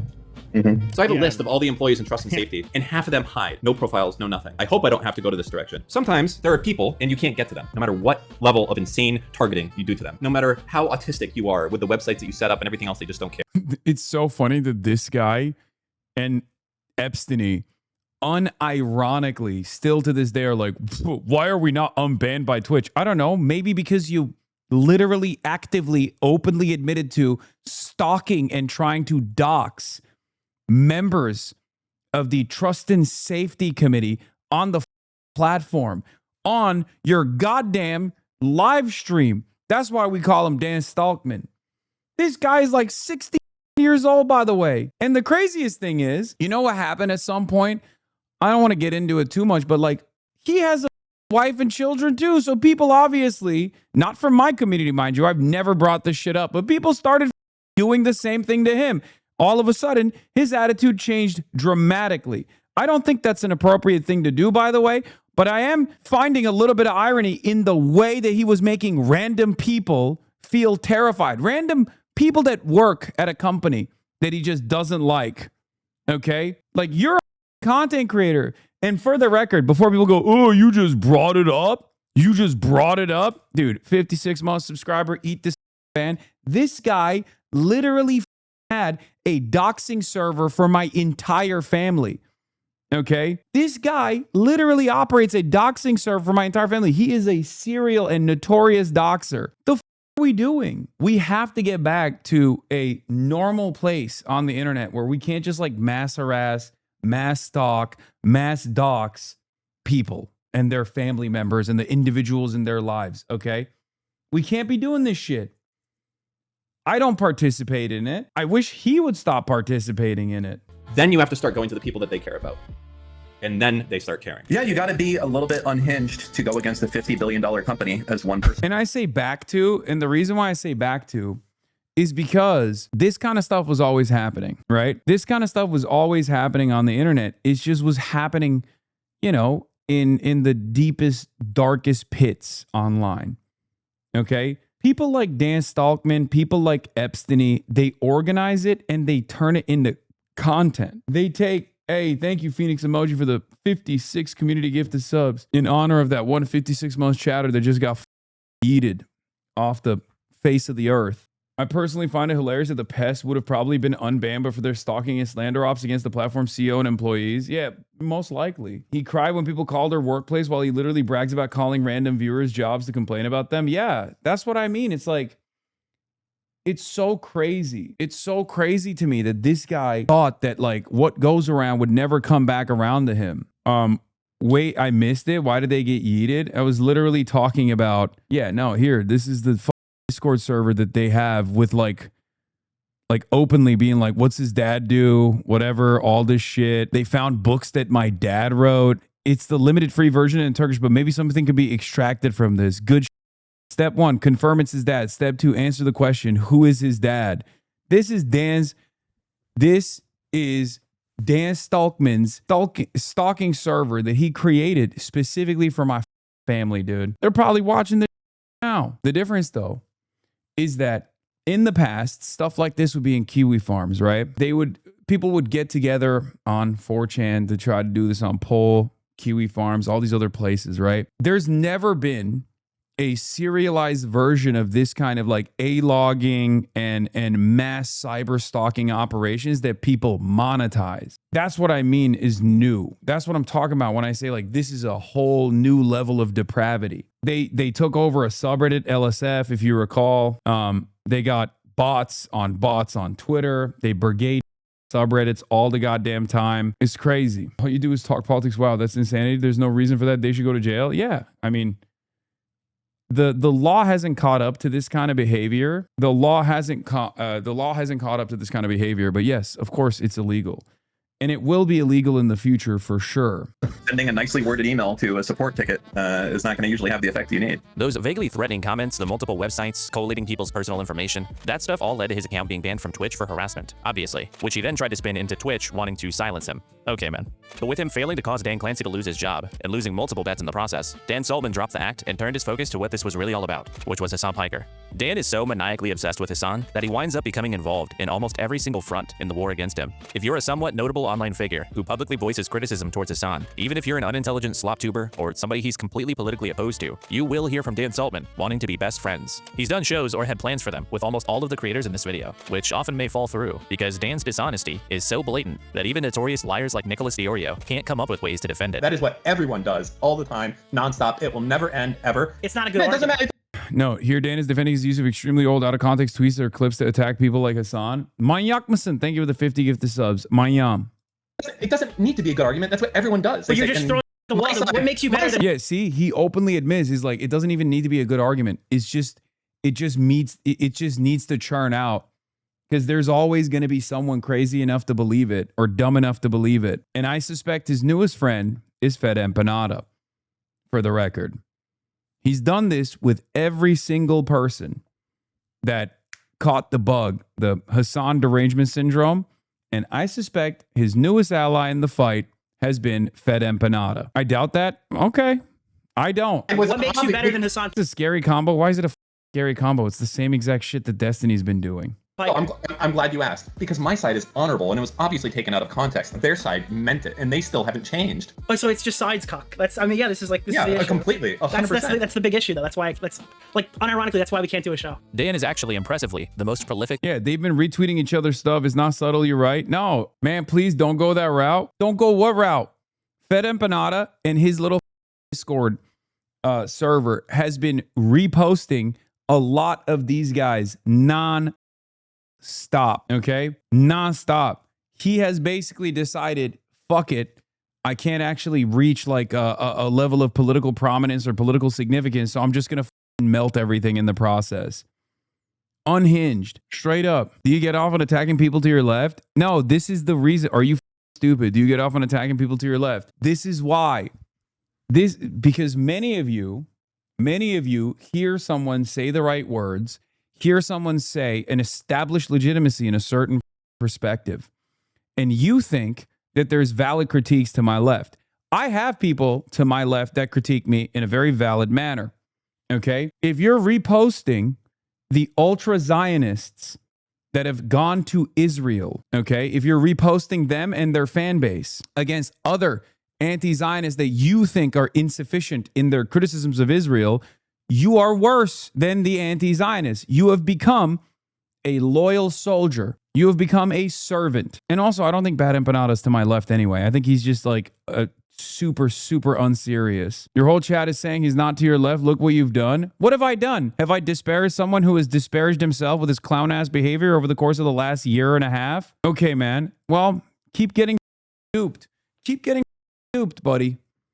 Keep getting duped. If we have to be serious and exercise discipline with the people that we bring into our ranks, like Graham Plattner, if we're going to be critical of people who even hedge their commentary on Graham Plattner, but ultimately say like, better than Janet Mills, better than Susan Collins or whatever, which many of you guys have done, many of you guys have yelled at me over, then don't you think we should be exercising a little bit more caution with someone whose perspective has swung so goddamn wildly over the course of, I don't think they streamed together. I think this is just I don't think they streamed together. I think Destiny was just watching his video or something. The reason why I'm saying that is because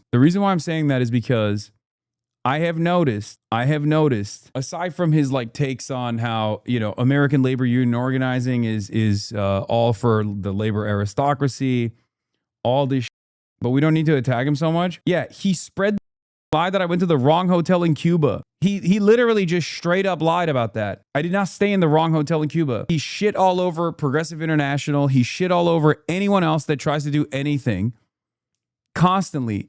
At some point, you have to realize he's just a narcissist. Okay? He's just a goddamn narcissist who reposts ultra Zionist sex pests. Sorry. Like, yeah, he's always been crazy. He's always been crazy. That's fine. You know, I've openly mentioned this even back when he was behaving in a crazy manner against, like, you know, some of the worst defenders of Israel on the internet. You have to always ask yourself, are we actually, is this productive? Is what I'm doing productive? Is this community I'm a part of productive?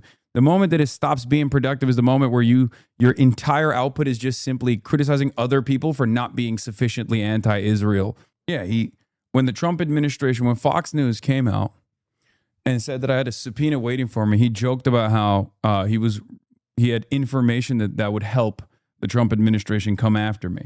Like, at a certain point, you got to realize, like, okay, you know, maybe you're just LARPing as a fucking third worldist. Yeah. Notice all their stands exclusively tweet about you. Literally nothing else, just clip most disingenuously to frame you as a pro-Israel DNC stooge. Yeah. Especially in a target-rich environment. He also said he thinks a left-wing Charlie Kirk will happen soon. I feel like in a target-rich environment where there are so many horrible right-wing content creators, if you're spending all of your output, all of your time, all your effort disparaging people that are marginally to your right, if you think that that's the case, simply because they have different methods. Did that subpoena ever come, by the way? No, it never did. Then you're a saboteur. Liar in this whole video, not just because of how often he lies, but also because he just openly admits that he lies. This is the game. Like, you can't change it as much as you may want to change it. I might want this to be, you know, we have an objective debate and we look at it and, you know, everyone comes away and it's like, okay, well, that would be the world I want to go to, but that's not the world that we're in. We're in a world of all that matters is the end result of the general public having an optics on something. I said that Hasan Piker visited a brothel that was later raided for suspected sex trafficking. Actually, Hasan wasn't there. Yeah, that matters. Yeah, that matters. And misleading. That matters. Yes, you are misleading. Yes, Dan. Yes, Dan. That is the game. 100%. Do you not think that that's what people do on Twitter all day, every day? Yeah, but you were the guy on Twitter. That's the game. But I'm not playing the game. I'm trying to get the truth. I'm sorry. Like, I'm not here to play your game. It's not my game. That is the game. I think. Does Cat fall into this? No, I don't think so. But they were yelling at him too. They were claiming that he's like too scared to call me out or something. Again, they said that about Chris Kunzler. They said that about Cav. They said that about people that I've known for far longer than Bad Empanada as well. People who I actually respect. And it's really insane. It's genuinely insane. Anyway, going back to Dan. You might be having a very commentary brain to take care of versus what the commentary take is to not lie. It's pretty bad when this guy is calling you out for being a hack. Dan is a huge fan of clipping Hasan dishonestly or outright lying about things Hasan says and then spreading these lies on Twitter to generate public backlash. You may have even come across certain Hasan clips circulating around that are commonly used to attack him, but they're actually deceptive edits, often originating from Dan Sullivan. This clip shows up on my Twitter feed pretty often. Democrats, if they were in charge right now, would be doing 100% the exact same thing, 1-to-1. Make no mistake. Anyone who tries to tell you that Kamala Harris would be different is a delusional. Do not listen to them. People like Dan use this clip whenever the Trump administration does something disagreeable as a way of attacking Hasan's credibility. But the clip's been trimmed of any surrounding context, and it's also cropped and zoomed in so that you can't see Hasan is covering one specific current event and talking about one particular issue, which is Israel. Anyone who tries to tell you that Kamala Harris would be different is a delusional moron. Do not listen to them. Why? Kamala Harris's own campaign aides have actually come out and talked about how they would be doing a better job defending Israel right now. Chuck Schumer has come out and launched his support. Chuck Schumer, a week ago, was complaining that Donald Trump was Taco Trump. He wasn't going to actually strike Iran. Yeah, we get it. So you can still think Hasan is wrong about that take, but there's just absolutely no way that if you've seen that original context, that you can in good faith reply to tweets like this with that 18-second cropped edit. This is just a blatant lie, and it seems like Dan is its originator. There are probably dozens more examples of him doing this, but I don't really need to show any more, because again, Dan just openly tells us that this is what he's doing. See, this is what you guys don't get. You don't play the game. You don't play it strong enough. He has no issues clip chipping me, okay? He's fine doing it. Why the I not do it in return? So yeah, Dan's kind of insane track record might cause some issues for some of his potential partnerships. But a little bit unsurprisingly, the one person who can tolerate maintaining a steady business relationship with Dan Sullivan is Ethan Klein.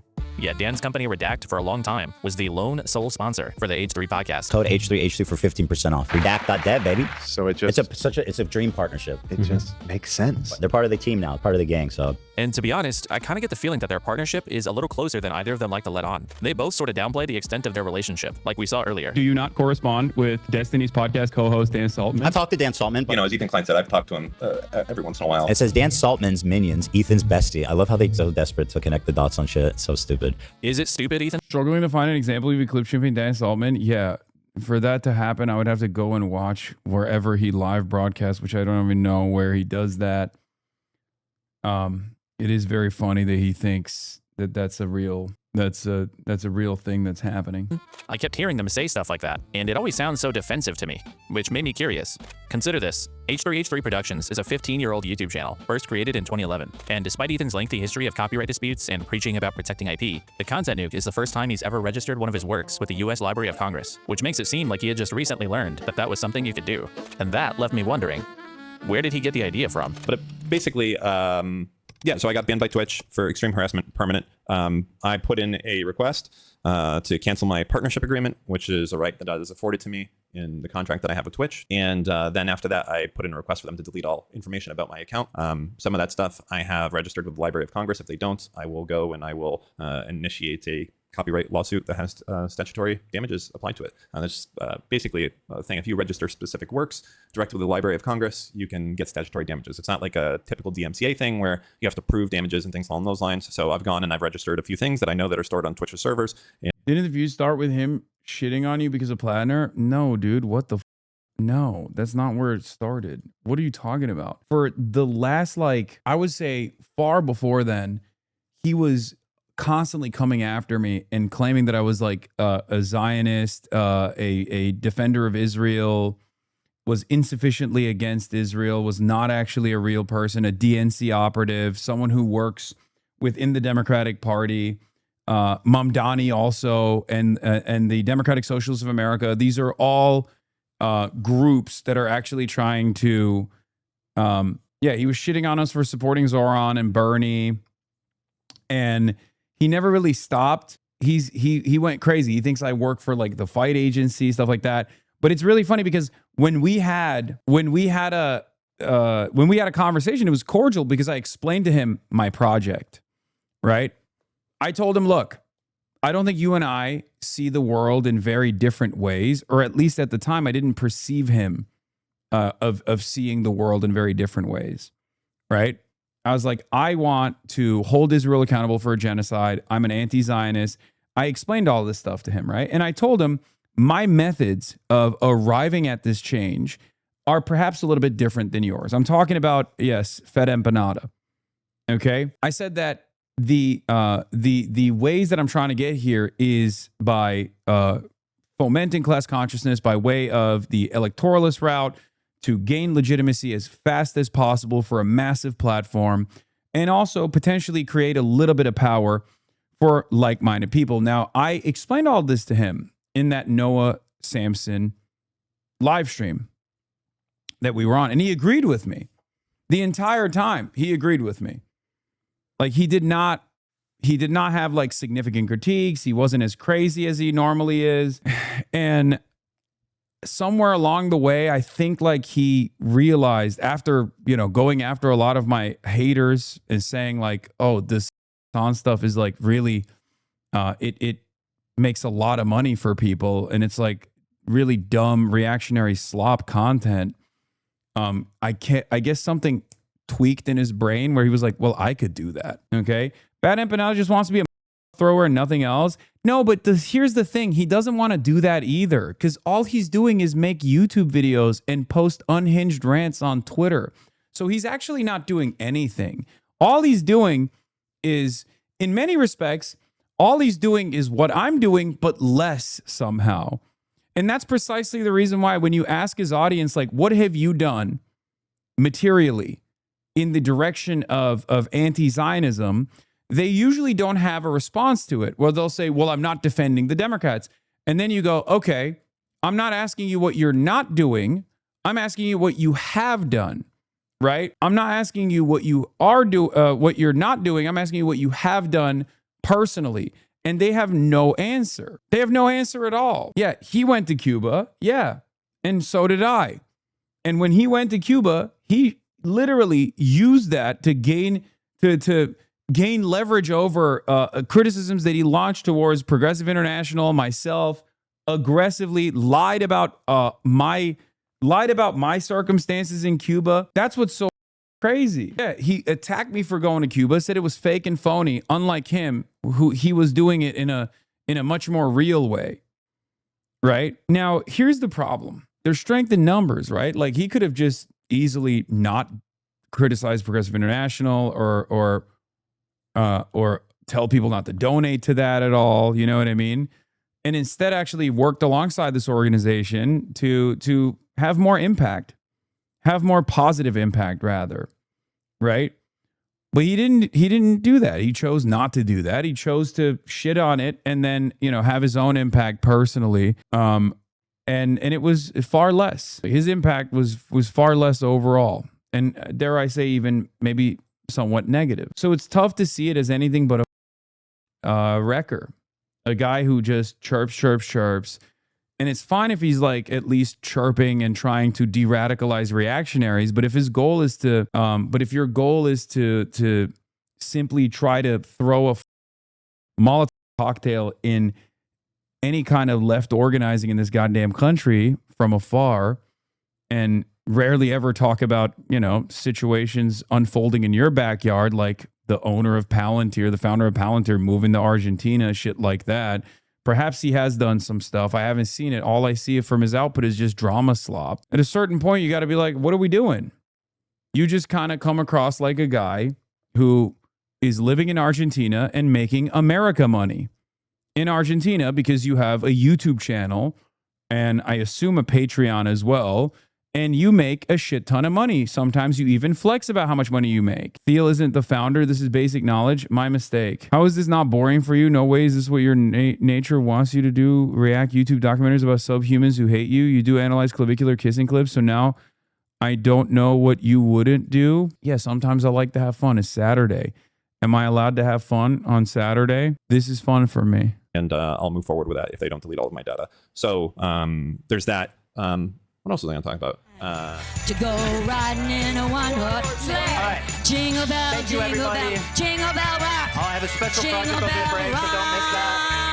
And, wow. We'll be back in January. Also, I have been teasing a work on a video I've been working on, or a special project, let's say. I have spent every waking moment on this project. Hope you guys enjoy that when it comes out eventually. I think within 2 weeks for sure.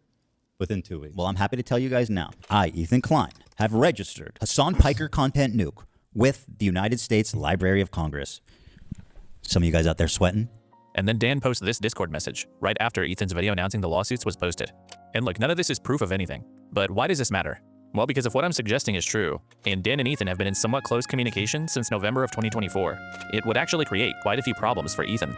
Number 1, it supports the idea that Ethan was originally trying to target Hasan with his copyright plan. This is something that Ethan denies, but if he had come up with the plan with the help of Hasan's #1 hater, who do you think it was originally intended for?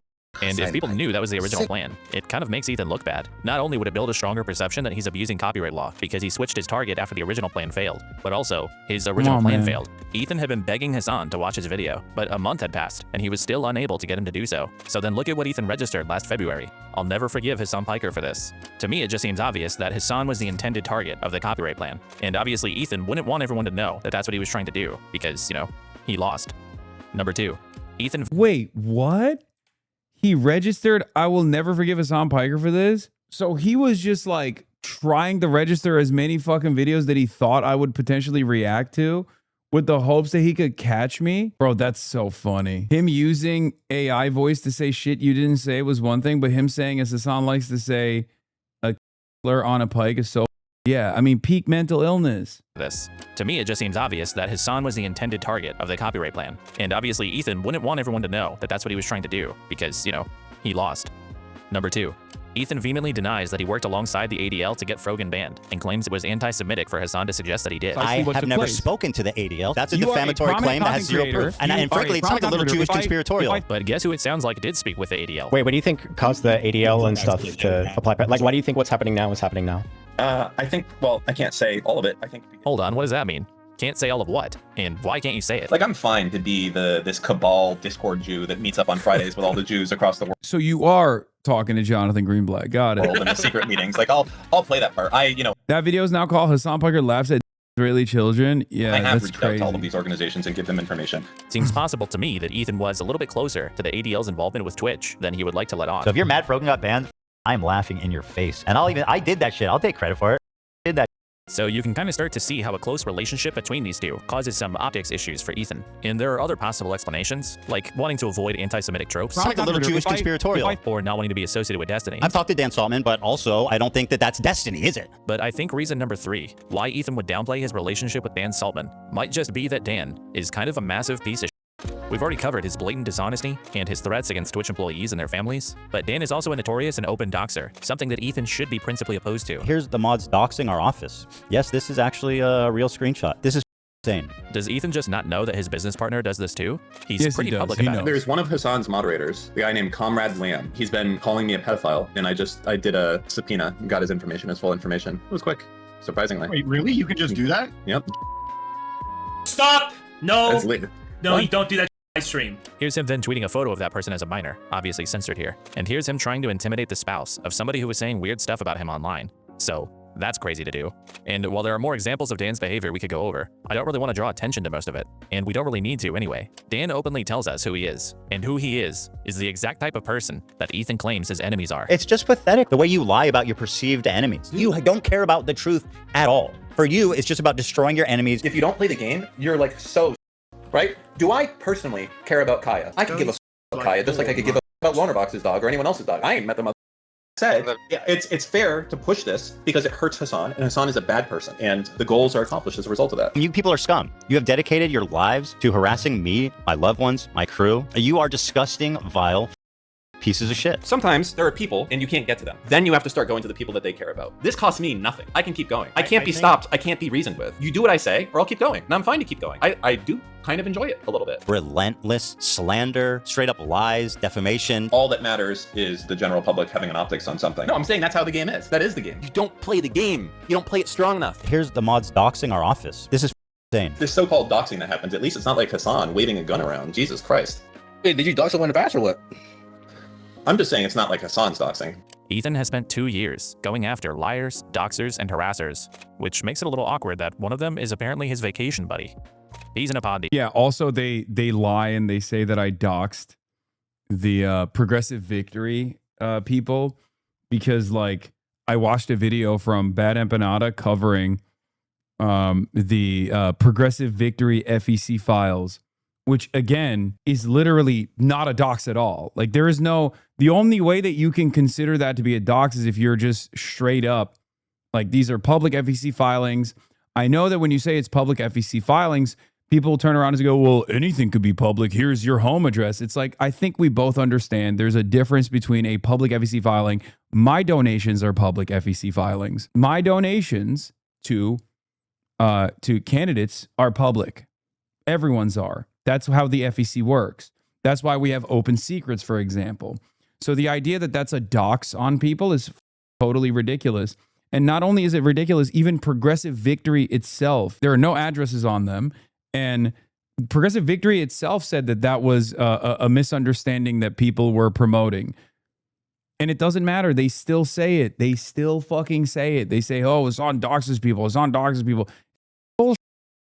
The only reason why they say it is so that they can justify their own behavior because everything is no you. Everything is no you. Oh, you're saying I'm doxing someone because I literally subpoenaed Twitter to find their home address, to find personal information about them, unmask them, show photos of them as minors to my audience, to my serial doxing community. Well, guess what? Hasan looked at public FEC filings that the organization itself said was not doxing. Stu, I'll tell you. I don't want to spend any more time on Dan because I think he gets off on this shit. So Dan Saltman doesn't get an award. So to me, it's quite obvious that these people have zero standards. None of this was ever about harassment or defamation or doxing, because the clients don't actually think those things are bad. They just don't like that it's happening to them. Ethan doesn't care. He thinks you're stupid. He thinks he can make up justifications and explanations for his behavior that people will buy. And they do. All of these guys have been pushing a completely dishonest agenda, each for their own reasons. For some of them, it's clout. For others, it might just be stupidity. And for some, they just want you to be looking at somebody other than them. But they've all willfully pushed these lies, and in the process, they've eroded any standards we used to have for political and commentary creators. Things like doxing, abusing copyright, and harassing smaller figures into silence shouldn't be permissible, but your favorite streamer has convinced you that they are, because remember,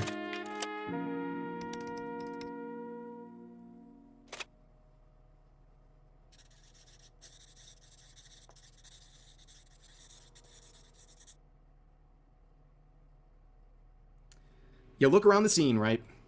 And you see people like Hasan Piker with his crocodile tears. This was his reaction to the shooting. I cannot believe this hypocrite who's been advocating for political violence for years, now pretending like he's shocked something like this would happen. No, dude, not you. You are disgusting. I am so tired of this man and his violent rhetoric, crying on stream. No, not you, man. Not you. It's so obviously a call to violence. You're obviously wrong for saying it. There's no justification at all to say something like that. I feel like I've seen a few different clips of Hasan saying like, we don't really know for sure if Kamala would have been different. And once again, we have Hasan engaging in activities which may very well violate California law. Samsi, they're another one I'm ready to burn because he also like protects Hasan at all costs. God, I hate Hasan so much. Hasan is a stupid, tanky, jihadist, apologizing piece of Hasan. What a because Hasan is the most unlikable human being on earth unless you want to have sex with him. Like when we go to his channel. Gay. That's awesome.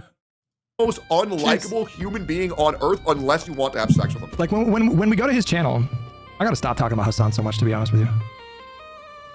It just bothers me that like Okay, so you think that Hasan is not fun to talk to about anime? I think normalizing Hasan is dangerous. Because there's genuinely so much to attack Hasan for. Every day there's like a new thing to bash Hasan over the head with because he's just so stupid and malicious. I genuinely do believe that Hasan is one of the worst people on the internet. Hasan Piker is the most dangerous person that if you're over the age of about 35, you've probably never heard of. So Hasan is one of the most terrible human beings on earth. At least your villain, Ethan Klein, showed real emotion. And when he discovered the news on his podcast, he was sobbing, and I believe his tears. I don't believe Hasan Piker's crocodile tears. The people that simp for Hasan who are like, he's hot, whatever, it's so pathetic. Even if you think it's hot, it's so embarrassing. It's so cringe, guys. Please, I'm gonna die.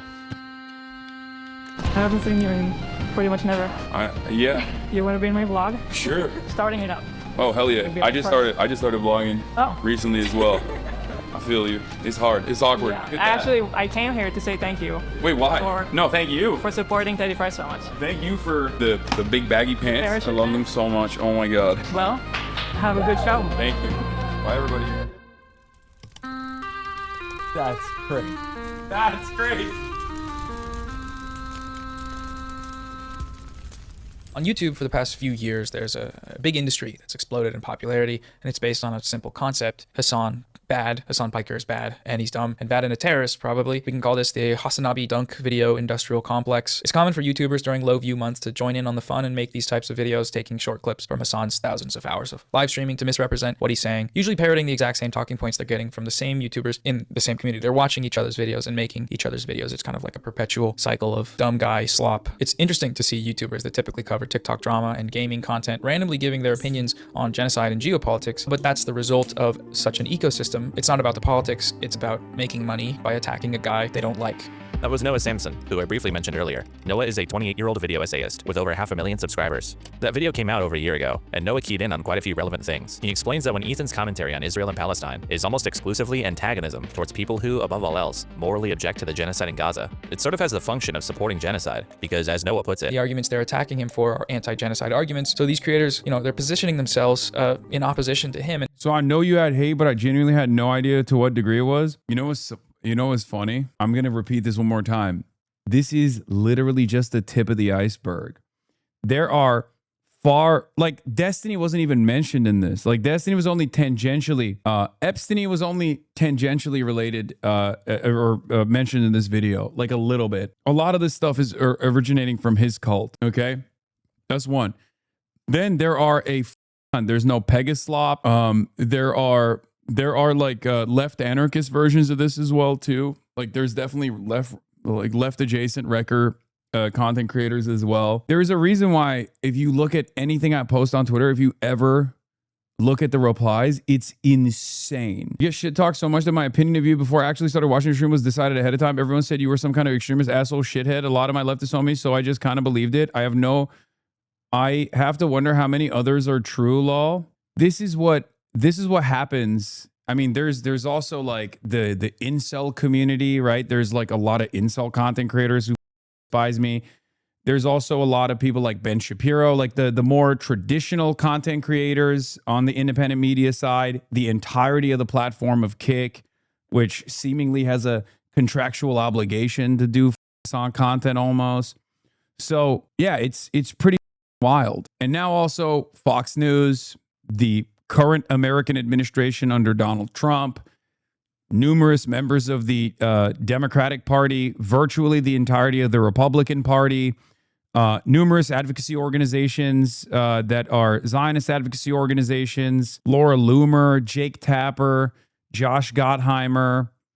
I mean, I have a bipartisan messaging bill that was presented to Congress demanding my deplatforming. I've been banned from the country of the United Kingdom. There's a reason, right? It doesn't stem from the slop tubers, but I speak on a lot of issues. Elon Musk hates me. So there are so many unhinged people who spend a great deal of time. This is part of the reason why I stopped responding. Part of the reason why I stopped responding is because if I spent every waking moment reacting to people who make on content, I wouldn't be able to cover the news. I wouldn't be able to do anything. Look at this. We watched one video. It's like 3 hours and 50 minutes. That's the whole day. And this is just a couple people. This is just a couple people. It's the tip of the iceberg, right? Look, just today, Charles Downs. Today, Ro Khanna and CNN reporter seemingly ventured into a war zone in a fake country known as Palestine and shared an unintentional incident. Unsurprisingly, Hassan just announced that Khanna will be speaking to him on Monday about his experience. In April, I embarrassed Ro Khanna by asking him about appearing on Piker's show. These Islamic communists are crazy. But I think, don't feel bad. Do not feel bad. One, judge me by my enemies. Okay? Judge me by my enemies. I mean, this is just a little taste. They're all freaks. That's number one. Number two, the reason why this shit the reason why this shit only increases in its intensity year over year is because the movement continues to grow. And someone has to be able to tank it. Okay?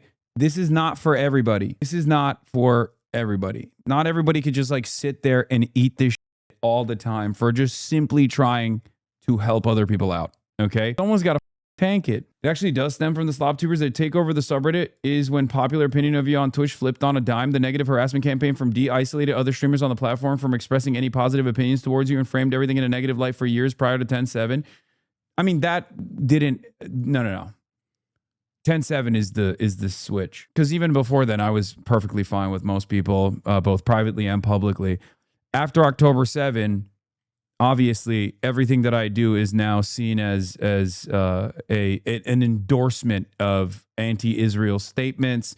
Even though anti-Israel sentiment has become widely popular, people still get scared because they're worried that like their ad money is going to dry out or something. That's just the truth. It sucks. But if you're wondering why everything I do is presented in this like unbelievably negative manner, this is why. Because there are concerted efforts to constantly paint everything that I'm doing in a bad light. Everything I'm doing in a bad light. But it's all good. I got my community. I got my people. We got this movement. And I got, more importantly than anything else, the truth on my side. And the truth will always prevail. His arguments de facto positioning themselves on the pro-genocide side. You know, anti-genocide is pro-genocide. Which isn't really that unreasonable. And when you think about it that way, it further illustrates that the widespread Zionist perception of Ethan is really just a product of his own behavior. Let's bring an Iraqi terrorist group to your neighborhood and you just go out and be slaughtered and your mom be slaughtered and your kids be slaughtered and you burned alive. And again, I'm saying that I support Palestine. I don't know how more I can express that. You know? But Noah also lays out the thing that we've been demonstrating for the last 3 hours, that there is a massive and corrosive financial incentive to make content that... Set to it run. Thank you for the 20 bones. God damn. Hype train incoming. We haven't carried the flame today yet, chat. Maybe we can carry the flame right now. Paints Hasan Piker in the worst possible light. And it's gotten worse since he made that video. Guys like More Pegasus, Sensitive Society, and WestJet have virtually perfected the craft. And it's not just creators. There's an entire network of entities across multiple platforms, all feeding off each other to spread misinformation and baseless character attacks about Hasan. Places like LSF on Reddit or Yeet on Twitter. These function as dedicated anti-Hasan news networks that feed back directly into the machine. A clip gets posted, a creator makes a video on it, the news networks post clips from those videos. It's this bizarre incestuous cycle of people just jerking each other off about how terrible Hasan Piker is. It's funny, for how much Ethan Klein cries about an organized harassment campaign, you would be shocked at how organized Hasan Bad is. Let's go. Ethan Klein, Destiny, Dan Saltman. Who else is there out there that is pushing the Hasan narrative? There has to be more of us. Well, it's happening organically. People realize that Hasan is a crazy person. Yeah. He is a bad guy. I am so happy that I could be part of this movement to destroy this terrorist.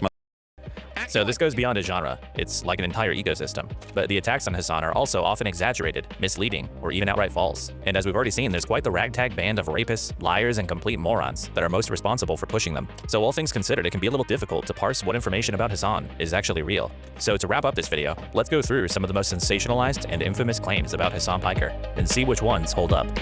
Let's start with one of the most widespread and craziest headlines about Hasan that still gets repeated to this day. Hasan visited a brothel in Germany that was raided for trafficking minors. Now, this story comes in a few different forms depending on who's telling it. You've got Dan, who very strategically says that Hasan visited a brothel that was later raided for human trafficking. Nuxtaku more aggressively states that the brothel was raided for the trafficking of at least one minor. And on the most extreme end of the spectrum, Destiny outright claims that Hasan literally 15-year-old. So here's what actually happened. A long time ago, Hasan visited the legal Artemis brothel in Berlin, which is a pretty famous and reputable establishment. In 2016, this brothel was raided on suspicion of human trafficking, but the entire process, which involved 530 investigators, yielded no results. In fact, the authorities recommended no changes to the brothel's employment process or working conditions. And in present day, they're actually 100% compliant with Germany's Prostitution Protection Act. When the public prosecutor's office tried to salvage some remaining charges out of this case, the court rejected all of them. And it's noted here that it's rare for an indictment in Berlin to be considered so weak that it doesn't even open a trial.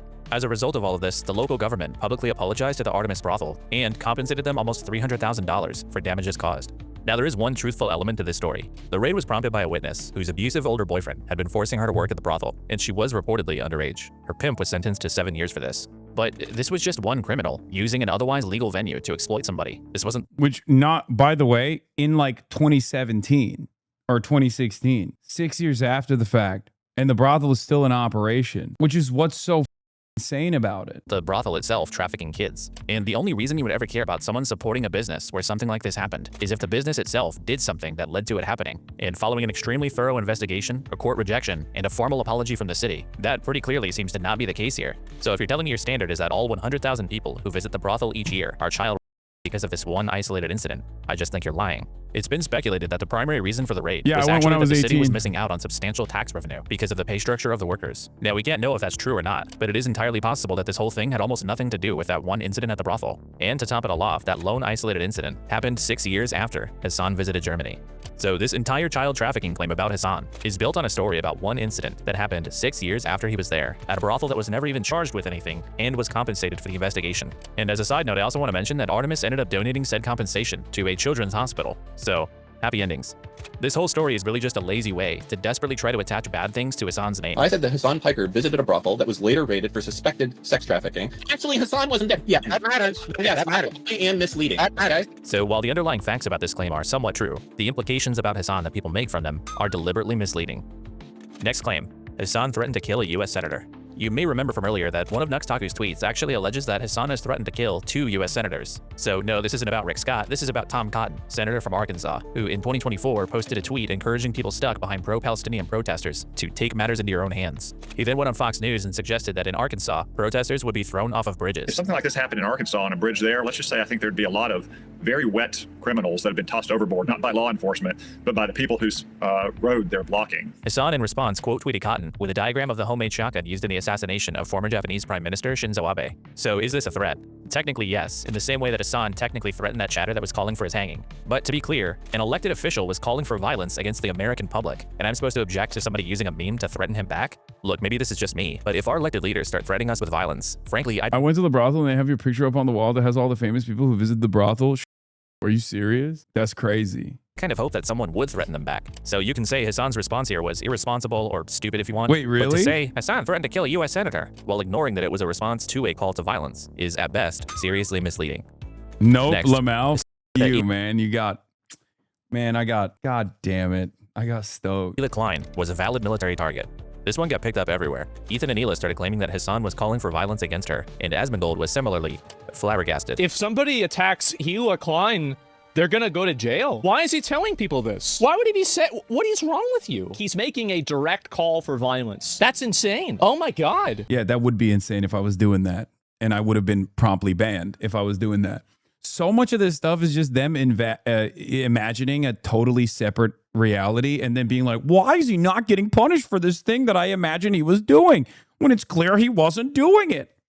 What gives? But here's what Hasan actually said. Like any kind of violence that Israeli settlers or the Israeli military experiences in the West Bank is literally legal. It is legal resistance against an occupying military force. I cannot repeat this enough. Every type of armed resistance against both the settlers and also the Israeli occupying force in the West Bank. Doesn't matter if it's your favorite podcasters like Wife that participate in these raids. The violence that the Palestinians engage in an act of resistance against this illegal occupying force is literally legal, definitionally legal. So clearly Hasan is discussing international law as it relates to resistance against military forces in a legally occupied territory. He says that violent actions against settlers who are conducting military operations in these territories is completely fine, and included your favorite podcaster's wife probably as a jab at Hila to be a little bit of a shithead. But for context, many people often dismiss Hila's role in the IDF as being just that of a secretary, despite her at one point volunteering to participate in a highly questionable night raid into Ramallah. You told me once you went on like a mission with them. Also, remember when I got Ethan to admit that?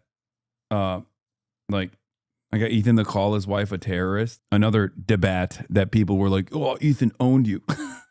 Okay. To like a terrorist city? Yeah, they took me with them one night, even though they weren't supposed to. I just wanted to see what it's like. So Hasan was quite obviously not saying that somebody should attack Hila Klein. He said that people engaged in military operations in a legally occupied territory are, under international law, valid targets, like Hila would have been while she was doing that. So whether Hasan is correct or not, the way the Kleins presented his statements here, and the way many people subsequently reported on them, is completely wrong. All right, next. Hasan called babies valid targets. So this one stems from the final episode of The Leftovers on October 12th of 2023, where Hasan and Ethan are discussing comments made by another creator who argued that all Israelis are occupiers, not civilians. Here's a clip that got circulated around. Palestinians have the legal ground to violently seize back their own homes from the settlers. This is a reality, and that is precisely the reason why they have to exist under endless occupation in the West Bank. You know what? And that's why I say, if it was settlers, that would be a lot more understandable. Yeah. But let's not obfuscate. Okay, I understand what you're saying, but this dude just called babies militants. No, I understand. And there are baby settlers as well. But there are baby settlers as well. There are babies in the settlements. This very truncated clip got picked up everywhere. Stitch and Adam, for instance, cut a video titled, Hasan claims babies are the same as soldiers. As a result, to this day, many believe that Hasan was implying that babies are valid military targets. But the clip conveniently leaves out what happened just minutes earlier. Hasan and Ethan are discussing JT Chapman's statements about there not being any civilians in Israel proper, as he considers it occupied territory. If Germany invaded the United States and they said, you know what, Cincinnati, Ohio is our ancestral home, and everyone knows that's blatantly false, but they take your home, they murder your grandma, they bulldoze like your neighbor's house. Are those people civilians there? No, they're occupiers, and those are criminals. There are no civilians there. Hasan and Ethan both go on to disagree with these statements. I do not agree with that because I don't think that is a reasonable solution. Do you think what he said is evil? I think it is, one, unproductive, and two, it does not meet the realities on the ground, and it's not a viable solution. And after a bit more discussion, Ethan asked Hasan directly about babies being combatants, which Hasan, in no unclear terms, rejects. So calling, just to be clear, calling babies... No, of course not. Settlers. Of course. And they're not even living... They're not. Okay, yeah, good. They're babies. You can't say this in 2023. I agree. Thank you for agreeing. So Hasan using the term baby settlers was just him clarifying what someone else was saying. And as for valid targets, this is another example of Hasan getting clipped dishonestly, when he explicitly said the opposite of what people are claiming he said. This one is also a lie. Moving on. Hasan would put capitalists in re-education camps. This one also comes from The Leftovers, where Hasan and Ethan are having a hypothetical conversation about what implementing socialism would look like, specifically how you handle people that don't want it. What do you do if they're like, no, that we're doing capitalism? Hasan's position is pretty straightforward. He doesn't think this would ever happen in an ideal society, obviously because it's ideal. So to him, it's kind of an inherently weird question. If everything is given to you, if every single thing is given to you, if all of your problems are solved, then there is no need for conflict of that regard. But he goes on to say that re-education could be a potential solution specifically for those that commit violent terrorism in the name of capitalism. The solution to that would always be education. Re-education? Re-education, certainly, yeah. Funnily enough, Ethan is the one that keeps introducing camps into this conversation, and Hasan has to keep saying no to it. I know that that's like a Let's put trigger them in word. camps. No, not like that. Well, China does about, that. Are you talking about like resident schools? Are you talking about the China has Xinjiang? Yeah, re-education 100%. They camps, do. They do it. They did it in Xinjiang, Which I isn't think good, was, right? No, I don't agree with that. Yeah, I don't think it was good. This is something I have openly criticized as well. So what would be good about a social? You know what's really crazy about this, by the way? Ethan and I had this conversation. He knows my full perspective. Obviously, we had this conversation, and he still fucking put that shit in the context nuke. He put that context nuke where he was like, Hasan wants to do re-education to capitalists, and he loves, putting Uyghur Muslims in re-education camps in Xinjiang. Isn't that nuts? I mean, what a slime dog, dude. What a Weasley little liar. Socialist re-education camp for capitalists. I don't think it'd be camps. I mean, it depends on crime, right? No, man, he didn't forget. He just knows. He knows. He's just a disingenuous asshole. People committing crimes at the behest of this. So Hasan explicitly rejects camps, rejects the Chinese model, and is literally just describing criminal rehabilitation. For some reason, people just restate Hasan's words and frequently cite him as wanting to put any and all capitalists in re-education camps. But that's literally not what he said. This one is also... The next claim is basically just... That's why it's also really up, because like once this sets in, and if you were to ask like the random person that's like even seen some of these like edge, if they've even participated in any of these communities at all, or if they've like kind of seen a video or a clip here or there, it's ironic if they were to come up to me and ask me, like, oh, do you agree with this? And I say no, right? They would be like, oh, you're just lying to me now. It's like, no, I never. That's my previous position as well. Yeah, Ethan with the brothel thing too. Ethan knows what the truth is about the brothel situation because we covered it on the broadcast. We covered it on Leftovers. He read the article about how the German brothel got compensation from the Berlin government for slander. Something about Hasan encouraging violence. This one's a bit nebulous because it's not really any specific incident. It's more of a general vibe that people have that he just kind of broadly encourages violence. Videos of Hasan's violent rhetoric. He is the one encouraging violence on a regular basis. It's so obviously a call to violence. I am so tired of this man and his violent rhetoric. And look, Hasan absolutely uses incendiary language. He said things like this. You need to be showing your opponent's guts on there, okay? You need to be gutting them. You need to be shanking these motherfuckers and letting their intestines just rot. Yeah, in a debate. On stage. What is this shit, man? Slice them and dice them. What this? Which I'm sorry, but that's just funny. But it's also just metaphorical. He's talking about political debates. He's saying Democrats need to be more aggressive and cutthroat in debates. It's not an actual call to violence, it's just being expressive and provocative. What you won't find if you actually watch Hasan's content is any encouraging or advocating for direct violence. I don't think violence against civilians is justified. I would never advocate for violence against a political enemy. Any kind of violence against civilians is completely unjustifiable. The bad faith version of this stuff was on full display after Charlie Kirk's assassination, when certain people, like Tectone, used these obviously figurative expressions as evidence that Hasan openly calls for violence. And this happened again after the recent assassination. Wait, what was that one? Hasan, Charlie Kirk, guys, you know someone's got to do it. I don't even know where expressions as evidence that Hasan openly calls for violence. And this happened again after the recent assassination attempt on President Trump, when people like Short Fed Otaku seemingly reflexively start blaming Hasan. But there is absolutely no evidence for this. In fact, that shooter seems to have been pretty openly oppositional to Hasan on social media. There's also no real evidence of Charlie Kirk's assassin being a Hasan fan either. So this idea that Hasan encourages any actual violence is very dumb, and the instances people point to as evidence for it are often entirely made up. So it'd be more honest if this critique was just that it's irresponsible for Hasan to speak the way that he sometimes does. But at that point, I just think you're kind of being a baby.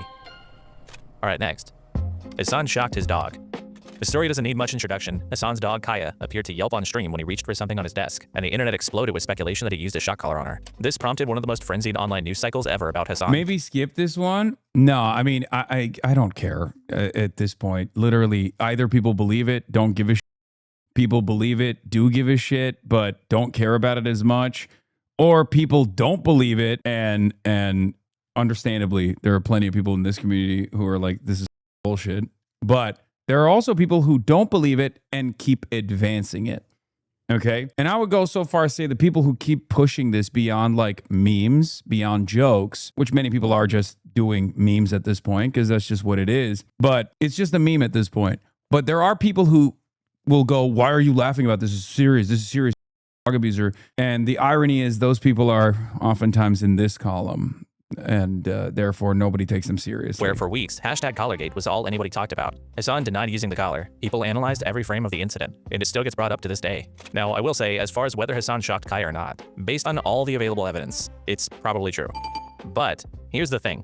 Kaya is obviously a well-cared-for animal. She goes on multiple walks a day, she has regular playtime with other dogs, and everyone attests to how loved and spoiled she is. I have the best dog. It's crazy. Like, if there was a dog Olympics, like, she literally clears it. She is the #1. And shock collars, while not my preference, are a legal and still somewhat widely used training tool. This is basically the dog equivalent of spanking a child. You can disagree. The irony is Fox News also destroyed shock collar gate because they snapped paparazzi pictures outside of my house of Kaya going on a walk, and people figured out that it was a vibe collar.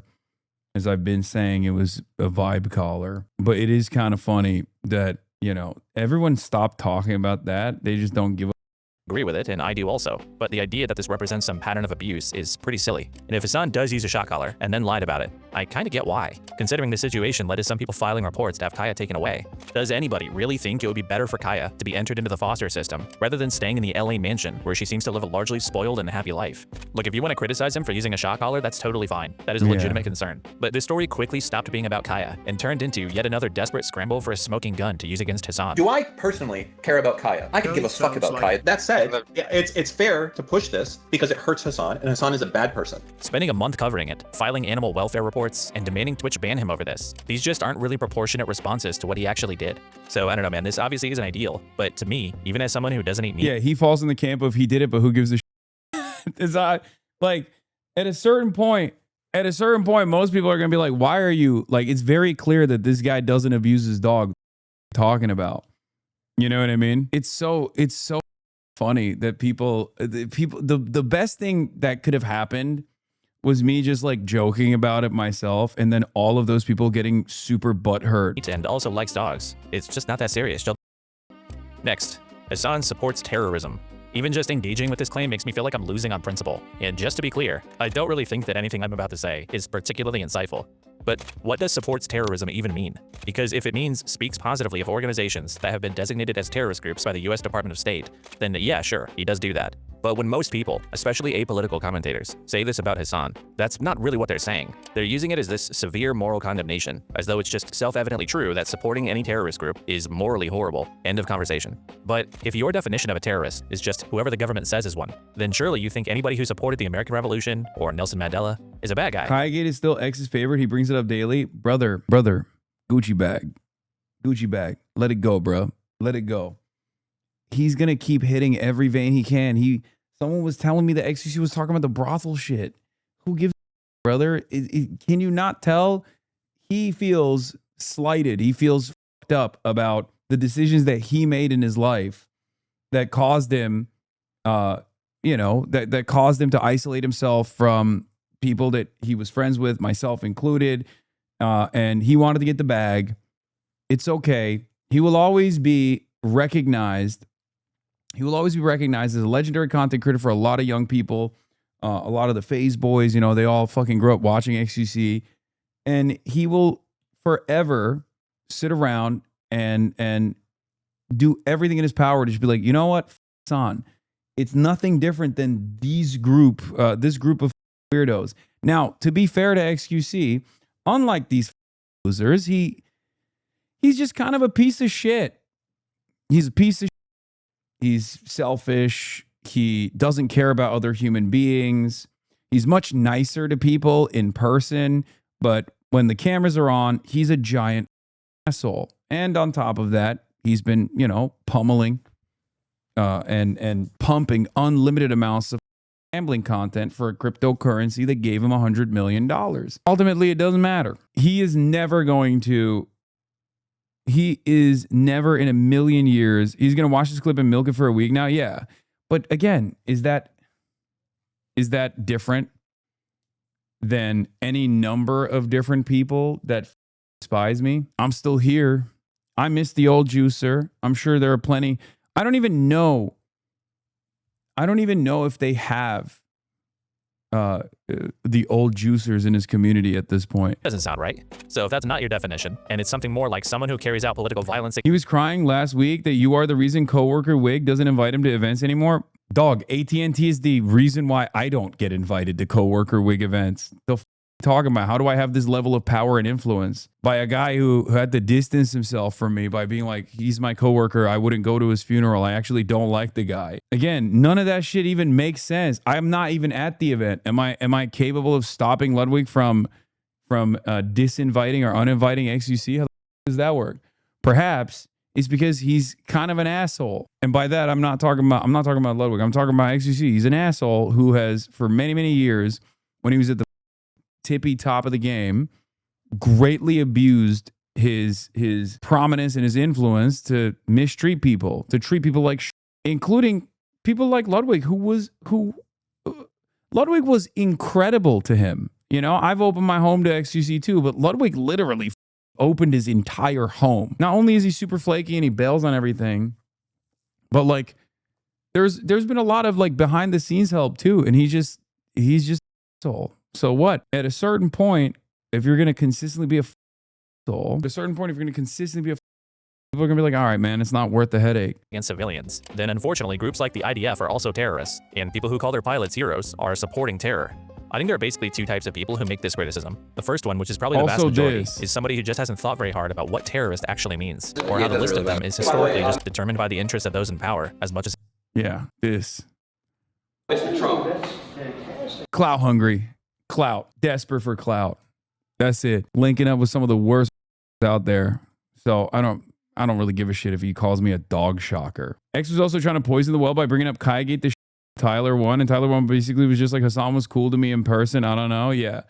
And no, I mean, it's just, you know, desperate. Anything else. But the other much smaller percentage of people that make this criticism are probably just saying that he's supporting groups that they don't personally agree with supporting. But this sounds like way less of a moral condemnation and more like you just disagree. Like, are you saying your big moral issue with Hasan is that he supports the rebel group in Yemen instead of the Western-backed government, who, by the way, have likely killed far more civilians than the Houthis have? Norway is an example of a country that does have a list of designated terrorist groups, a list that notably does not include the Houthis. So if Hasan moved to Norway, would he then be all good to go on saying positive things about them? And furthermore, somebody supporting the cause of a group like the Houthis doesn't mean that they support all of their tactics. Any kind of violence against civilians is completely unjustifiable. Speaking positively of a group is not the same as endorsing every action they've ever taken, and collapsing that distinction is how you wind up with a completely useless definition of support. Now, there is obviously some utility to the word terrorism in humanitarian and international law, but that's just not really what's typically being discussed when most people say this stuff about Hasan. Most of them are just saying he supports terrorism, and terrorism is bad, which is not really an argument. I have a lot more to say about this topic, but I'll keep it short and say that you're kind of telling on yourself if your big criticism of Hasan is that he, quote, supports terrorism. Because while he does express views that a lot of people find uncomfortable, his position on this is actually closer to that of a significant portion of international legal scholars, human rights organizations, and frankly, a lot of the world outside of the West. And the entirety of the scholarly work on anti-colonial resistance movements. Remember, my position is literally international law, okay? That occupied peoples have a right to defend themselves militarily against an occupation. That is just straight up international law. You can get mad about it, but all of this like terror jacketing nonsense, all this like terrorism, he's a terrorist, he supports terrorism, all of that is a way to sidestep the actual conversation that many of these people are not mentally equipped to have. That's it. Yeah, grassroots volunteer groups defend their town against their rising settler violence fundamentally describes the PLO, Hamas, PFLP, Hezbollah, and all other anti-Zionist resistance factions. When these guys get too effective, Israel will just bomb them and say they're terrorists. Yeah, Palestinians in Sinjil, Occupy West Bank, have formed a grassroots volunteer group to defend their town from rising settler violence, saying the Israeli military and their own government have proved unable or unwilling to protect them. I mean, hell, George Lucas made billions of dollars off of terrorism. So to be honest, I can't even really evaluate the truth of this claim, because it's kind of a nonsensical, thought-terminating criticism, and I don't even really know what the they're actually saying when they make it. And speaking of terrorism, Hasan interviewed a terrorist. Let's keep this brief. Hasan interviewed Rashid al-Haddad in early 2024. He's a Yemeni influencer and self-described media personality and photographer. Hasan was under the impression before the interview that Rashid was affiliated with the Houthis, probably because of the nickname that people gave him on social media, but he quickly corrected himself when he realized that he wasn't. There is no evidence that Rashid participated in seizing any ships or has any formal Houthi association. People use really dumb pieces of evidence to say, oh no, he is a Houthi, like this Instagram comment, where he just says he is a soldier, which could mean almost anything, or the photos that he took on this captured vessel, which was open to the public for photos. But ultimately, it wouldn't really matter if he was a Houthi. Hasan should be allowed to interview terrorists on stream. Yes, 100%. I'm not on Twitch, but people do it all the time. And yes, of course, I reserve the right to be able to do that, which I made very clear. That was another one of these arguments that I found so stupid because I was like, he's not. He's but I will and should be able to interview if I want to. Like, that's what's so crazy, where I was like, they would be like, oh, you interviewed a Houthi and you're lying about it. It's like, no, I'm not. I'm just telling you what the truth is, you stupid idiot. There's just no evidence that this guy is one. Rashid is currently suing Ethan Klein for repeatedly calling him a terrorist. So based on the evidence that we have, this one's also kind of... And finally, Hasan is anti-Semitic.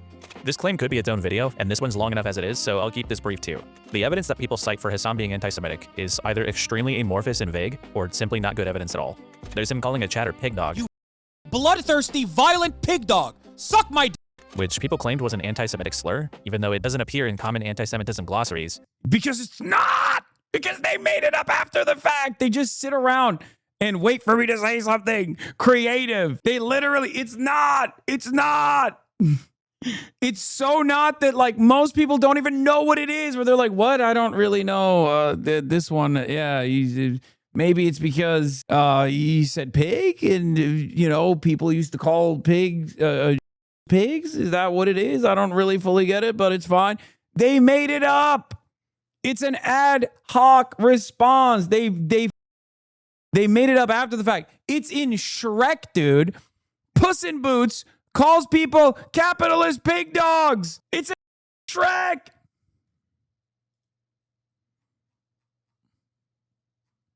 It's in Command and Conquer 3. It's so ridiculous. It's made up. It's made up. But again, this is how easy it is. And Hasan primarily uses it to describe capitalists and imperialists. You imperialist, capitalist pig dog. You violent murderer of the third world. There's him calling Orthodox Jewish settlers inbred, which was clearly just supposed to be an insult directed at people who subscribe to a racist ideology, not Jewish people as a group. You know, the broad majority of the ultra-Orthodox are also unimaginably racist and very much pro-Israel. I can't wait for these inbred to have to serve and see what happens to the IDF. And beyond that, most of the rest of it are just these nebulous, broader claims about his positions on Israel and how they point to an underlying bigotry. But almost every single example that people use for this often could be better explained by him simply being anti-Zionist. For instance, at least Twitch waits for you, waits for the stream to be finished before they ban you. See you in 7 days, chat. No, that's not. Dude, we're literally talking about the fact that it's not a term that was not even vaguely considered an anti-Semitic term. Like, that's not, this is worse than even Crackergate, if that's the case. Then anything and everything could be considered a slur. That's the whole point. Like, I'm sorry. That's crazy. People often point to things like Hasan saying that happened on October 7th wouldn't change his perspective as evidence of anti-Semitism. But that's not anti-Semitic. It's actually a pretty consistent application of Hasan's anti-imperialist framework. And if there's a perceived double standard in how aggressively he talks about Israel versus other actors, it could very easily be explained by his own family background in the Middle East or the region's history, rather than automatically assuming it's just secret racial animus towards Jews. He isn't uniquely fixated on Jewish institutions. He applies this same lens to American imperialism, Saudi Arabia, capitalism, and plenty of other power structures. I think in 2026, if you look for anti-Semitism hard enough, you'll kind of see what you want to see. But the idea that this progressive, leftist, anti-class, equality-minded type of audience are actually secretly racist towards this one group of people, it's a pretty big stretch when these people are consistently anti-racist on every other axis. Now, the more sophisticated version of this argument is that even if Hasan never says anything explicitly anti-Semitic, his rhetoric still functions to foster hostility towards Jewish people, even if that isn't his intent. This is basically the functional racism version of the argument. It's the same thing as saying voter ID laws are racist. It's not because the people writing them necessarily want to disenfranchise black people, but because they do disproportionately cause that to happen. But for one, that argument requires you to subscribe to a view of racism that isn't really speaking to the character or intent of the individual, which kind of makes it have less bite. And two, that's if you subscribe to that framework, which I personally don't. So in my opinion, calling Hasan anti-Semitic isn't even misleading. It's just not substantiated.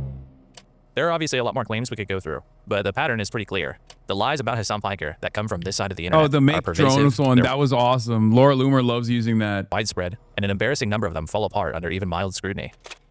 This video was focused on the drama and commentary side of this dynamic. Ethan Klein, the people around him, and what they've done to the content creation ecosystem over the last couple of years. But truthfully, this is only half of the story. Hasan also gets a hysterical level of hate from the more genuinely politically oriented crowd too, and that stuff could probably be its own video. But at some point, the commentary slop guys started getting courted by the politics sphere to the Hasan bad cause anyway. And then when you have creators like Hutch, who covered Collargate for a Yeah, that's the other side of the story. If it was just like Loner Box or the Ukraine guy or Hutch, if it was just those guys, then it's like pretty obvious. Like the audiences that they have are inherently political. So like they're slotting themselves into a specific ideology, specific ideological tendency. But these apolitical slop tubers don't do that. So they have a broad base. And this broad base is slated for, going on a political journey and learning more about the world, learning more about politics. And those guys end up developing this weird, unnecessary antagonism towards me and my worldview. And the unfortunate reality there is like, it's kind of sad that those guys often find themselves on this right-wing pipeline because they watched one too many drama slop tuber videos. You know what I mean? They watch one too many drama slop tuber videos and they go, I hate everything that this guy likes. I like everything that this guy hates. And that's it. months straight, and whose channel often looks almost indistinguishable from Nux Taku's. It's just at a certain point, these two groups kind of start to morph together into this big, neurotic mess, and it just gets a little hard to keep taking them as seriously. Now, there are decent criticisms of Hasan. For example, in his interview with Rashid, he laughs along at the idea of Houthi pirates dancing and having fun with their captives, which could be Hasan basically sanitizing a Stockholm Syndrome type of situation. If you're gonna have this type of interview, you probably need to come in more prepared to handle those moments responsibly. He's also an extremely sloppy communicator, and at a certain point, if you're getting clipped dishonestly this much, you gotta be doing something wrong somewhere. And there are plenty of these. Dog, you literally just described the form and the function. I speak for 10 hours. Well, not 10 hours. I speak for 7 hours, sometimes 8 hours, sometimes 6 hours a day on politically charged topics from a perspective that many Americans are either oblivious to or antagonistic towards. Okay? And then to top that off, I have an unbelievable Legion of Groom style a group of villains that will mass brigade, smear, and do everything in their power to try to get me deplatformed. I am willing to bet, I will say this, I don't think I ever have, but I'll say it right now. I don't think there could ever be another person that would do this kind of commentary this consistently for this many years and not have the same exact level of mania associated with them, especially if they had the same level of insanity in their ops. It's impossible. And I came to terms with that reality a long time ago. It's impossible. I'm not saying, oh my God, I'm a hero or anything like that. I'm an insane person. I'm a very stubborn person. And maybe a little insane. Okay. But that's precisely the reason why it's impossible. I'll give you an example. Someone who does it for shorter bouts of time, but also is seen as a villain in this sphere, Michael from Pennsylvania. And the more he starts getting motion, the more he interviews candidates, the more he's going to appear on Fox News. Like, he also gets attacked nonstop too. And it's not because he's a sloppy communicator. It's because this is how it works. This is just how it works. There is no way that you can arrive at a level of prominence, especially as a socialist, especially as an anti-imperialist in this day and age, on a platform where the message or the function of the platform requires back and forth communication and sometimes is contentious. There's no way that you're not going to have a million different controversies when people can materialize controversies, as you also correctly pointed out, out of thin air. There are people who are just making shit up. That's why it's also funny, because like, people say, oh, don't you take accountability? Look, here's the thing. I do take accountability. I try to do my best. And I also recognize that I might even f up in the future, right? But having said that, it is virtually impossible. It's virtually impossible to speak for this long, especially when you have a legion of psychopaths who are just clipping every single thing they can, every single moment of the day, and trying to blast it out into the ether in the most negative framing possible. It's impossible for there not to be constant controversy. Yeah, even Sean the Black, Caroline, they all have clips from the D community people weaponize. They're just not as big. Exactly. You know, he does tend to moderate his views in contentious conversations. He does have some questionable opinions on oppressive governments. One of my big ones is that he has on occasion spread misinformation that I think he should retract or correct. There are fair critiques to make, but we sort of left the realm of reasonable, honest perception of Hasan a long time ago, and we're now in the land of Hasan is literally like Hitler. And this Hasan bad virus has gone mainstream. Every week it seems like there's a new article from a big publication trying to convince people how terrible Hasan is, often citing these out-of-context clips or quotes that came from our side of the internet. Dan Selman is even writing news articles now, pretending to give some thoughts on a Senate race in Michigan, but in reality, it's just... The reality is that we're fighting to change the world and take power and resources away from the capitalist class. There's infinite resources available to stop us. Yeah. About Hasan. It's always just about Hasan. This is like kind of insane. What is this? Whatever you can honestly say about Hasan Piker, he isn't fucking dangerous. As an He doesn't deserve to be deplatformed. He's just a goofy Turkish dude saying crazy political from his gaming room. If I step foot wearing this outfit into I can't have my hair showing. I can't wear a skirt. I can't have my arms out. Yeah, I can't wear my skirt in Tehran. I can't eat Kubi Day. Whoopee, don't you understand? I can't wear bikini to the beach. So obviously, they all need to... We need to them. So, by the way, that was fucking 100% a correct take. Not only can you wear a skirt in Tehran, but that was before. That was the build-up to the Iran war. If you remember, that was the build-up to the Iran war, and they were using the IRGC's repression as a justification for direct military intervention. And I kept consistently saying, no, no, no. That's bullshit. And I called it. I was right. And honestly, the American government is so depraved at times that it wasn't even, I called it right, but too early. I think most people very quickly realized that this was really up. Whether you're one of these Team Liberals people blaming Hasan for all their self-inflicted problems, or you're a slop commentary YouTuber who won't know what to do if you have to cover anything else, please, by all means, hate Hasan, but just be fucking honest about it. This whole Hasan derangement thing, especially recently, has gotten completely out of control. Because here's what's kind of telling. Hasan, despite the smear campaigns, despite people trying to take his dog, despite being called a terrorist and an anti-Semite, he's never sued anybody. He's never tried to get anyone deplatformed or gone after entire websites. It turns out, Hasan, not bad. Hasan, pretty good actually. Ethan Klein, on the other hand, just recently filed a lawsuit against Noah Samsen for the opinion that Ethan was, through his content choices, running defense for a genocide. That's Noah's belief. Ethan wants to control whether Noah is allowed to express it. And every creator who's been profiting off of Hasan bad, while also cheering on Ethan's anti-free speech behavior, should ironically probably be thanking Hasan for not holding them to the same standard that they're celebrating. You know, for not being like Ethan. The thing about people like Ethan, who try to convince people that they're wrong for expressing their opinion, for criticizing them, or even just for hating them, they are the ones with the problem. They're the ones who can't help themselves from going out of their way to read every word that people write about them. They're insecure, irrational thinkers who desperately want to control how people perceive them, and it drives them crazy that they can't. So whether it's Willie Mac, or iDubbbz, or me, or anybody else in this video, talk your shit about them. You shouldn't let somebody like Techzone convince you that you're the wrong one for believing that he's a sexual predator. Don't let Nicholas Diorio dissuade you from calling him out for being a giant pathetic loser. Talk your shit and let other people talk their shit too. Even if you truly hate the guy, you should be a Hasan. Don't be an Ethan. Damn. Before we go, there's someone I want to introduce. It's a guy who's one of the great internet philosophers of our time, and he's somebody I think Ethan Klein would have a lot in common with. His name's John Card, and in his video on Pirate Software, he has something to say that I think applies to Ethan Klein perfectly. There's some people out there in the world who think it's just inherently wrong or regressive or childish to hate people, or to rail against public figures online or whatever. And those people are wrong. Wrong, and just trying to run cover for all the other people in the world who deserve criticism. When do you find someone who deserves all the hate they're getting, and much, much more, encourage that hate, feed it. Remind yourself and others that it's perfectly okay, good even, to wish all the worst in the world on this guy and people like him.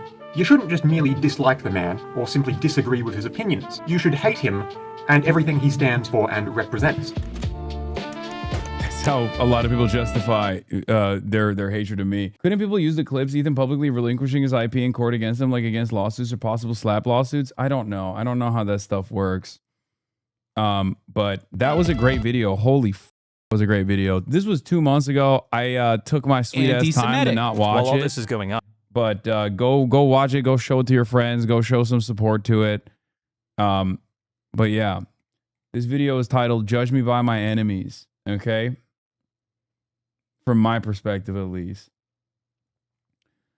And once again, I can't stress this enough. This literally is the tip of the motherfucker. Like, that's what's so crazy about it. This is just the tip of the iceberg.